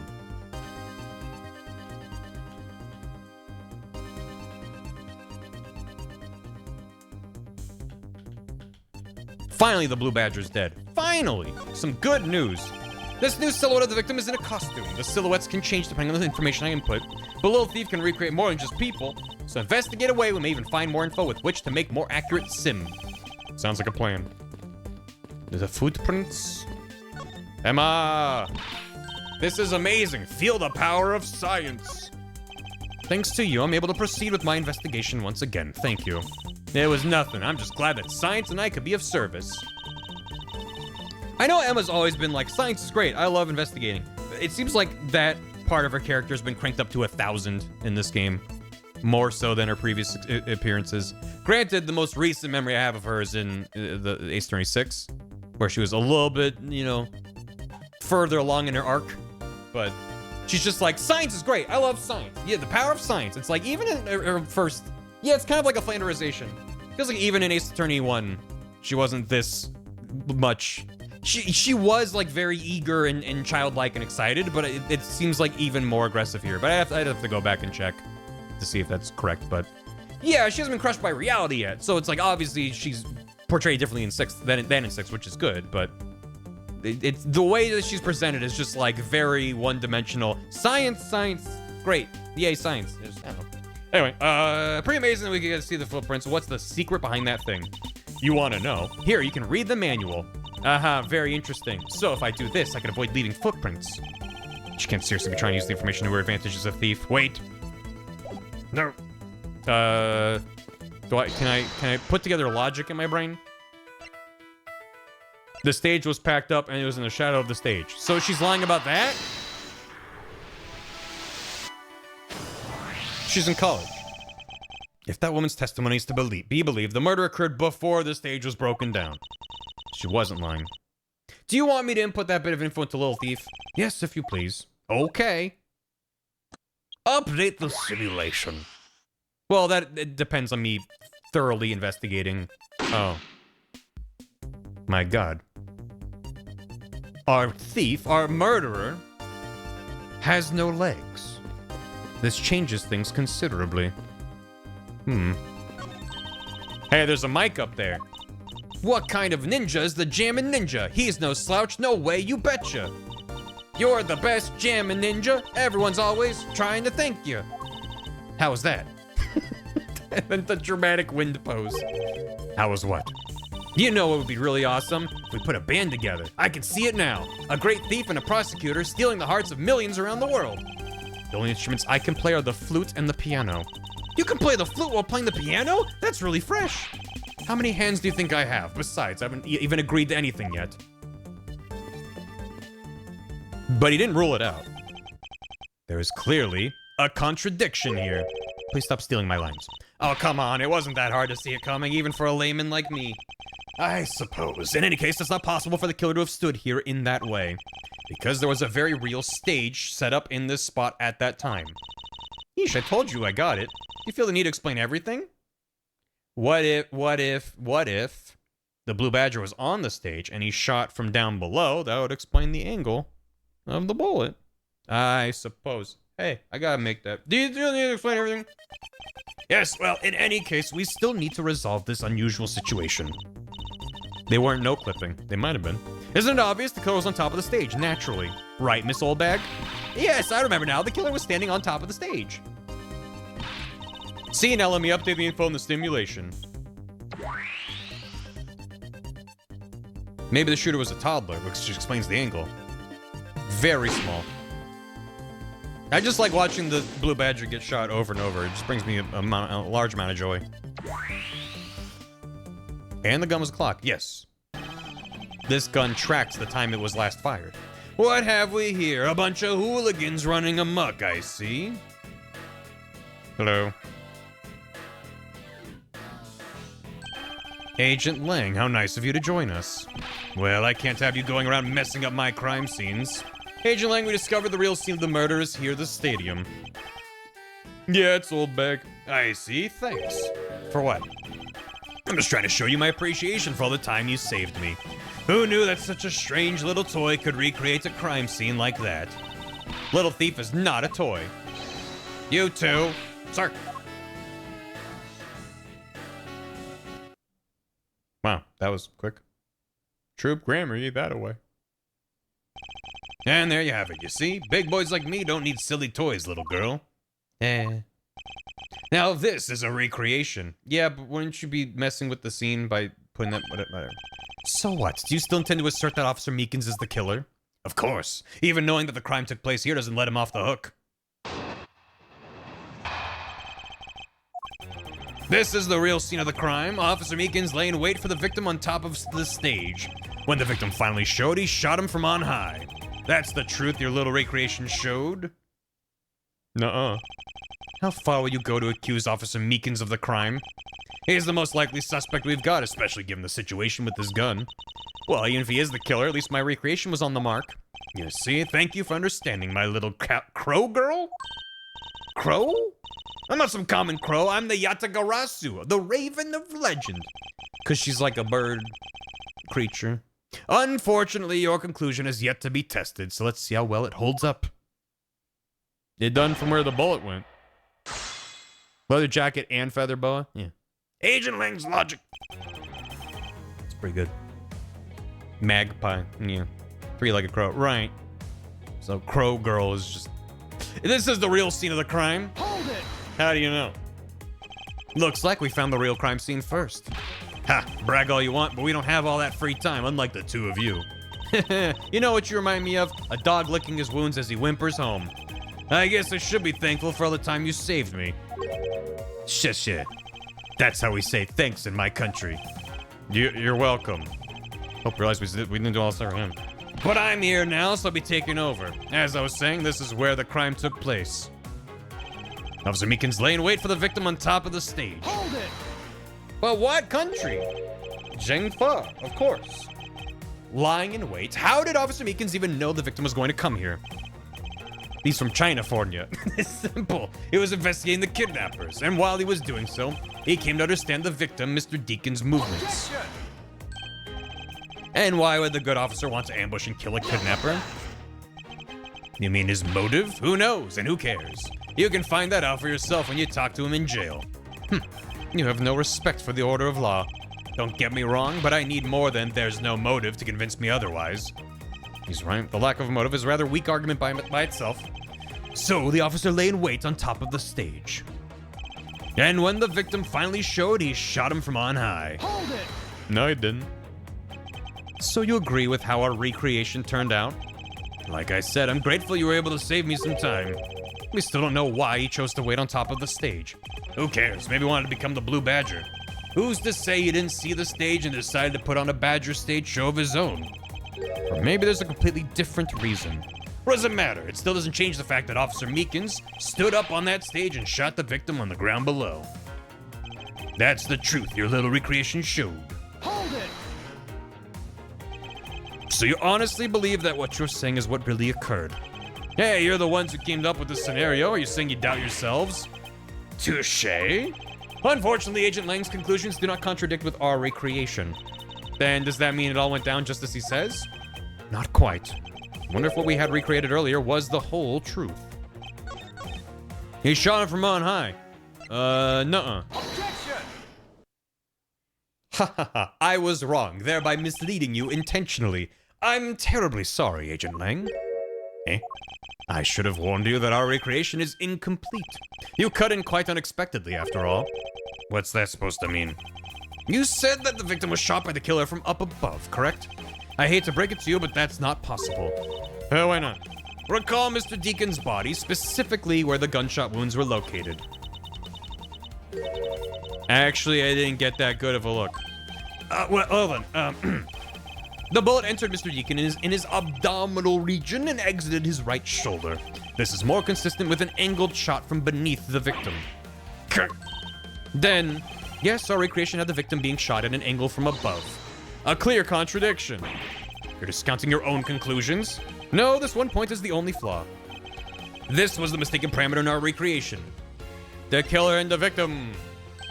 Yes, the location of the killer and the victim were wrong. I get it. I see what you're trying to say.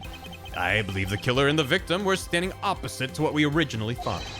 It was the victim who was on top of the stage as he was being shot by the killer. I guess that's why we didn't do a luminol test. Although we've proved that the shooter was dressed in a Blue Badger costume. We don't necessarily know about the victim now, but I'm glad it's still a Blue Badger being shot. If this is what happened, it explains the positioning of the gunshot wounds.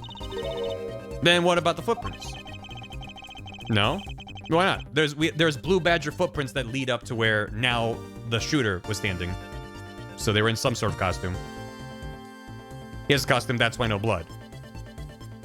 So they were both in costumes. The point is we didn't know about the shooter. Now we know the shooter was also in, right. They're both in costumes. Since footprints don't lie, we can assume then the killer also wore a costume. I'll trace in that data instead. Show me two Blue Badgers fighting. Yeah! The simulation just keeps getting better. Judging by the fact that both the killer and the victim were wearing costumes, I'd say it was a killing between the two kidnappers. That would be the most natural conclusion. God, I do love this simulation more now. Images that go hard. This is good. The instant drop, I know, just the sideways. Wouldn't you agree, Agent Lang? It's just a shame that the downward sprite doesn't have just a dumpy, you know, for the hams of it all. Well done, Mr. Prosecutor. But that alone doesn't clear Officer Meekins of the crime. Nope, sure doesn't. I ask that you take another good look at the tire marks over there. The 3 marks are indicative of the Blue Badger mobile. That story Officer Meekins told about that shop on wheels getting stolen was just a lie. He drove the Blue Badger mobile here and committed the murder. Then he used the car to move the body to the garage in the Wild Wild West area. Wicka Wow Wow West. You believe he moved the body with the car? That's right.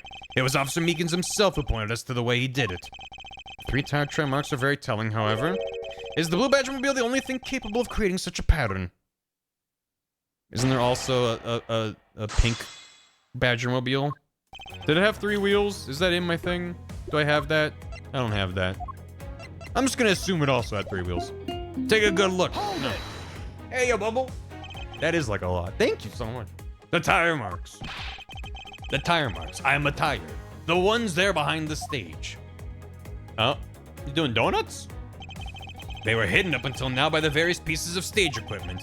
As for when they were made, they must have been made after the rain had begun to fall, correct?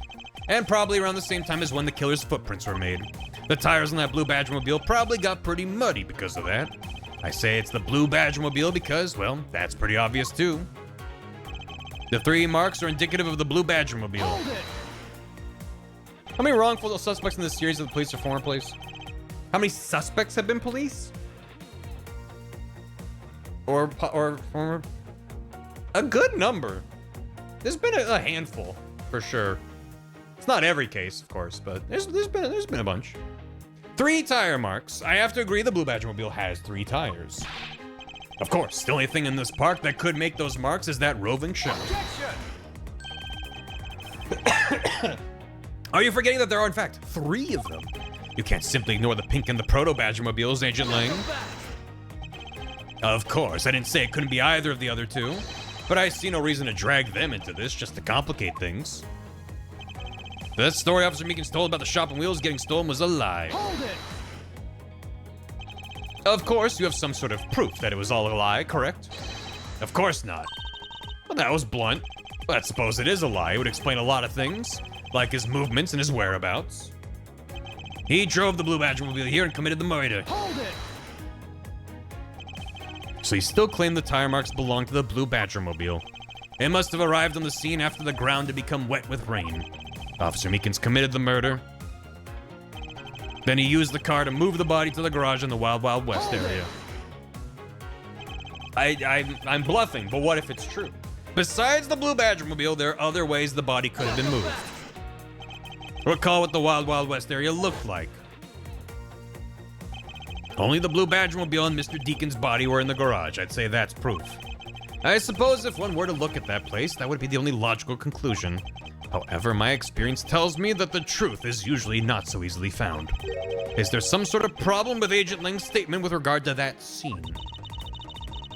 The fact that there are muddy prints for the Proto Badger? Looks like the only thing that car was selling was death, not dreams. Only if what Agent Lang believes turns out to be true. The 3-tire tread marks are very telling, however. Is the Blue Badgermobile the only thing capable of creating such a pattern? Can I prove that it was? I guess. Do we have... Do I have anything about the other prints that I saw there? Should we have some blood at the real murder site? Still haven't found the blood. That's fine. Maybe. Them. All thems. The other creatures. So I'm gonna reach. Best of luck. Like,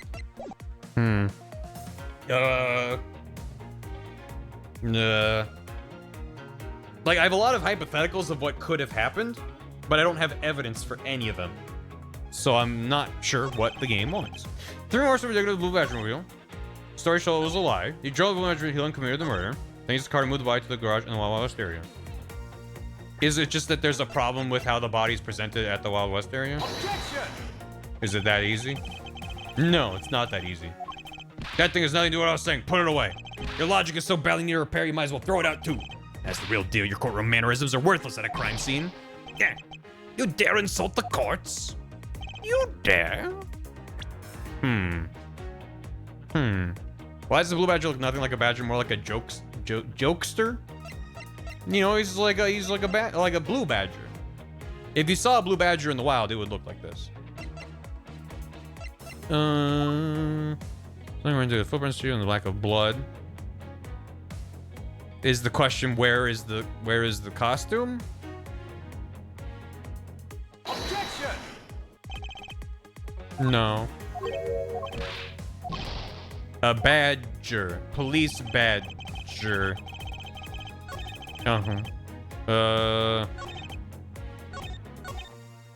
Take a look at the tire marks over there. Those remarks are indicative of the Blue Badgermobile. This story is a lie. I don't have anything about that. I don't think. He drove it here and committed the murder. But it's clearly like, if there's tire marks here, then that means it was while it was raining, during the rain, around the rain. It drove, and then there were only tire marks at the Proto Badger spot. But how do I tell him that? I don't have anything about the Proto Badger. I don't have anything about the tire marks. So it's either I'm a step ahead of what they want or with logic. I can't use my logic mode here. So I'm like, what?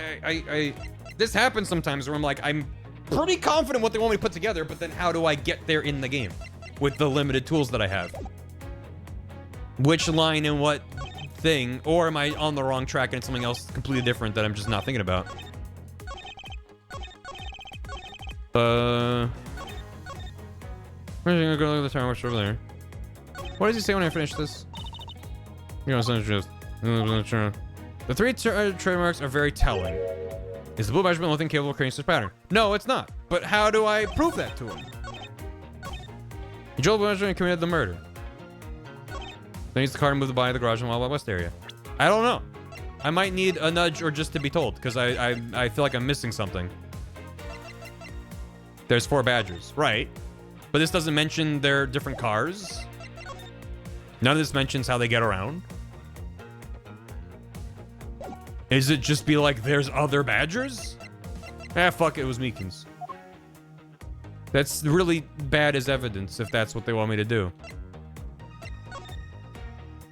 I already presented this on this line, which it could be the Blue Badger meal on a different line, but What is it saying? Mobile shop with 3 wheels is parked inside the Wawa's area garage. Right. Is it on this line? Is it just this line? Okay. So I was upset saying he didn't drive that into the garage, but the answer was he didn't drive it out of the garage? Yeah, okay, fine. Either should work, but okay. That's an impossible tale. And why is that? Those tire marks could not have been left by Officer Meekin's blue Badgermobile. One look at the car would have told you so. What proves the blue Badgermobile had never what? Had never been to the stadium. The wheels, they aren't muddy. Take that! Take a look at the tires. There's not a single dollop of mud. Not a dollop of mud to be found. If this car had come to the backstage area and left those tire tracks, then the lack of mud on these tires stands out as a very peculiar indeed.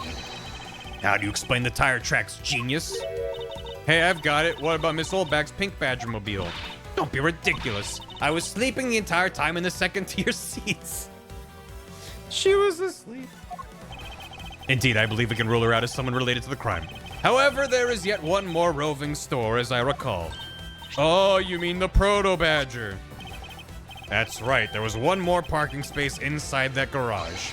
And it proves the existence of a Proto Badgermobile. Agent Lang, I suggest you find this Proto Badgermobile post-haste. There must still be some sort of incriminating evidence in it.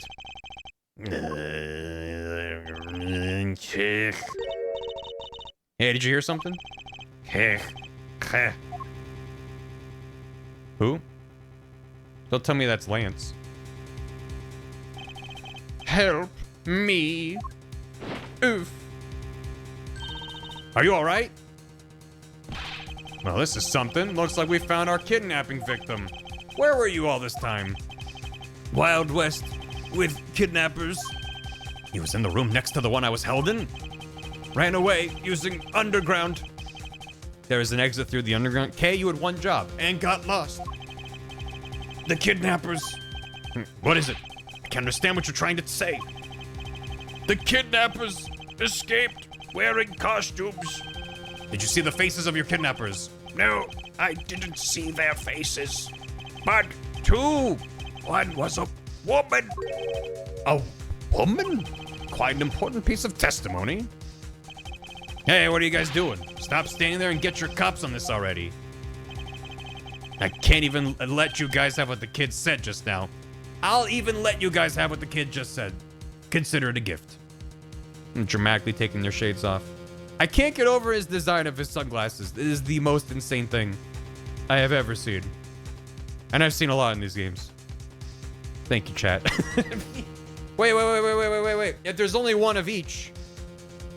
But only the pink badger's a lady badger. I don't understand. There was a lady inside the one that didn't have the pink eyelashes and stuff and the bow?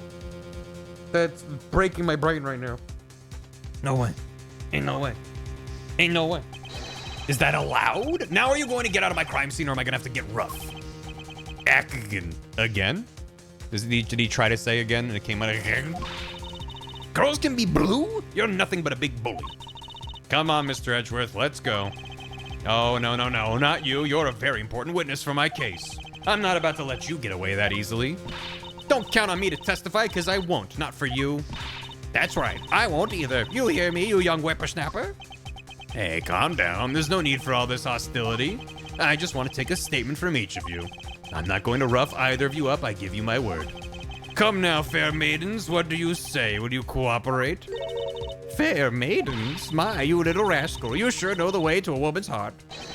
Langzy says, the passage of time is but a fleeting moment, and a lady is young forever. Try not to do my edgy poo with your fancy schmancy sayings. Let's get this over with, so we're clear. I'm only interested in giving you my statement. Sure, just as soon as Mr. Prosecutor leaves us be. Mr. Edgeworth. Bye. Listen, it's an excuse to walk away from Wendy. We'll take it. Ruff up.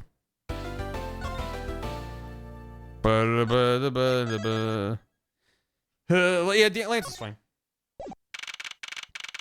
2:34 p.m. 234. What does it mean? Maybe we can go in? Looks like we got the boot again. With Lance safe, the focus of the investigation will shift solely onto the murder. You mean the infighting between the kidnappers? And also the identity of the remaining kidnapper. Miles, my boy. Tell me it's true. Tell me you've really found my boy. Yes, Mr. Romano, we found him earlier in the stadium. Then my little Lance is unhurt. Wait, one of the kidnappers was a lady?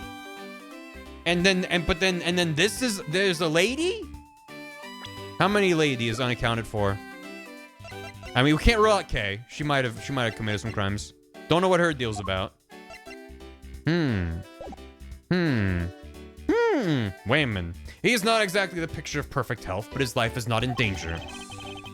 How many ladies could be in one town? He's being questioned right now by Agent Lang. Poor Lance. It must have been so horrible for him. Locked up like a... Okay, bye. I gotta go. Oh boy. Huh. They say that couples across this bridge together will find happiness. Or so the Gatewater Land pamphlet says. You'd think that they'd already be happy because they're able to come together. Well, let's just sign one came with this tale and win. This bridge doesn't go enough to be stuff of legends. Some things are better than investigating anything here in this place. Why won't he talk about that? Why won't we talk about that? Pearl's just really thirsty. She's gonna drink some river water. What a dangerous looking lady. He's farsighted. He needs his glasses. That's fun. All right. Now I understand why you're like, you have to go to the right. It's imperative. That lamp looks like it's got a lot of good stories to tell about the olden days. Looks incredibly new to me. Oh, Mr. Edgeworth, you need to lighten up and get a sense of humor. That was rather rude. Just this once, I'll look the other way. On second thought, maybe the first thing you need to work on is tact. To think they were but a hotel, now they have their own safari park attraction. Talk about a veritable goulash of rides and attractions. With so many of them, you'd think they would have a ninja house.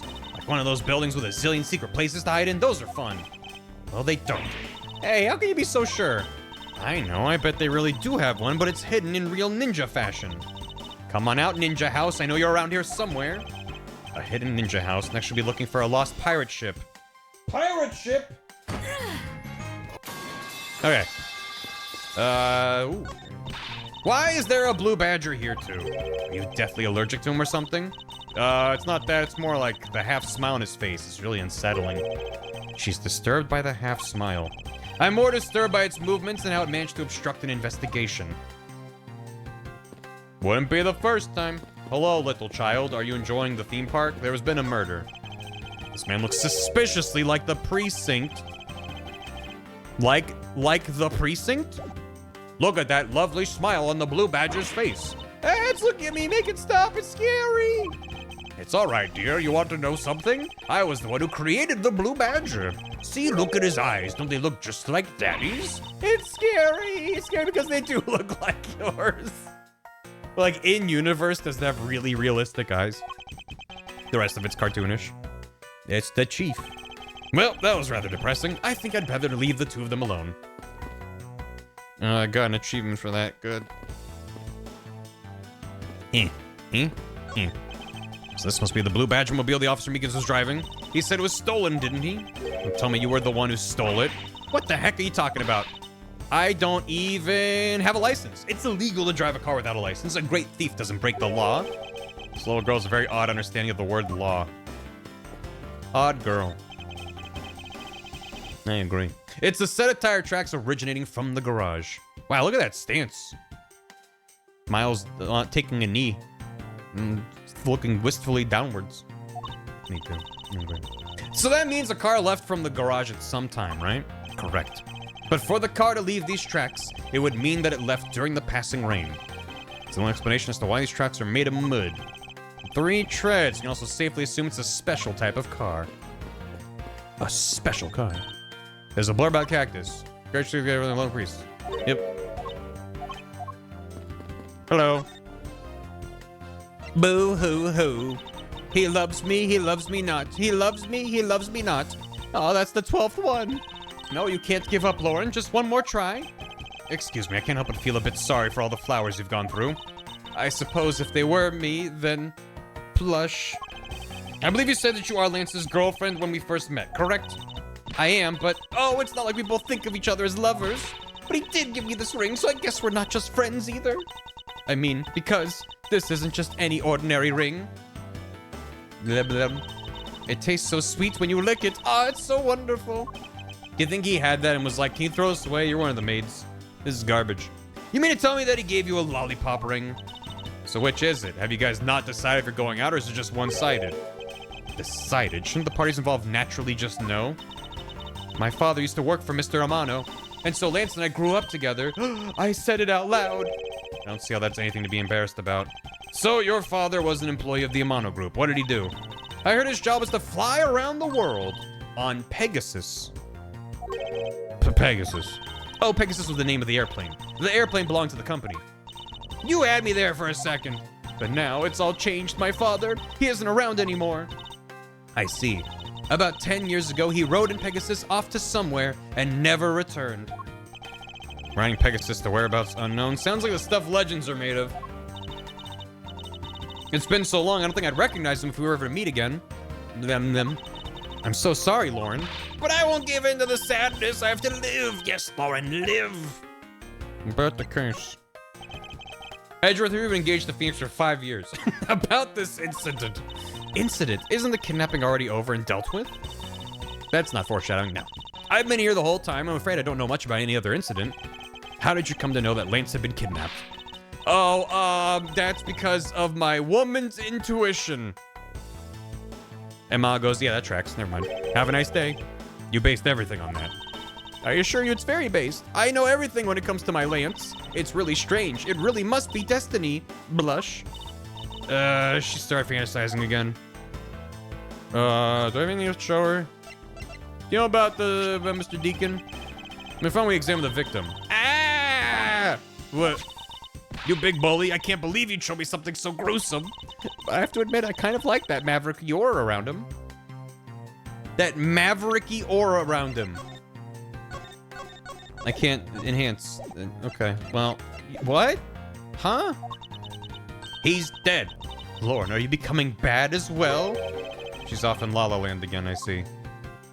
Well, you know the meaning of this? She'll just play golf about one of her fantasies. If you're not going to show it to her, why not give it to me for safekeeping? Why would I do anything of the sort? Don't worry about it. Don't worry about it. I don't know if she would know anything about anything else. I'm a prosecuting attorney. Do you know what this is? It's a prosecutor's badge. I'm not a bad person. I'm not out to seduce you. Come now, won't you talk? Edgeworth has such a way with words. No, you're showing that to me to lord over me with how much authority you have. Well, I will not be bullied. You should be ashamed of yourself, you evil man. How should I repent in order for this woman to talk to me? Probably don't make her cry. Well, that's how you talk to women. Miles, my boy, I can't thank you enough. It was nothing. It really was. She just walked up. I'm still in shock of what happened to Oliver, but I have to say I'm relieved that Lance is all right. Oh, that's right. I mustn't forget to pass this on to Lance as soon as the police are finished with him. My dear Lance, may I come see you again? Your beloved Viola. That's not Lauren. A letter. Huh? The way Lance is being chased after by women reminds me of someone I know. I almost can't believe he received yet another love letter, you know. Here, take a look for yourself. This is a breach of confidentiality. Tenderlender Loan Company. A little smiley face stamp. Huh. My dear Lance. Oh. Huh. Huh. Hey, let me see. That's really weird. It's from a loan company, tender lender. Looks more like a collection bill to me. This is normal. Very normal. Standard love triangle stuff. Girl with unrequited love, guy who's in massive amounts of debt, and the loan company is in love with him. What are you gonna do now, Mr. Edgeworth? We already established that there's a good chance the killer is the other kidnapper. It's my duty to figure out who this other person is. I believe there's one location that might hold a clue or two. Isolation room? Cause Lance was next to it. The place where we were held as prisoners. Hold it. Don't let me in with you. I can't allow you to slander my good name as a great thief by saying I was captured. Not being able to escape from somewhere qualifies you as a caged bird, Kay. We checked that place out pretty well we were there, remember? Don't you think it'd be an even better idea to check somewhere else? Perhaps you're right. The really never knows the killer's identity. What about the hideout? The obvious location is kidnapper's hideout. I mean, that's what I meant. I thought we didn't know where their hideout was. I guess the hideout was the next door. I don't know, whatever. We're still not allowed in, remember? Agent Lang and his men should be done with this area. In that case, there is no harm in asking that officer over there to let us in. Hey, you. Let me in. What do you have to report? Sir, nothing unusual or out of the ordinary, sir. Where have I heard such redundancy before? Is it possible for you to let us take a look around inside? Sir, Roger, sir. That was surprisingly hassle-free. Are you certain? Didn't Agent Lang order you not to allow me in? Sir, that's true, sir, but Detective Gumshoe asked me personally to let you in, sir. And I couldn't refuse a request from him. Well, it looks like Detective Gumshoe has a following. Furthermore, I was asked to give this document to you, sir. What is this? The man in this picture. Isn't this Mr. Oliver Deacon? Colin Deveray. He's male, right-handed, 5'8", 1, 2, 3, 4, 5 pounds. Whereabouts unknown after his escape from Penitentiary Prison. Penitentiary. Stole a gun from a guard during his escape. We thought he might head for where his wife and sole daughter are. By Spider surveillance, he has yet to show up. His sole daughter, and we have someone who's missing a dad. Okay. Hey, Lauren, what's Lauren's last name? Do we know? Do we have Lauren's last name? No, her last name's Pops, right? Maybe it's a nickname. Oh, Colin Deveray? That's the same name as the one on the back of the pendant. It appears that Colin Deveray was his real name. So he took on a new identity and a fake name, but then wore a necklace with his real name as a wanted man? Sole daughter and hot father. Unrelated, I'm sure. It's coincidence. He was convicted in a case 10 years ago and sent to prison. Then what was he doing here? Apparently he broke out of jail and then just vanished. He must have become Oliver Deacon to cover up the fact that he was an escaped felon. Yeah. The probably the most normal thing you can do if you're on the run, on the lam, is write down your name and then anagram the letters to make up a new name, and then keep your old name around on a necklace. I think this is master stroke. It's genius. Colin Deveray. Colin Deveray. Details of No, I'm not sure what's going on anymore. She says with one finger up as if she knows what she's talking about. I have no idea what's happening. Very good, Kay. Is there some sort of link between the victim's past and this current case? These police documents are rather detailed. I should take the time to give them a thorough read eventually. It's fine, let's focus on one thing at a time, starting with the kidnapper's hideout. I agree, we should investigate first, think later. Do we know how old the case was that was stolen in case 1 from Edgeworth's office? Did they say 10 years ago specifically? Or was it just like, it's an old case? I don't remember. More than thinking things through, I think you should try remembering things first. If you could please unlock the door, officer. It was locked up until a little while ago, but since then, the door's been wide open, sir. Not sure I follow what it is you're saying. Care to explain a bit more detail? I think they said 10 years? I don't remember. Yeah. The door was locked down tight when they went to check out the room, so they got about 10 officers to help out and break the door down, sir. I see. I guess that means I get Agent Lang's leftovers. Let's see what we can find. Yeah, I just don't remember if they said a specific year. I think it was just a generic, it's an old case, but, well, they got everything in here. Neat. So this is where the kidnappers planned their foul deed. While you were tied up for a while in the room next door, hee. Okay, please, must you bring that up again? Now then, down to business. There must still be some clues left in this room. Let's try to find out what we can of the other kidnapper's identity.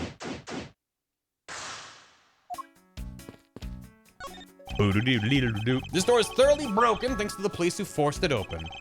On rest of inspected every suspicious nook and cranny. Looks like a sword, a broken sword. Strange, why would it be broken like that? Swords don't usually break on their own. That's true. Alright, then let's think about it in this way. Maybe it broke when someone was trying to use it for or on something. Hypotheticals aren't going to get us anywhere. Perhaps we should think more on this later. Yeah.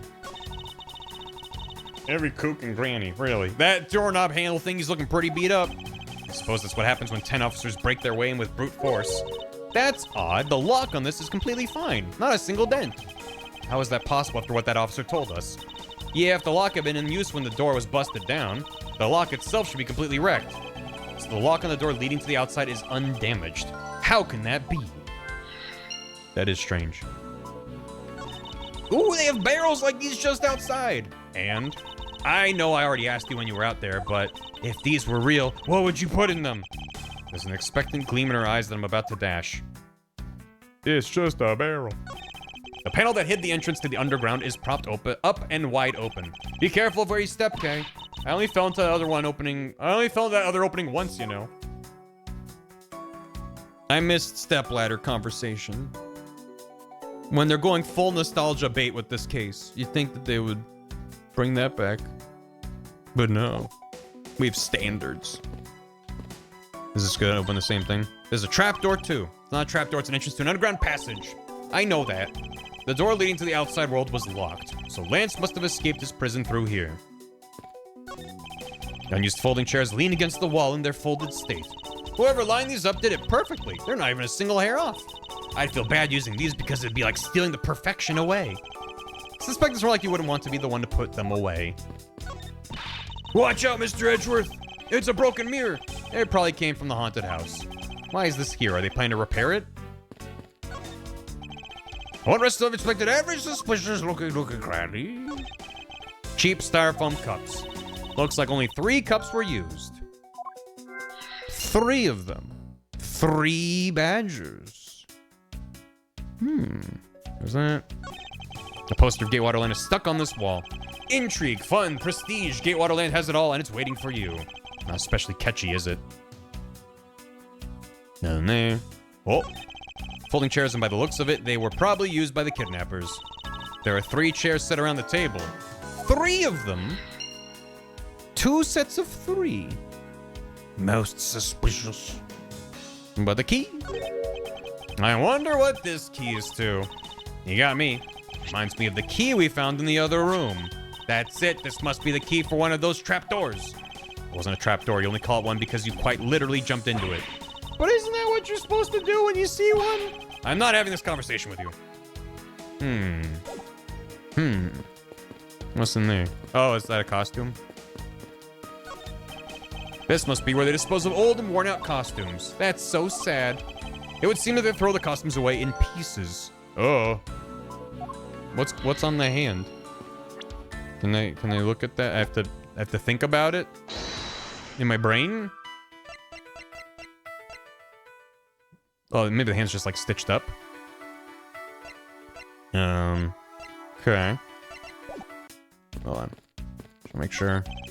Beyond this door is where the kidnappers held you after getting the jump on you. Must you keep reminding me? But it's the room where I got to see your awesome new face. You didn't need to remind me of that mortifying moment either. You. A sign advertising the photo rally is something I have absolutely no interest in. Yeah, but I do, and I'm gonna get my hands on the rest of the Badger family. You'll see. Definitely brings a decidedly different atmosphere to a criminal investigation. All right, let's try to put some brain cells together. 3 cups, 3 folding chairs. What would I learn from combining this information? That there were 3 people?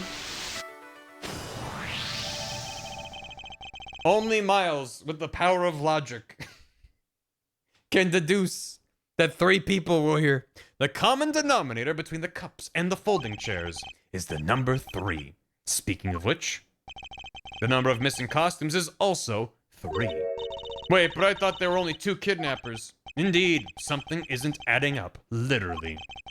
Is it possible there's a 3rd kidnapper that Lance didn't see? A 3rd kidnapper.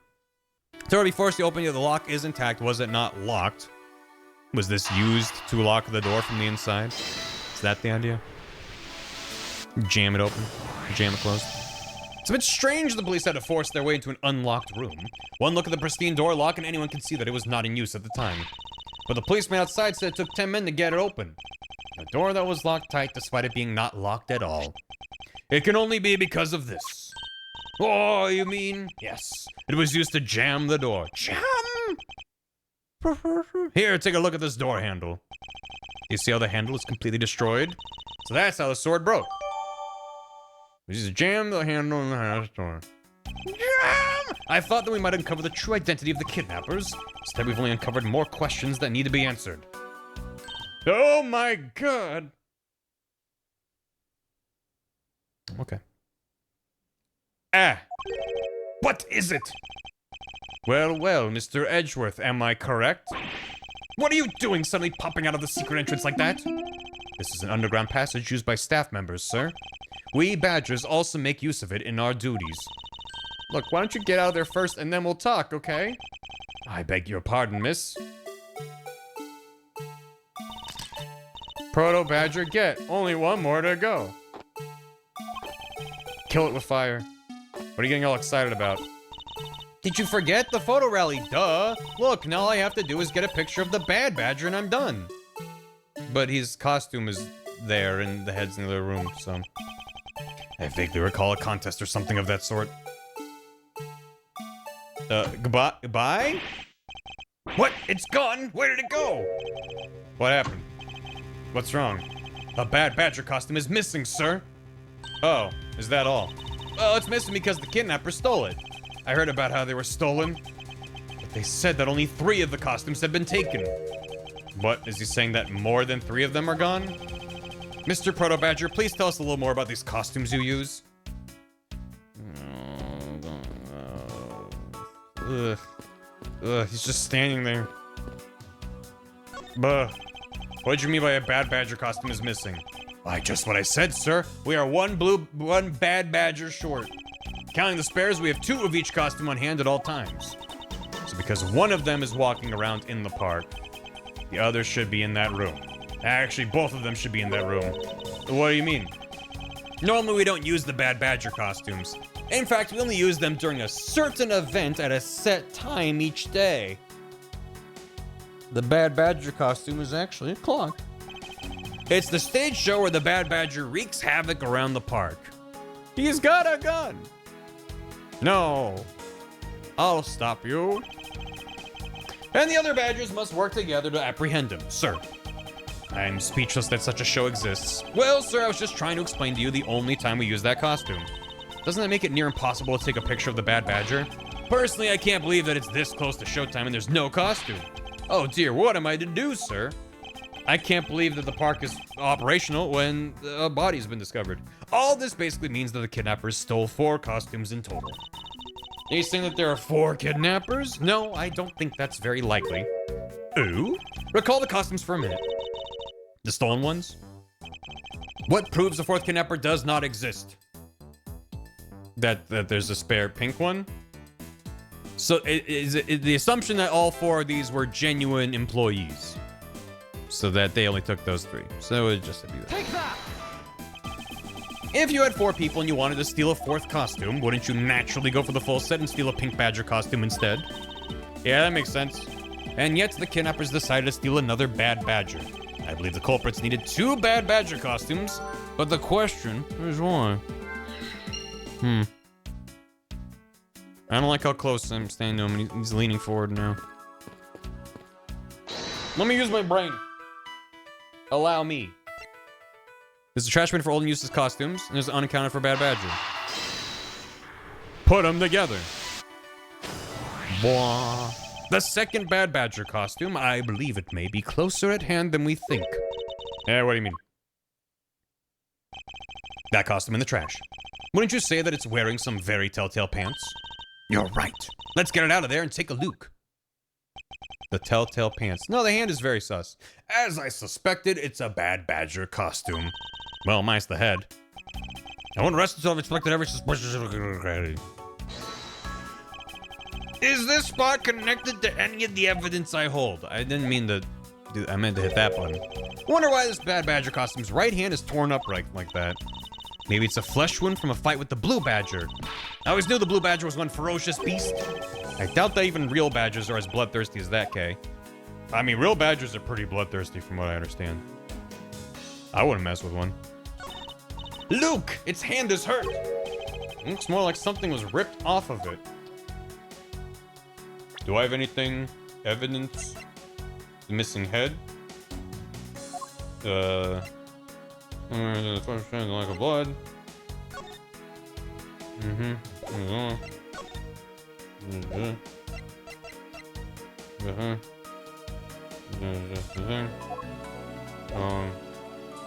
I point to the missing head?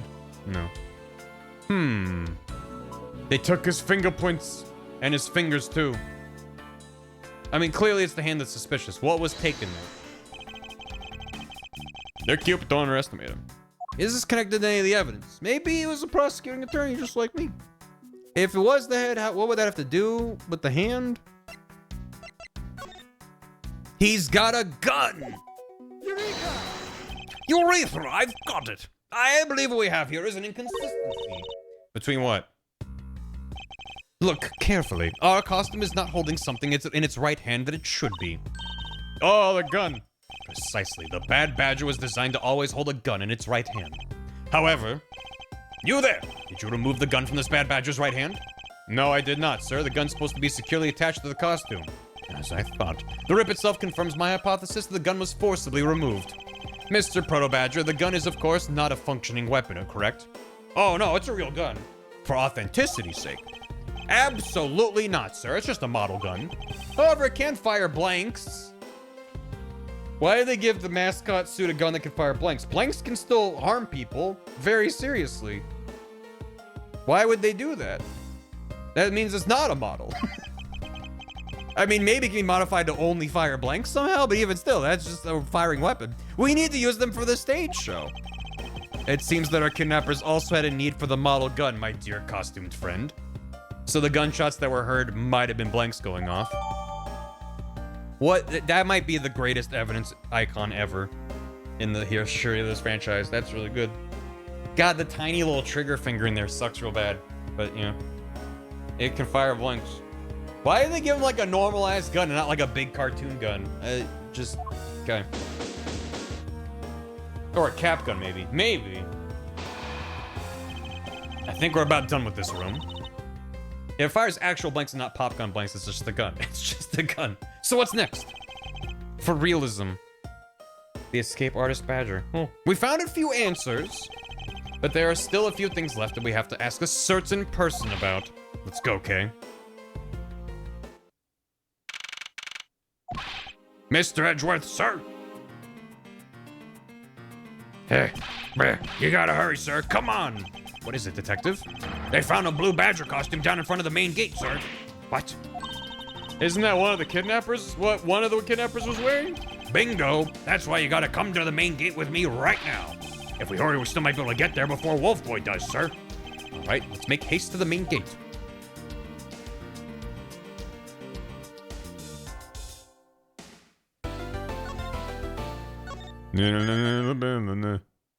The final confrontation?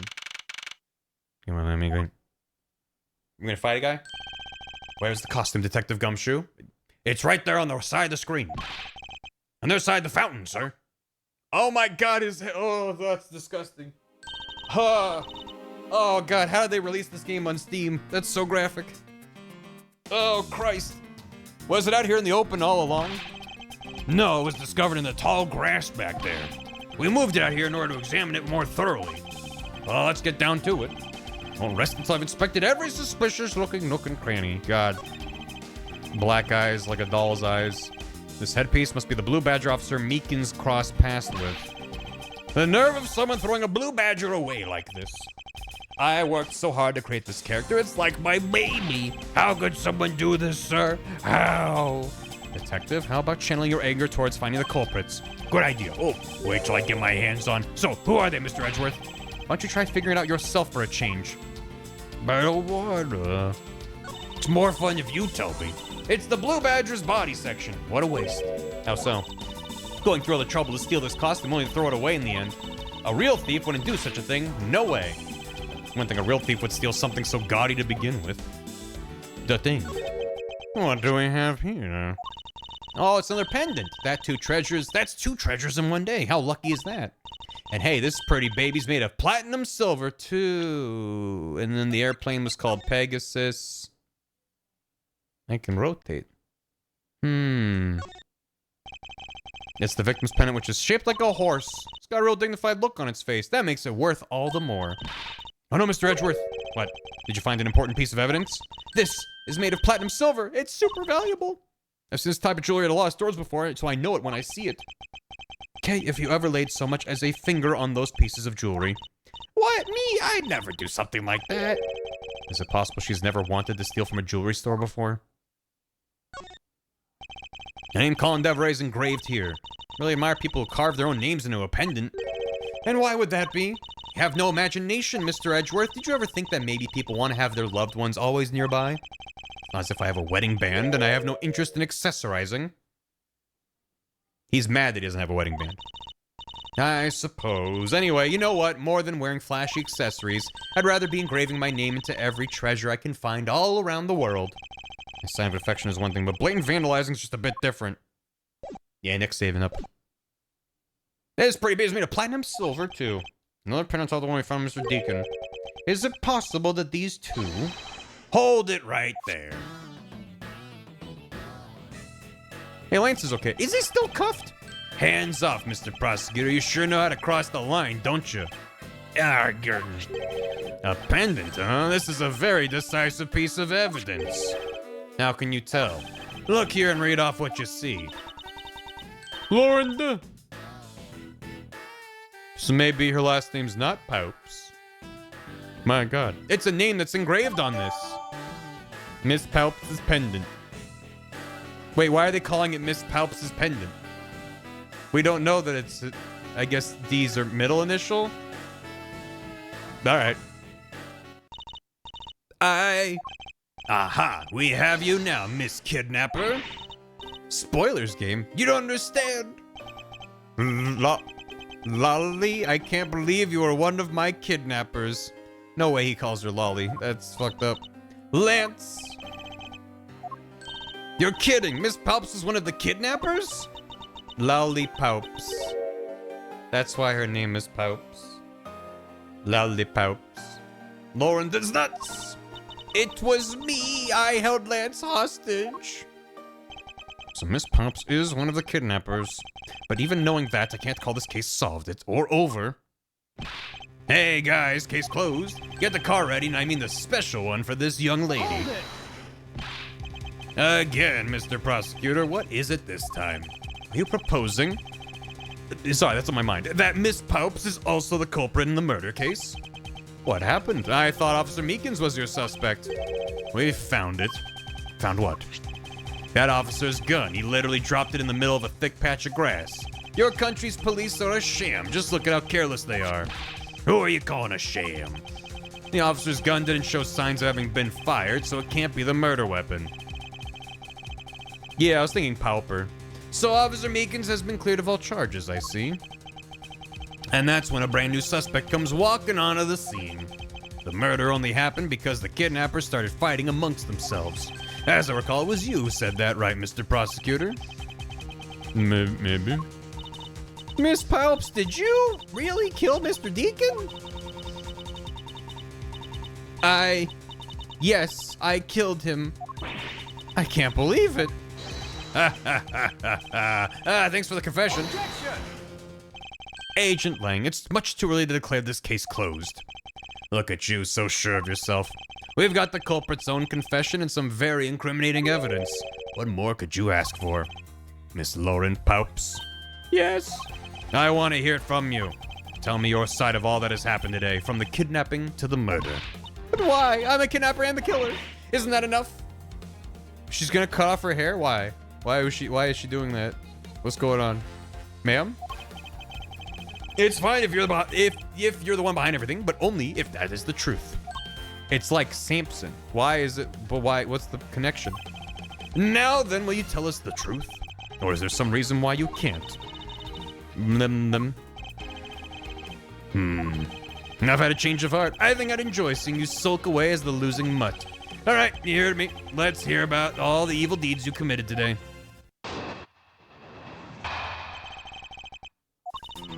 The one who came up with the kidnapping plan was the butler, Mr. Deacon. We knew that we could get rich by holding Lance hostage. Mr. Amano would pay anything to get his son back after all. Everything was going according to Keikaku, but as soon as we got the money, Mr. Deacon turned on me and tried to kill me. Now you satisfied? She just confessed to her crimes a second time. The lollipop got stuck to her. She tried to cut it out. Oh, I missed that. The lollipop was stuck. At least you have the guts to admit what you've done. I can at least respect that much. Miss Popes, is what you said really the truth? Yes, it is. If that is the truth, it certainly isn't the whole truth, because there is something that seems a bit too improbable in her confession. Miss Popes' confession. The one who came up with the kidnapping plan was the butler. Hold it! Your father? How well did you know the victim? I've spoken with him only a few times at Lance's house. A few times, that's it? Yes. If they only met a few times, I don't see how they could have trusted each other. But if you hardly ever talked, then how could he trust you not to steal his plan? That's completely irrelevant. He was planning to betray her from the very beginning, which is why he chose someone he wasn't especially close to. Isn't that right, Sheena? Yes, however, Mr. Deacon made a very poor choice. In the end, he was killed by the one he intended to betray himself. I bet he didn't see that one coming. Ooh. We knew that we could get rich by holding Lance hostage. You knew? How did you know something like that? Oh no, what should I do? Okay, what's wrong with her now? Come on, isn't it obvious? You're making your scary face again, that's why. Why don't you try asking her in a nicer, more gentle way? No, stop it, Lauren. You're always like this. You always fall for the stern-looking one. That's why you always be unhappy. I don't think her lollipop's stuck in her hair. I think she's just cutting her hair. It's fine. Usually when they're freaking out, it's like more related to their character mannerisms, but it's fine. Maybe that's it. She's been bewitched by your icy glare. Mind your own business, Kay. Now then, Miss Popes, let's continue with your testimony. Yes, of course. Mr. Mono would pay anything to get his son back after all. Hold it! Why did you believe that? Anyone who knows Mr. Mono would think the same. I bet Lance is that old man's greatest treasure. I suppose he would be a doting father like Mr. Mono. Would be two of them. I always figured that I was too, and I was always envious of Lance for it. Because your dad's. I got this pendant from my father, and I believe that as long as I have this, I'll find my father again someday. Chat, she doesn't know. He'll welcome me into his arms, riding on the back of Pegasus. That pendant, she must truly believe it to be the wings of Pegasus. Chat, she doesn't know. Everything was going according to plan, but as soon as we got the money... Hold it! Would you mind telling us a little about the plan itself? Well, first we captured Lance. Ooh, how'd you do that? Well, Mr. Deacon did that on his own, so I don't quite know. Man, here I thought you knew how to steal people away. I shudder to think what you would do with such knowledge. I really don't know, but somehow Mr. Deacon was able to contain him. Somehow. All we had to do after that was wait for the ransom to be paid, but... Mr. Deacon turned on me and tried to kill me. Hold it! Why do you think he did? I have no idea. Maybe he had planned on doing so from the very beginning. Miss Palps. Wait, Mr. Deacon planned to kill Miss Pops from the very beginning? Was that ever really likely to happen? What should I do? Should I raise an objection? I'm sorry, but I don't think what you just claimed is all that likely. Huh? I don't think Mr. Deacon would have ever been capable of killing you. But why? We were total strangers. It's not uncommon for people to kill each other. What? You are clueless. Over money? You are clueless, aren't you? What do you mean? You never knew what your role in the kidnapping was, nor do you know who you really are. I know who you are, but I do, and I can show you with this piece of evidence. This proves Mr. Deacon wouldn't have been able to bring himself to kill Miss Paups. Take that! Why are you showing this to me? What about the pendant? This horse pendant, along with this piece of evidence, shows who you really are. Take that! Does that really have anything to do with the pendant? What the heck? Of course not. I suppose not. But it doesn't. Wait, is it not the dossier that's like his real name and he has a daughter? I misclicked. Did I click on the love letter? Take that! No, I deliberately picked that one. I was like, this proves that he's the guy who escaped 10 years ago. Am I connecting it to her pendant? Take that! Okay. I mean, sure, whatever. Sometimes the things that I'm like, obviously these connect. The game's like, but you have to prove you know that they connect. It's like, okay. I guess that's a later thing. Or maybe just to help you put it together. These two pendants resemble each other. Wouldn't you agree? I don't think that's so much Pooh Brain. That's more of a game design thing. You're right. They're the same color and they're even made of the same material. I guess we're trying to connect that pendant to her, so fair enough. I believe these two pendants are actually one. I clicked the horse first. Yeah, because I was like, the pendant is... Yeah, anyway. The pendant proves that he's not who he said he was as the butler. Anyway, shall we give it a try? Wow, it's totally Pegasus. But why? Why does my pendant match up with Mr. Deacon's? You're a smart lady. I'm sure you can imagine why that might be. That can't be. So the two make a set, and it's just another trinket. Not as though this changes anything. You lack imagination, Agent Lang. Very well. I'll show you with this evidence. This is the evidence that gives me the Pegasus pendant. There you go. Take that! That was just too early on it. It's fine. We gotta do step 1 to get to step 2. He was just an alias for this man. His real name was Colin Deveray, the name that is etched on the horse pendant. What, an alias? I suppose he had to hide the fact that he was a felon somehow in order to live. And it made sense given what is written in Mr. Deveray's dossier. What I really wanted to point out was this. This specific section is what reveals the true meaning behind those pendants. His daughter? Or the daughter? Take that! His daughter? Mr. Deveray had one daughter, and her name is Lauren Paups. That's a lie. That person was not my father. He couldn't come out and tell you he was your father because he was in hiding. However, I believe he was trying to secretly watch over you. Daughter. Do you still believe that a man like that could kill the daughter he was separated from? Or even that such a man would allow his daughter to get involved in a kidnapping plot? And what is so funny, Agent Lang? You're good at making things up in your head and deciding it's the truth, aren't you? What are you trying to say? Your thinking is much too innocent. After all, I've thought of another possibility. Is that so? Let's hear it. I'll grant you the two of them are father and daughter. But isn't it possible they both knew that fact? It was no coincidence the reunited pair became involved in the House of Amano, and the two of them made good use of their meetings to plan this little kidnapping. Wouldn't you say my scenario is perfectly probable as well? How do I prove they didn't? Well, this is his version of how things might have been. You don't have any proof they didn't know of their true relationship, right? He's saying that the two of them committed the kidnapping together? That's right, as one really rotten family. Is that really what happened? I'd better take a long, hard look at the evidence. The evidence. Yeah. We're on the bridge, right? We're next to the bridge. Do you think the trio are still out in that boat? Well, they're all yelling and pointing at each other, having brain blasts, and Phoenix is like, "Shut up! We're fishing or something." I'll grant you two of them are father and daughter. Hold it! Precisely. And what father would ever willingly kill his own daughter? No, it sank. I've seen a lot of things in my travels, and I can tell you that being related by blood is sometimes proof of nothing. Isn't it possible they both knew that fact? Hold it! They're feeding the ducks. You think they knew? Yeah, I don't think only the victim knew. I think the girl realized it as well. They both knew who the other person was, but they had to pretend that they didn't. Because he was on the lam, you got it. The victim couldn't exactly go around flaunting who he was. Furthermore, it was no coincidence the reunited pair became involved in the House of Amano. Hold it! One is a butler and the other one is the friend of the son, you mean? They probably thought that was their best shot. Is that what you honestly believe? Of course. And the two of them made good use of their meetings to plan this little kidnapping. Hold it! You two keep it down. You mean how they plotted to commit this crime as blood relatives? Can you think of a better partner? They're certainly a clever pair.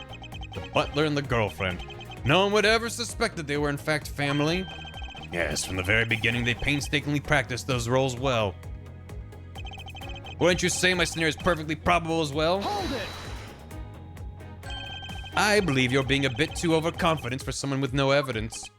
Am I? Because I don't see you presenting any evidence to the contrary. Classic Ace Attorney. You don't have any evidence to back this up. Yeah, but you don't have evidence to prove that I'm wrong. Damn, you got me. I guess. Without evidence, we're stuck in a stalemate.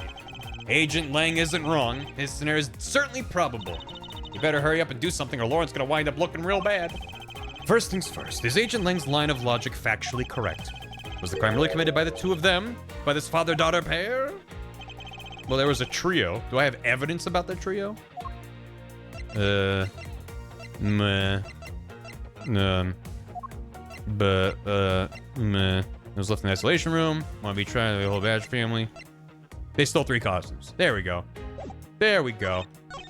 They both know the fact that Pro as well. Is it the 2 of them? Because he's saying the number 2? 2. Objection! The numbers 2 and 3 are different, you see? This kidnapping wasn't planned by just 2 people alone. What kind of proof do you have of that? Quite simply, there were 3 kidnappers. 3? 4 costumes were stolen from the Wild Wild West area's back room. 4? We found one of them in the kidnapper's hideout. As for the other 3, we can assume they were being worn by 3 different people. I hope it was Old Bag. I hope she was guilty somehow. We also found a set of 3 cups and 3 folding chairs that were used in the hideout. It all clearly points to a 3-man group. And I believe the 3-man Blue Badger group, Blue Man group, I believe this 3rd person is the real mastermind behind the kidnapping. Who is this mastermind? So sweaty. I present to you the brains behind the kidnapping.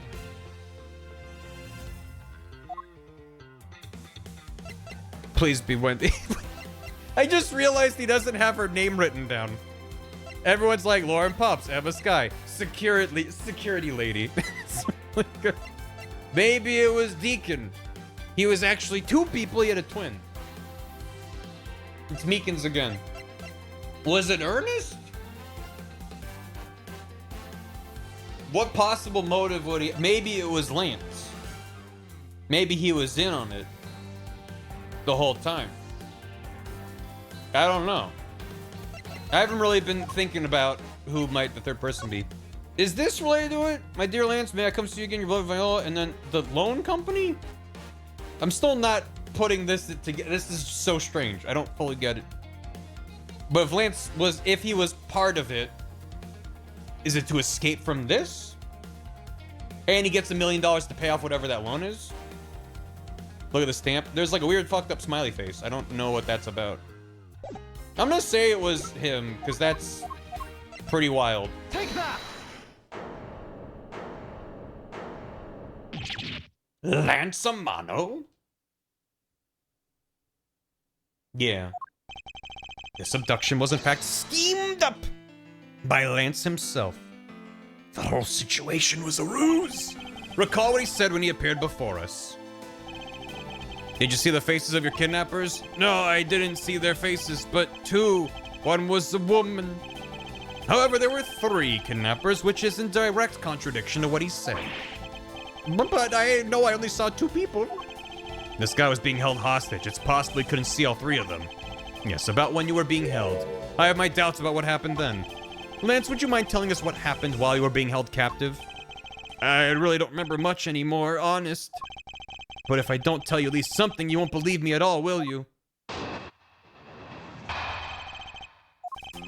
I was kidnapped yesterday morning. They had me shut in that room, blindfolded the entire time. But the kidnappers suddenly disappeared around the time I heard rain falling outside. My hands were cuffed, but it was a stroke of luck that they left me alone. What's he doing with this little thing? Well, also, why is he still cuffed? I mean, maybe it's for a good reason, as we're learning. But, I made my escape and ran away from that room as fast as I could. It also helps explain ways like I got out through the basement when Kay was like, there's no way through there. Through the underground passageway, I presume. Are you okay? So I really didn't want to recall that horrible ordeal, but now you believe me, right? No, not quite yet. How could you not? Why do you look at me with icy daggers in your eyes? Because he's a prosecutor, because they're all like that. I'll have you know, Agent Lang, a prosecutor's eyes are for discerning the truth. And should they be interpreted to be cruel at times, then so be it. There's a sticking point in Lance's testimony. Let's see what he offers up when I push a little. Let's give him a little push over the bridge. Look out below, Nick. I was kidnapped yesterday morning. Hold it! Can you tell us about when you were abducted in a little more detail? It was a strange morning. I felt like I was right in the middle of a great calm. Where were you when you experienced this calm? Our family garden, of course. Where else could it have been? Excuse me for asking. This child's more princess than prince. I was out taking a walk to shake off the morning blah. Then out of the blue, someone from behind clamps a hand over my mouth. You didn't see your attacker? They must have used some drug to knock me out, because before I knew it, I was off in La La Land again. When I woke up, I was in the kidnapper's hideout already, all tied up. The clamps? Damn, he's shut in that room blindfolded. Hold it! By that room, you mean the room in the kidnapper's hideout, correct? Yes, but I was blindfolded the whole time, so I didn't know that until I made my escape. And you were in the same room as your kidnappers? They spoke in hushed tones, but I could catch bits of their conversation. There's definitely two people, and one of them was definitely a woman. I was so scared I could tell they were nearby, so I didn't dare make a move. But the kidnapper suddenly disappeared around the time I heard rain falling outside. Hold it! The kidnappers disappeared. The room fell into a sudden silence. I had been left behind like an unwanted mutt. And what do you mean by unwanted mutt? What a pointless question. It's not like he's gonna tell you anything new, you know. It's a poetic simile. You should learn how to use them too. You may look refined on the outside, but it's no good if you're not refined on the inside as well. I hope this guy's guilty. My hands were cuffed. It was a stroke of luck. I left me alone. Hold it! Then those cuffs on your wrists, I suppose you are still cuffed in that case. I am well aware of how I am chained to reality. I couldn't find the key, so I'm afraid that I'm stuck like this. Even though I escaped from that jail cell, I will forever be a prisoner. And I'm pretty sure the police could probably get those off you. I made my escape and ran away from that room as fast as I could. Boy, does that bring back memories of our situation and how we made our escape. Indeed, and although the door on the floor of our room led to an underground room, the door on the floor of the room next door had a secret passageway. I guess a dude did pop up out of there. Under theme park. Oh, that sounds just like so much fun. Is there something off about the way Lance made his escape? It's because he was handcuffed? That's not good. What about that room? Do we have anything about that room? We don't have anything about that room. Pearl Badger jump scare. Yeah. Oh. Bump, bump, bump, bump, bump. Bump, bump, bump, bump. Yeah, This sounds like real. Spend the gosh. I'm going to football. Stand by blood. That's nice. Yeah. Let's use a jam behind us door. Are we saying that he did that? Objection! Yeah, it doesn't. Such a loud voice that doesn't make any sense. You have no idea to put two ideas together. My logic!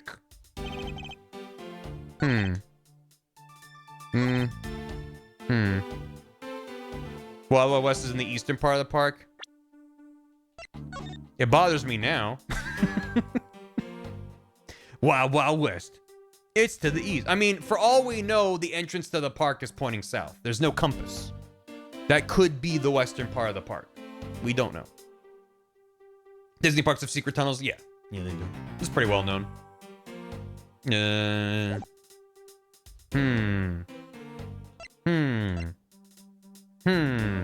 So what's the problem with him being like, well, how did he make his escape then? Like I don't have a lot of evidence about leaving. Considering evidence was left in the isolation room. There's only one of each badger.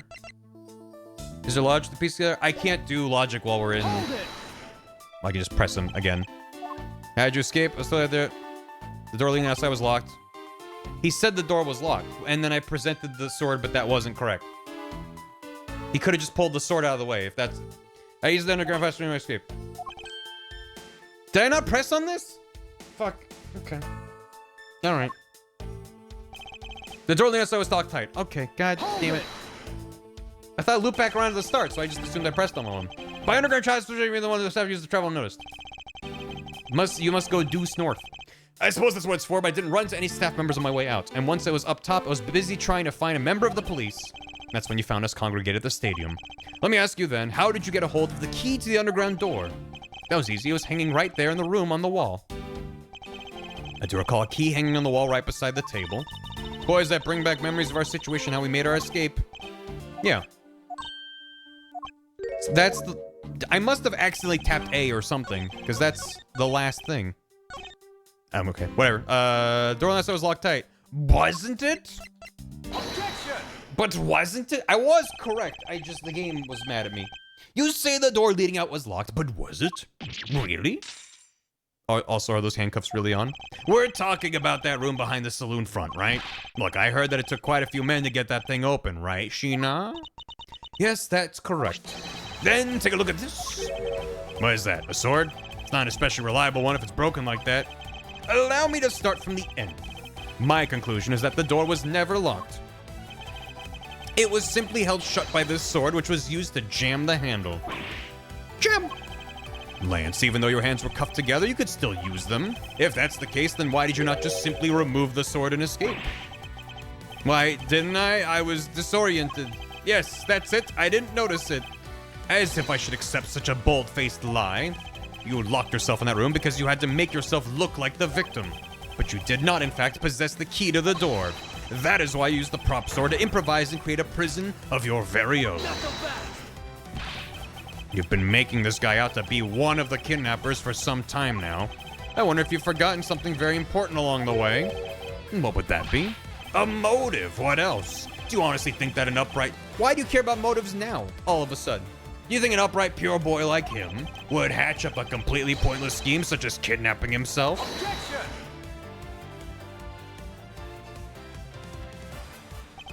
This proves Lance did indeed have a motive to commit this crime. Take that! To put it shrimply, Lance has a very urgent need for money. This is hardly your typical love letter. It is, in fact, a collections bill. It appears our upstanding boy has accumulated quite a debt. Isn't that right, Lance? Yeah. Looks like it's hard being the son of a rich man, too. It must be rough when you have to resort to stealing from your own old man, huh? All right, I give up. I abducted myself. Lance! It's over, Lolly. In this life, we really are bound to our fates after all. All I wanted was to go with you to a new town, somewhere where no one would know us. I wanted us to be well off with that 1 million, but now that dream is over. Oh, Lance. Then you are giving yourself up? Yes, I had planned to run away from this world with my Lolly. Oliver even helped us with the plan, but then he had to go and stab us in the back. He turned on you. Maybe he didn't want to split the ransom money, that's my guess. It happened almost right after you made the drop-off. When we were alone, he attacked me all of a sudden. After a brief struggle, I was able to contain him and keep him under control. We left him inside that room as Lolly and I made our escape. We wore different costumes and split up. So he was dressed up as Proto? Was he the one that knocked out Miles? Or was someone else wearing it then? Lolly left first in the Blue Badger costume. I mean, the person Officer Meekins saw was Miss Paups. But right then, the old man just had to wake up. I was careless, and he tackled me pretty hard from behind. Then Oliver put on a Bad Badger costume, took the suitcase with the $1 million, and ran. I contacted Lolly right away and warned her that he had a gun. They had no idea that they were related, so I thought it would only end badly. I still don't believe it. That person was not my father. Because if he was, I just killed my own father. Lolly, then it really was you. A chain of events. That man was not my father. I mean, because at the stadium, there was a Bad Badger pulling the suitcase with the $1 million in it. But that badger pointed his gun at me, aiming to shoot me dead. That's why I used the gun I got from Lance. There was a gunshot. The other person crumpled to the ground, and I ran, scared for my life. Did she fire a blank? And then he didn't die, but then he actually was shot by someone later? I think the big picture is finally coming into focus. I am more confused. Forgive me, I didn't think it would turn into something so frightening. If only I could have protected you. So, Miss Pops, she shot her own dad without even knowing who he really was. If what she says is true, Are you saying she's lying? Why would she lie about something like that? What purpose would it serve? You would be surprised how often people lie without even realizing it themselves, Kay. What's that supposed to mean? What I mean is, listen very carefully to her confession one more time and you'll see. See what? I don't know. Chain of memories. That man was not my father! Hold it! My father! Please calm down and let's slowly talk through this. But all you have to do is simply tell us what happened at the stadium. Leave it to us to search out the truth. Can you do that for me? Oh, alright, so at the stadium. There was a bad badger pulling the suitcase with $1 million in it. Hold it! That was the ransom money, wasn't it? Yes, that's how I was able to identify Mr. Deacon almost immediately. It was all thanks to what Lance told me. And what did he tell you? Well, he called me on my cell phone and told me that Mr. Deacon had betrayed us and had run off with the ransom money. And about how he had a gun. But that badger pointed his gun at me, aiming to shoot me dead. Hold it! Were you able to clearly see the gun? Yes, I got a very good look at it while it was pointed at me. Oh, father, why would you try to shoot me? Do you really think a father would shoot his own daughter, Mr. Edgeworth? I don't know. I don't want to believe it myself, but it's true. My father's left arm was raised with a gun in it. Left arm? Pointed straight at me. I'm about to die, I thought. Miss Pouts, please calm down and take a deep breath. And then would you allow me to please hear that last statement one more time? Of course. Oof, yeah. But that badger pointed the gun in his left hand at me, aiming to shoot me dead. Hold it! And you felt that your life was in danger, correct? I'm about to die, I thought. So that's why I used the gun I got from Lance. Hold it! You shot Mr. Deacon. Miss Pouts. Yes, I shot him. Ha ha ha. And that, as they say, is that. Agent Lang, Miss Pouts is far from done. She hasn't even finished her testimony yet. You're gonna continue questioning her? What a waste of time. Miss Pouts, if you please. All right. There was a gunshot and other person crumbled on the ground. I ran scared for my life. Hold it! Did you take off immediately following the gunshot? Yes. And you didn't attempt to approach the victim at all after he was shot? I was scared. I don't blame you. I would have done the exact same thing. Poor Miss Pouts. What will become of her, Mr. Edgeworth? She seems to be telling the truth regarding what happened at the stadium. However, I don't believe it to be absolutely correct. Listen very carefully. Listen more closely. The left hand. His left hand, you say? His left hand, you say? Probably this? Objection! Okay, not that. Let's stuff that jabber of yours. No! It's a cravat and it's a fashion statement, not a gag. And you tell me what's... Okay. So then this. Objection! Take a good look at this. What about it? Mr. Edgeworth, I don't think you pulled out the right piece of evidence. What? His left hand. This shows he holds it in his right hand. This shows it was ripped out of his right hand. What do you want? Is there info you might want? Chat what? Present the thing that says right hand. This was costume. What says the word right hand? What says the word head and body? Criminal with a gun. There's the things. If I was moved from somewhere. The victim's thing. The victim's what? Huh? What? What? Huh? What? Oh my god. The thing that says he's left-handed? Or right? He's right-handed? That's what matters? Okay. I was just like, well, obviously the gun was ripped out of the right hand. So that's shenanigans. Objection! Okay. All right. I have a dossier on your father. And according to this, your father was right-handed. Then the person pointing a gun at you from atop the stage was not Mr. Deacon. Hold on there, Mr. Prosecutor. I think you need to take a refresher course. Why my Fakem was ripped out of the right hand. Because then that proves something. I don't know. The Bad Badger has a model gun attached to his right hand. I could justify it. Ace Attorney logic works in mysterious ways, which is why the only hand he could have held the real gun with was his left. Maybe he was ambidextrous and the dossier was wrong. Isn't it possible it went down like that? Agent Lang, were you paying attention to what Miss Pops was saying?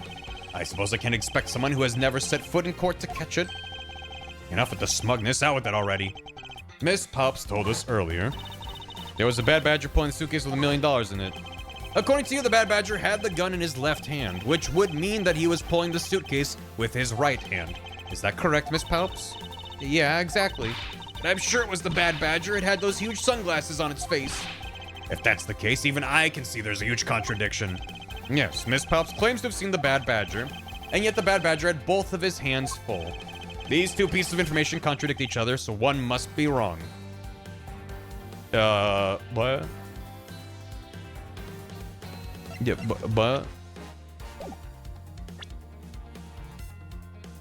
but they're saying he had a gun in his left hand, the suitcase in his right. Two pieces of, because he had it removed from his hand. It wasn't the Bad Badger. Both hands were not occupied. Both are correct.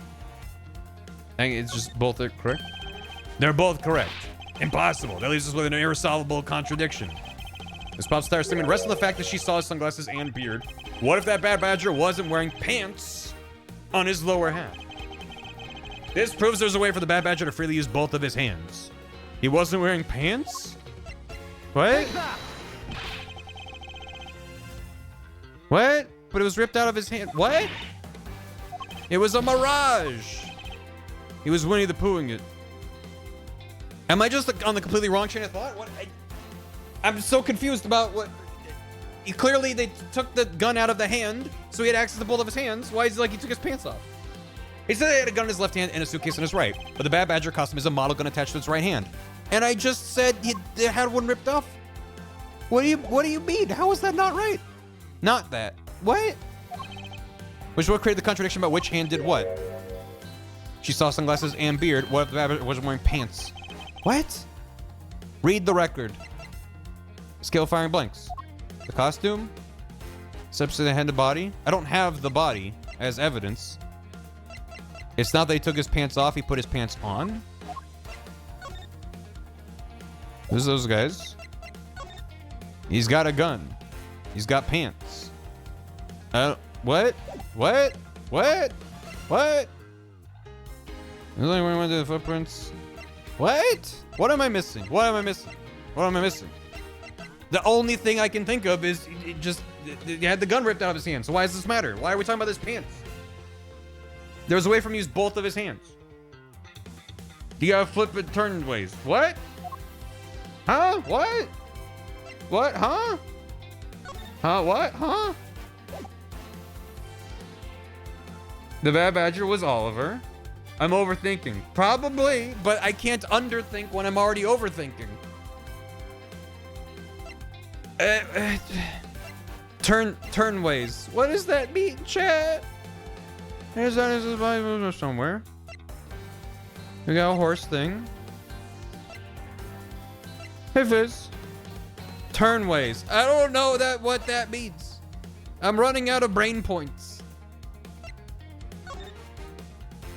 He's got a dominant hand. Sure.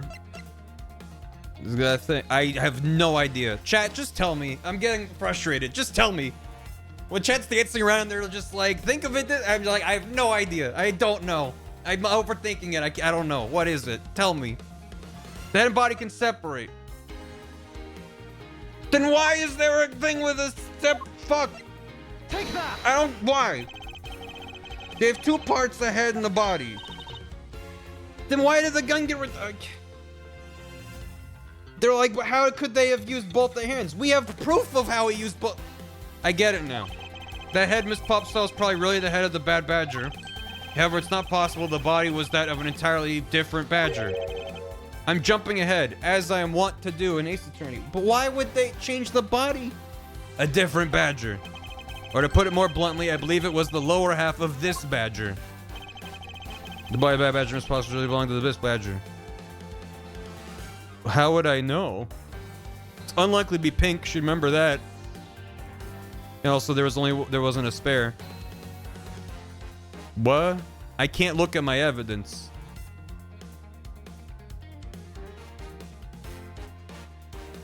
How would I know? Hundreds of them. How would I know which one it was? I'm trying to remember what I could remember, but the game's not letting me look at my evidence. Process elimination. Right, so it's one of these two. I can't remember who was in which one, though.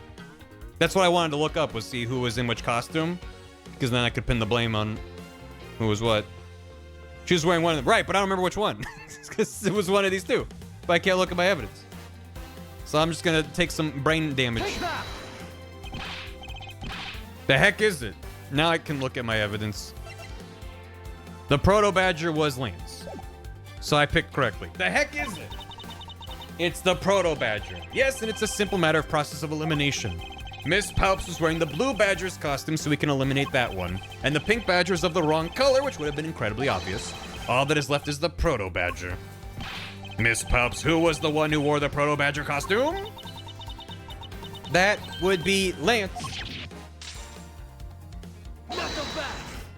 So he was betraying them. Are you saying what I think you are? That Lance Amano donned the Bad Badger's head and pretended to be Mr. Deacon? On top of which he plotted to shoot Miss Palps while wearing that hideous thing? The stage that was set up in the stadium was nothing more than that, a setup.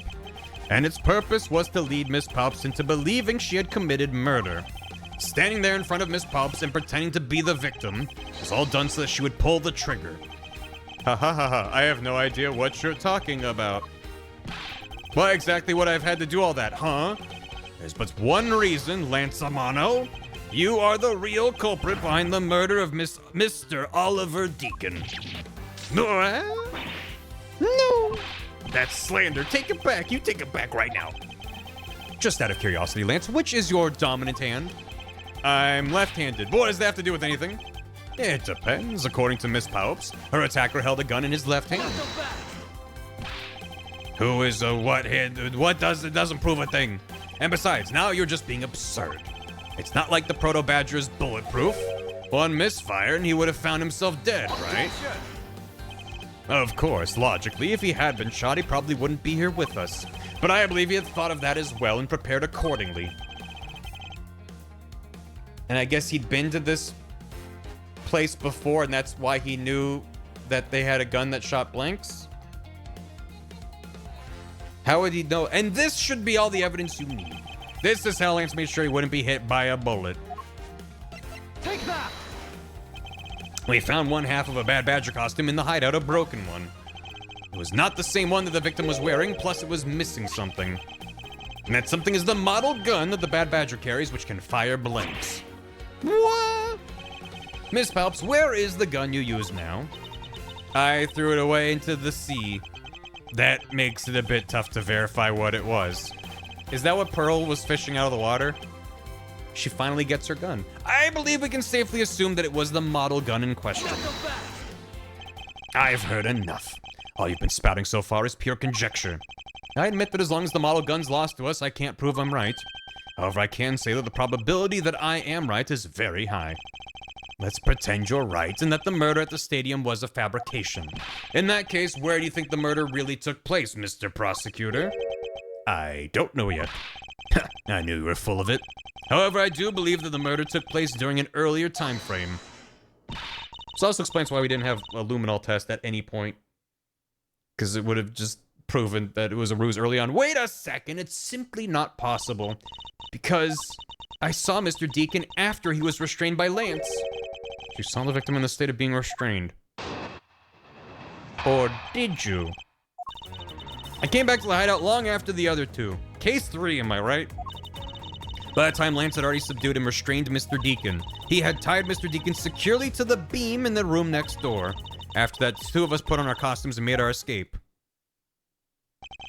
So Mr. Deacon must have escaped after the 2 of you left, right? We thought that it'd attract too much attention if we left together, so I left first. We planned to meet up again at the stage in the stadium. But then, as I was walking through the park, I got a call from Lance on my cell phone. Oliver managed to escape. It looked like he was waiting until I was alone. He also stole the gun from me at that time. And then the murder happened. Mr. Deacon must have overheard their plans to meet up at the stage. Well, Mr. Prosecutor, Miss Pops saw the victim with her own eyes, which means the victim was still alive at that time, wouldn't you agree? Why does that sound wrong to me? There must be something amiss about this account. Let's see what happens when I examine it in more detail. Maybe she just saw the costume, but not his face. Came back to that not long after the...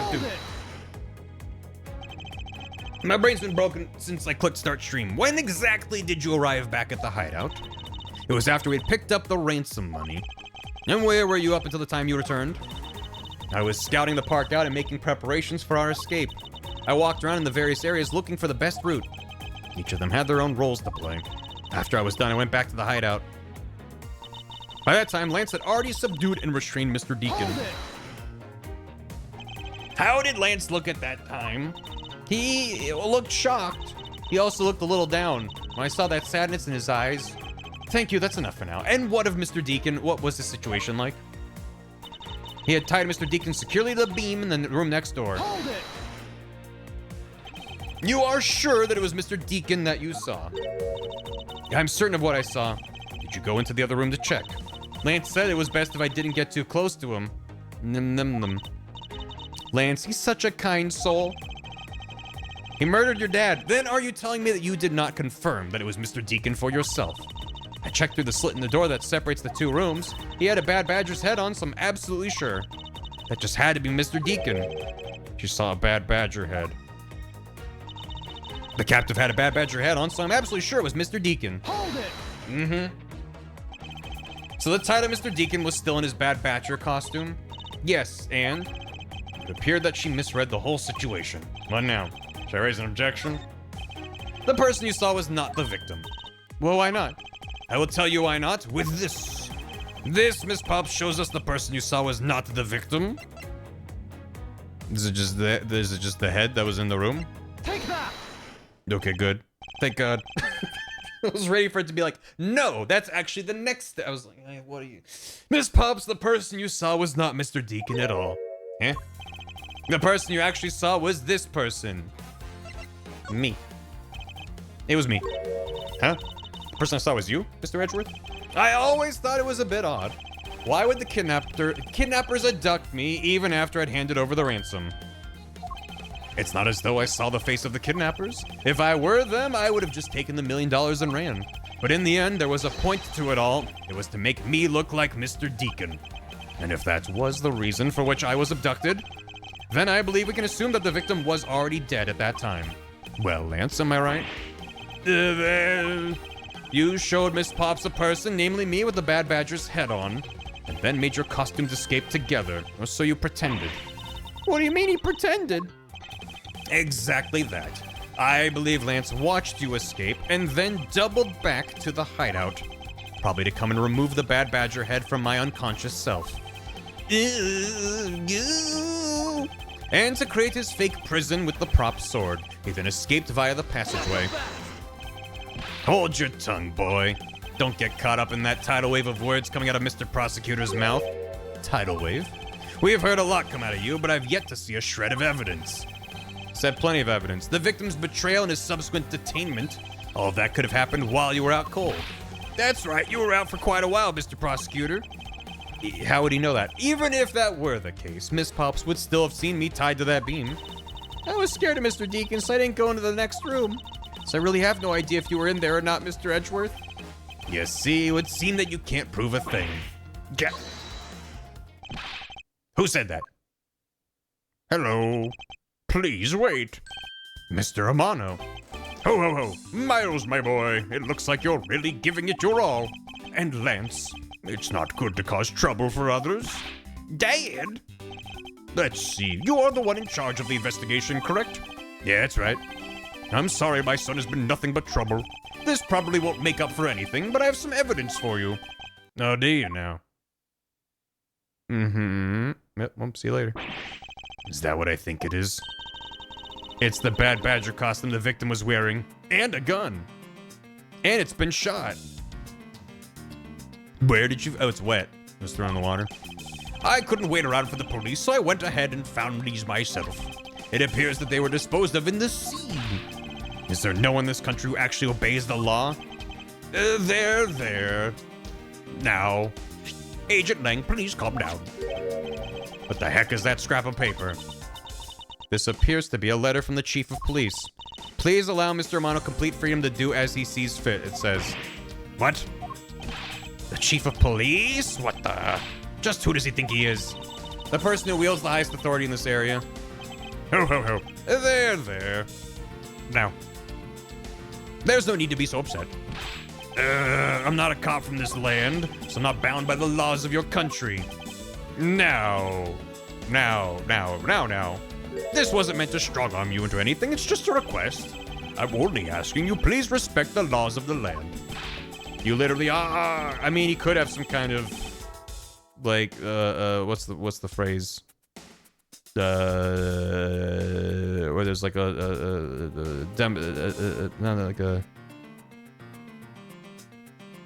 domestic, international, diplomatic immunity. Thank you.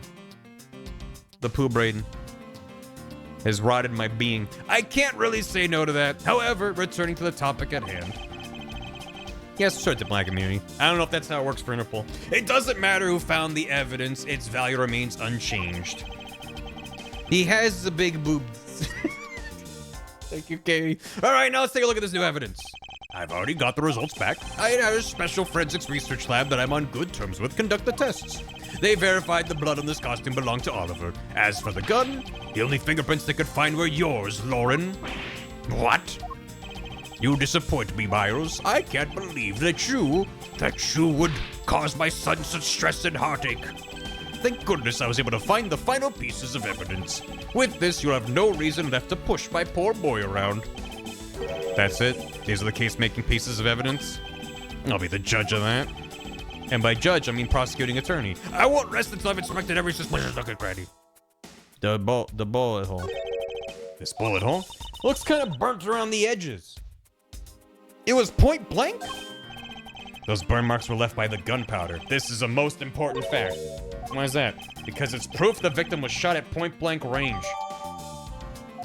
Damn. Why so goopy? It was in the water. Could this gun be the actual murder weapon? Used to kill Deacon, so they say. Can I spin it around and look at it? Is that it? Can I rotate it? They found Miss Pop's fingerprints on this gun. Can you let me hold it for a sec? I shouldn't if you don't know how to handle it. Besides, Miss Pop's prints are on it. Look, I'm wearing gloves. It'll be okay. I just want to take a look, that's all. It's not like I'm gonna run off with it. The only things I don't return are treasures. Stealing either one would land you in jail, you know. Can I check the bullets? Can we make sure it was fired? No? Cool. Because it doesn't look like it was fired. All these bullets are there. But okay. I guess not. We're just taking their word for it. Is there something else I could... Oh. What's this? It looks like there's something inside the costume head. They sparkle. I bet they're really valuable. Sorry, they're just pieces of a mirror. Why are they in here? Found inside the victim's costume. Why are they in the first part? Well, are these not the most definitive pieces of evidence you've ever seen? Thank you, Dad. This should be enough to convince even Mr. Edgeworth over there.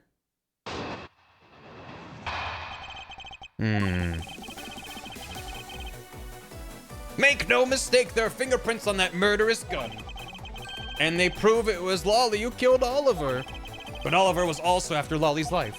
So, Mr. Edgeworth, even you must see that Lolly was only acting in self-defense. That's it?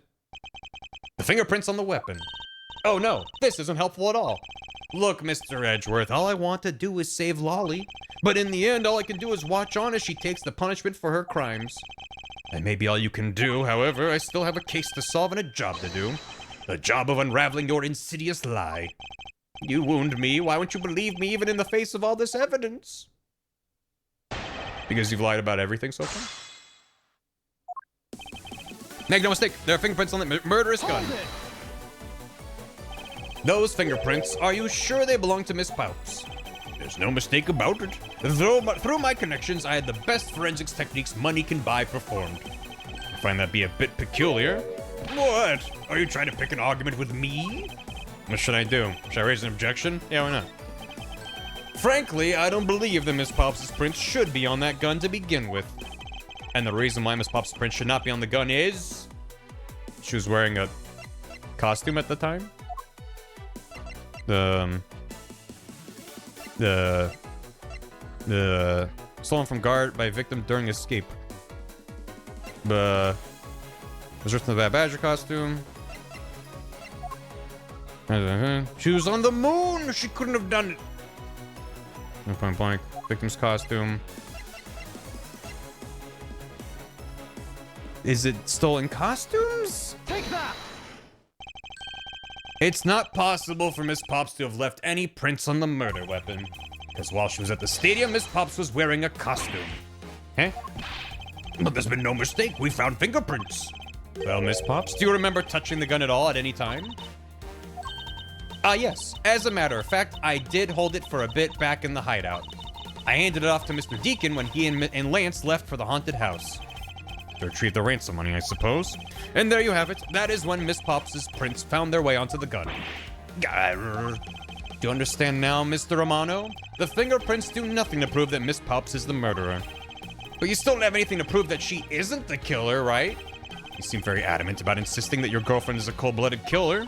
Oh, Lance. What? No way. I'm incredibly worried about her, see? But that doesn't change the fact that you don't have any evidence, right? That's where you're wrong. I have the evidence. Wow. The story that Miss Pops killed the victim at the stage in the stadium, the whole affair is simply not true because that was not the real crime scene but a setup. This proves the real murder was not committed at the stadium at all. The glass? Take that! This proves the real crime scene was not in fact the stadium. I have to rate that piece of logic 0 out of 10.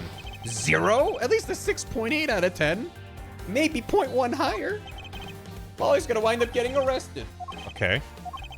This is up on the stage and Miss Pops is down below. There must be something that invalidates it. The point blank range. Take that! No comeback mechanics. Let's take another good look at the costume the victim was wearing. Then I believe you'll see why I insist he was not shot at the stadium. This is the part of the costume that proves it. Take that! The burn around this bullet hole was made when the victim was shot at point blank range. So you mean the murder Miss Olbeck saw at the stadium really was? She saw two people, but they were separated by a distance. If the victim is indeed shot from below the stage, there shouldn't be a gunpowder burn. Yeah, look at you, Mr. Smarty Pants Prosecutor. Since you seem to know all the answers, why not tell us where the real crime scene is then? Lance set me up to look like Mr. Deacon back at the hideout. If that's the case, the murder must have happened prior to that. The location where Lance and the victim were at just before I was imprisoned was...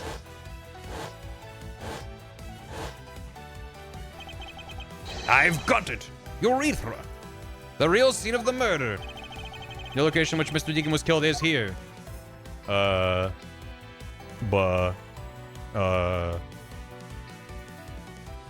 thought... I was thinking it happened in their hideout, but it could be it happened in the haunted house, and that's why the mirror was moved? That seems like a lot of work. I guess they had the trucks. Here are the cars. Let's say it was at the haunted house. Take that! It's not reasonable to assume the murder took place in the haunted house. Haunted house? And I have proof that it is highly likely the victim was killed there. Is the glass? Take that! These were inside the costume the victim was wearing. They're fragments of a mirror. A mirror? What does that have to do with anything? Indeed, you don't exactly expect to find pieces of a mirror inside a costume. That's actually pretty dangerous. However, there's one place I can think of where there is a plethora of mirror fragments. And that is the haunted house. Lance Amano, I propose you killed Mr. Deacon with the revolver in the haunted house. With the rue. After that, you stole the Blue Badger-mobile to move his body to the Wild Wild West area. The timing of when the Blue Badger-mobile was stolen confirms this as fact. Miles, my boy, say no more. I am sorry, Mr. Mano, but I cannot do that. be quiet. Yes, please, do something. Stop that boy from speaking any more nonsense. Ernest Amano, correct? I meant you. Now be quiet, Gramps. How dare you? I don't need words. The only thing I require is evidence. Decisive evidence, and to call these mirror bits decisive is a bit too presumptuous, Mr. Prosecutor. What? Sheena, wasn't there a mirror in the kidnapper's hideout? Yes, there was a mirror there. A mirror that's for the haunted house. You see, isn't it possible the fragments got into the costume there? But Agent Lang, there were no fragments on the floor, so the probability is very low. Probability? Ha ha! Lang Z says on Truth's Path the word probability does not exist. The only thing that does is definitive proof. The question, Mr. Prosecutor, is, do you have the definitive proof you need? Well, Mr. Edgeworth, do you? Do I have solid evidence that proves the murder took place at the haunted house? The answer is no. See, so since you don't have any, shut up. I don't have the evidence yet, but I'm certain the murder occurred around the time I turned the ransom over. At that time, the only people at the haunted house besides myself were Lance and Mr. Deacon. If I can prove the murder took place at the haunted house, I can prove Lance's guilt in connection to the murder. What now, Mr. Edgeworth? Agent Lang, I have a special request. Yeah? I'd like to prove to you the scene of the crime was indeed the haunted house. Why in the world are you asking the werewolf for permission? Because I don't really have a choice if I want to find the truth. Alright, permission granted, but you're not to touch a single thing, got it? That won't be a problem. All that's important to me is that the truth be brought to light. It doesn't matter by who or how it's done, as long as it is. Sheena! I'm here. Put in the paperwork for the authorization immediately. Paperwork? I'll go get the Gatewater Group's approval. Since when do they need approval to do anything here? Who is that? No. Let's hold on for a second. There's no need to obtain approval. Mr. Amano? Agent Lang, if you would please take a look at this. What is this? Sheena? It's the deed to the haunted house. What? The deed? Read it out loud. Gatewater Land Incorporated hereby bequeaths the property known as the haunted house to Mr. Amano for the lump sum of $1 million paid in full in cash. What? Ho ho ho. As you can see, I am now the legal owner of the haunted house. Are you kidding? When did you? I ran into the owner of the park earlier and we made the deal almost immediately. How quickly things move when you can prepare $1 million in the blink of an eye. That $1 million you paid. Don't tell me. Oh, that's right. This disgusting suitcase belongs to you, doesn't it? I don't have any more use for it, so you may have it back now. You used the ransom money? My Lance is a good boy. He even apologized for the kidnapping a bit earlier. So I do believe that I will forgive him. After all, he did return the ransom money. That's the way things are, so if you would please discuss things with me from now on. Discuss? What is there to discuss? Why, permission to enter the haunted house, of course. Case 3, am I right? While we're busy listening to Lance's story, Mr. Amano was out there preempting us. Permission to search the haunted house is denied. End of discussion. Agent Lang, I want you to arrest that girl. And Miles, you should hurry on home now, my boy, before I really lose my temper. Mr. Amano definitely has the deck stacked in his favor here. What should I do? If I leave it like this, the truth will be lost forever. To be continued? To be continued? I was so confident we were at the end. We're almost at 6 hours. It's late. I'm tired. I'm hungry. I'm cranky. How much is left? Final version 2 of confrontation. Only 20 hours left. We're close, but there's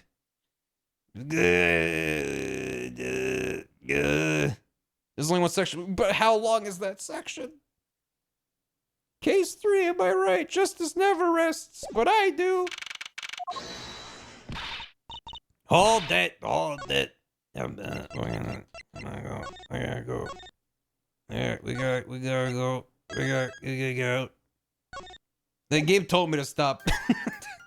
Oh, that was in the gallery.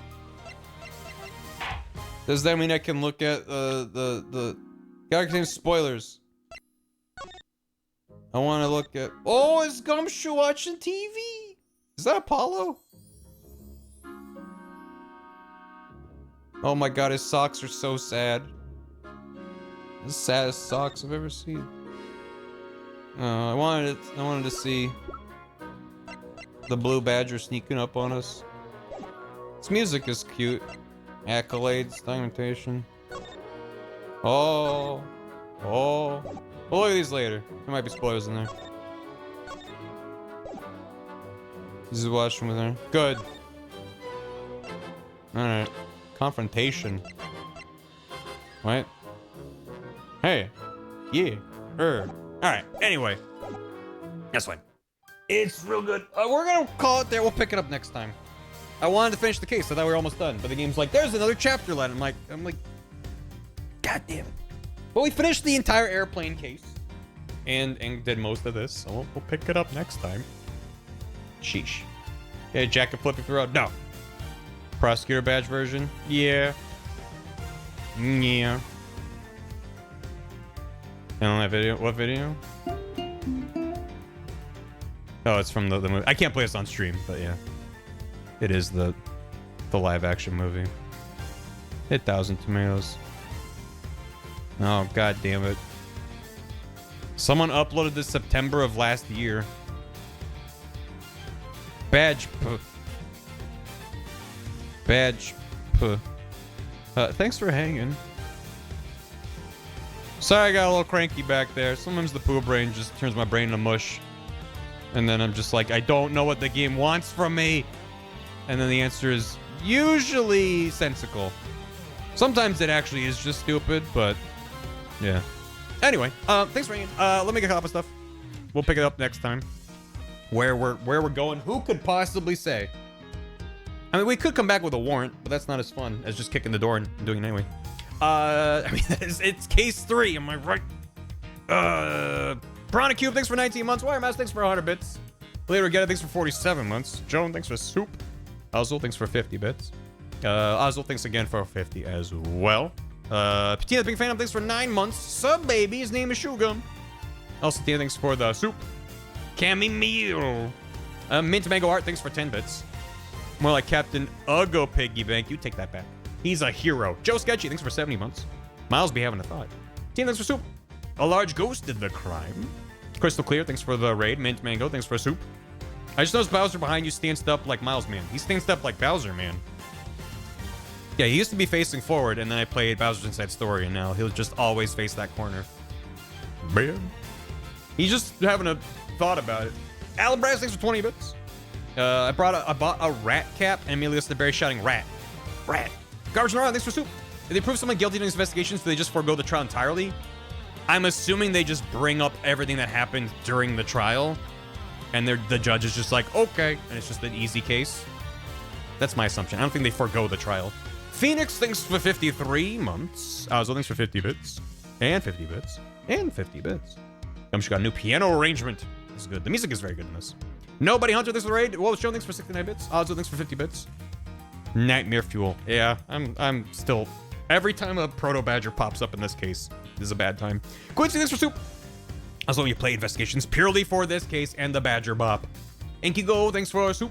Some people make the connection to Disneyland. Honestly, this is somewhere like Knott's Berry Farm. Yeah, Knott's Berry Farm. Azul, Lindsay says, I didn't say that. Creeper Chris, thanks for 13 months. Cold Salad, thanks for 70. That's kind of unreal. That is a lot. Azul, does she not look like 2B?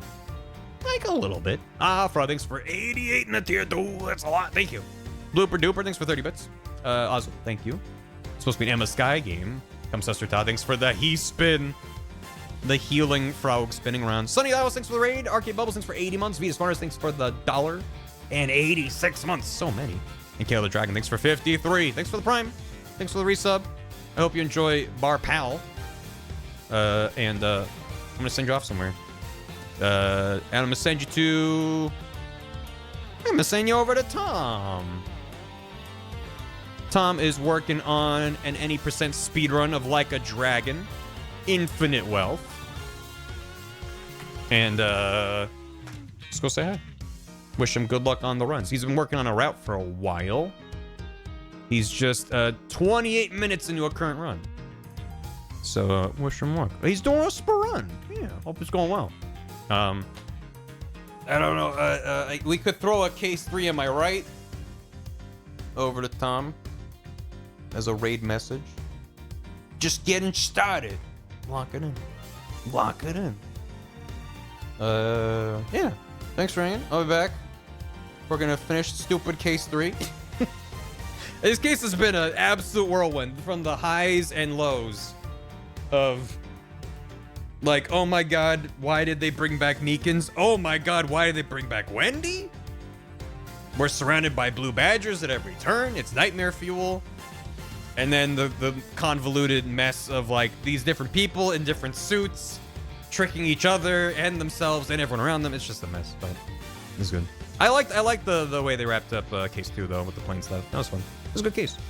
Thanks for hanging. See you next time. Have a good one. Appreciate it. Thanks for all the messages and hanging and lurking and whatnot.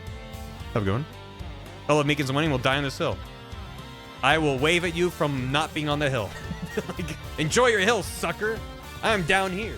Have a good one. Thanks for saying. Go say Tom. Goodbye. Goodbye. Okay. Thanks for watching, Watchers. Hope you're enjoying Ace Attorney Investigations TM Case 3. See you next time. Have a good one. Goodbye.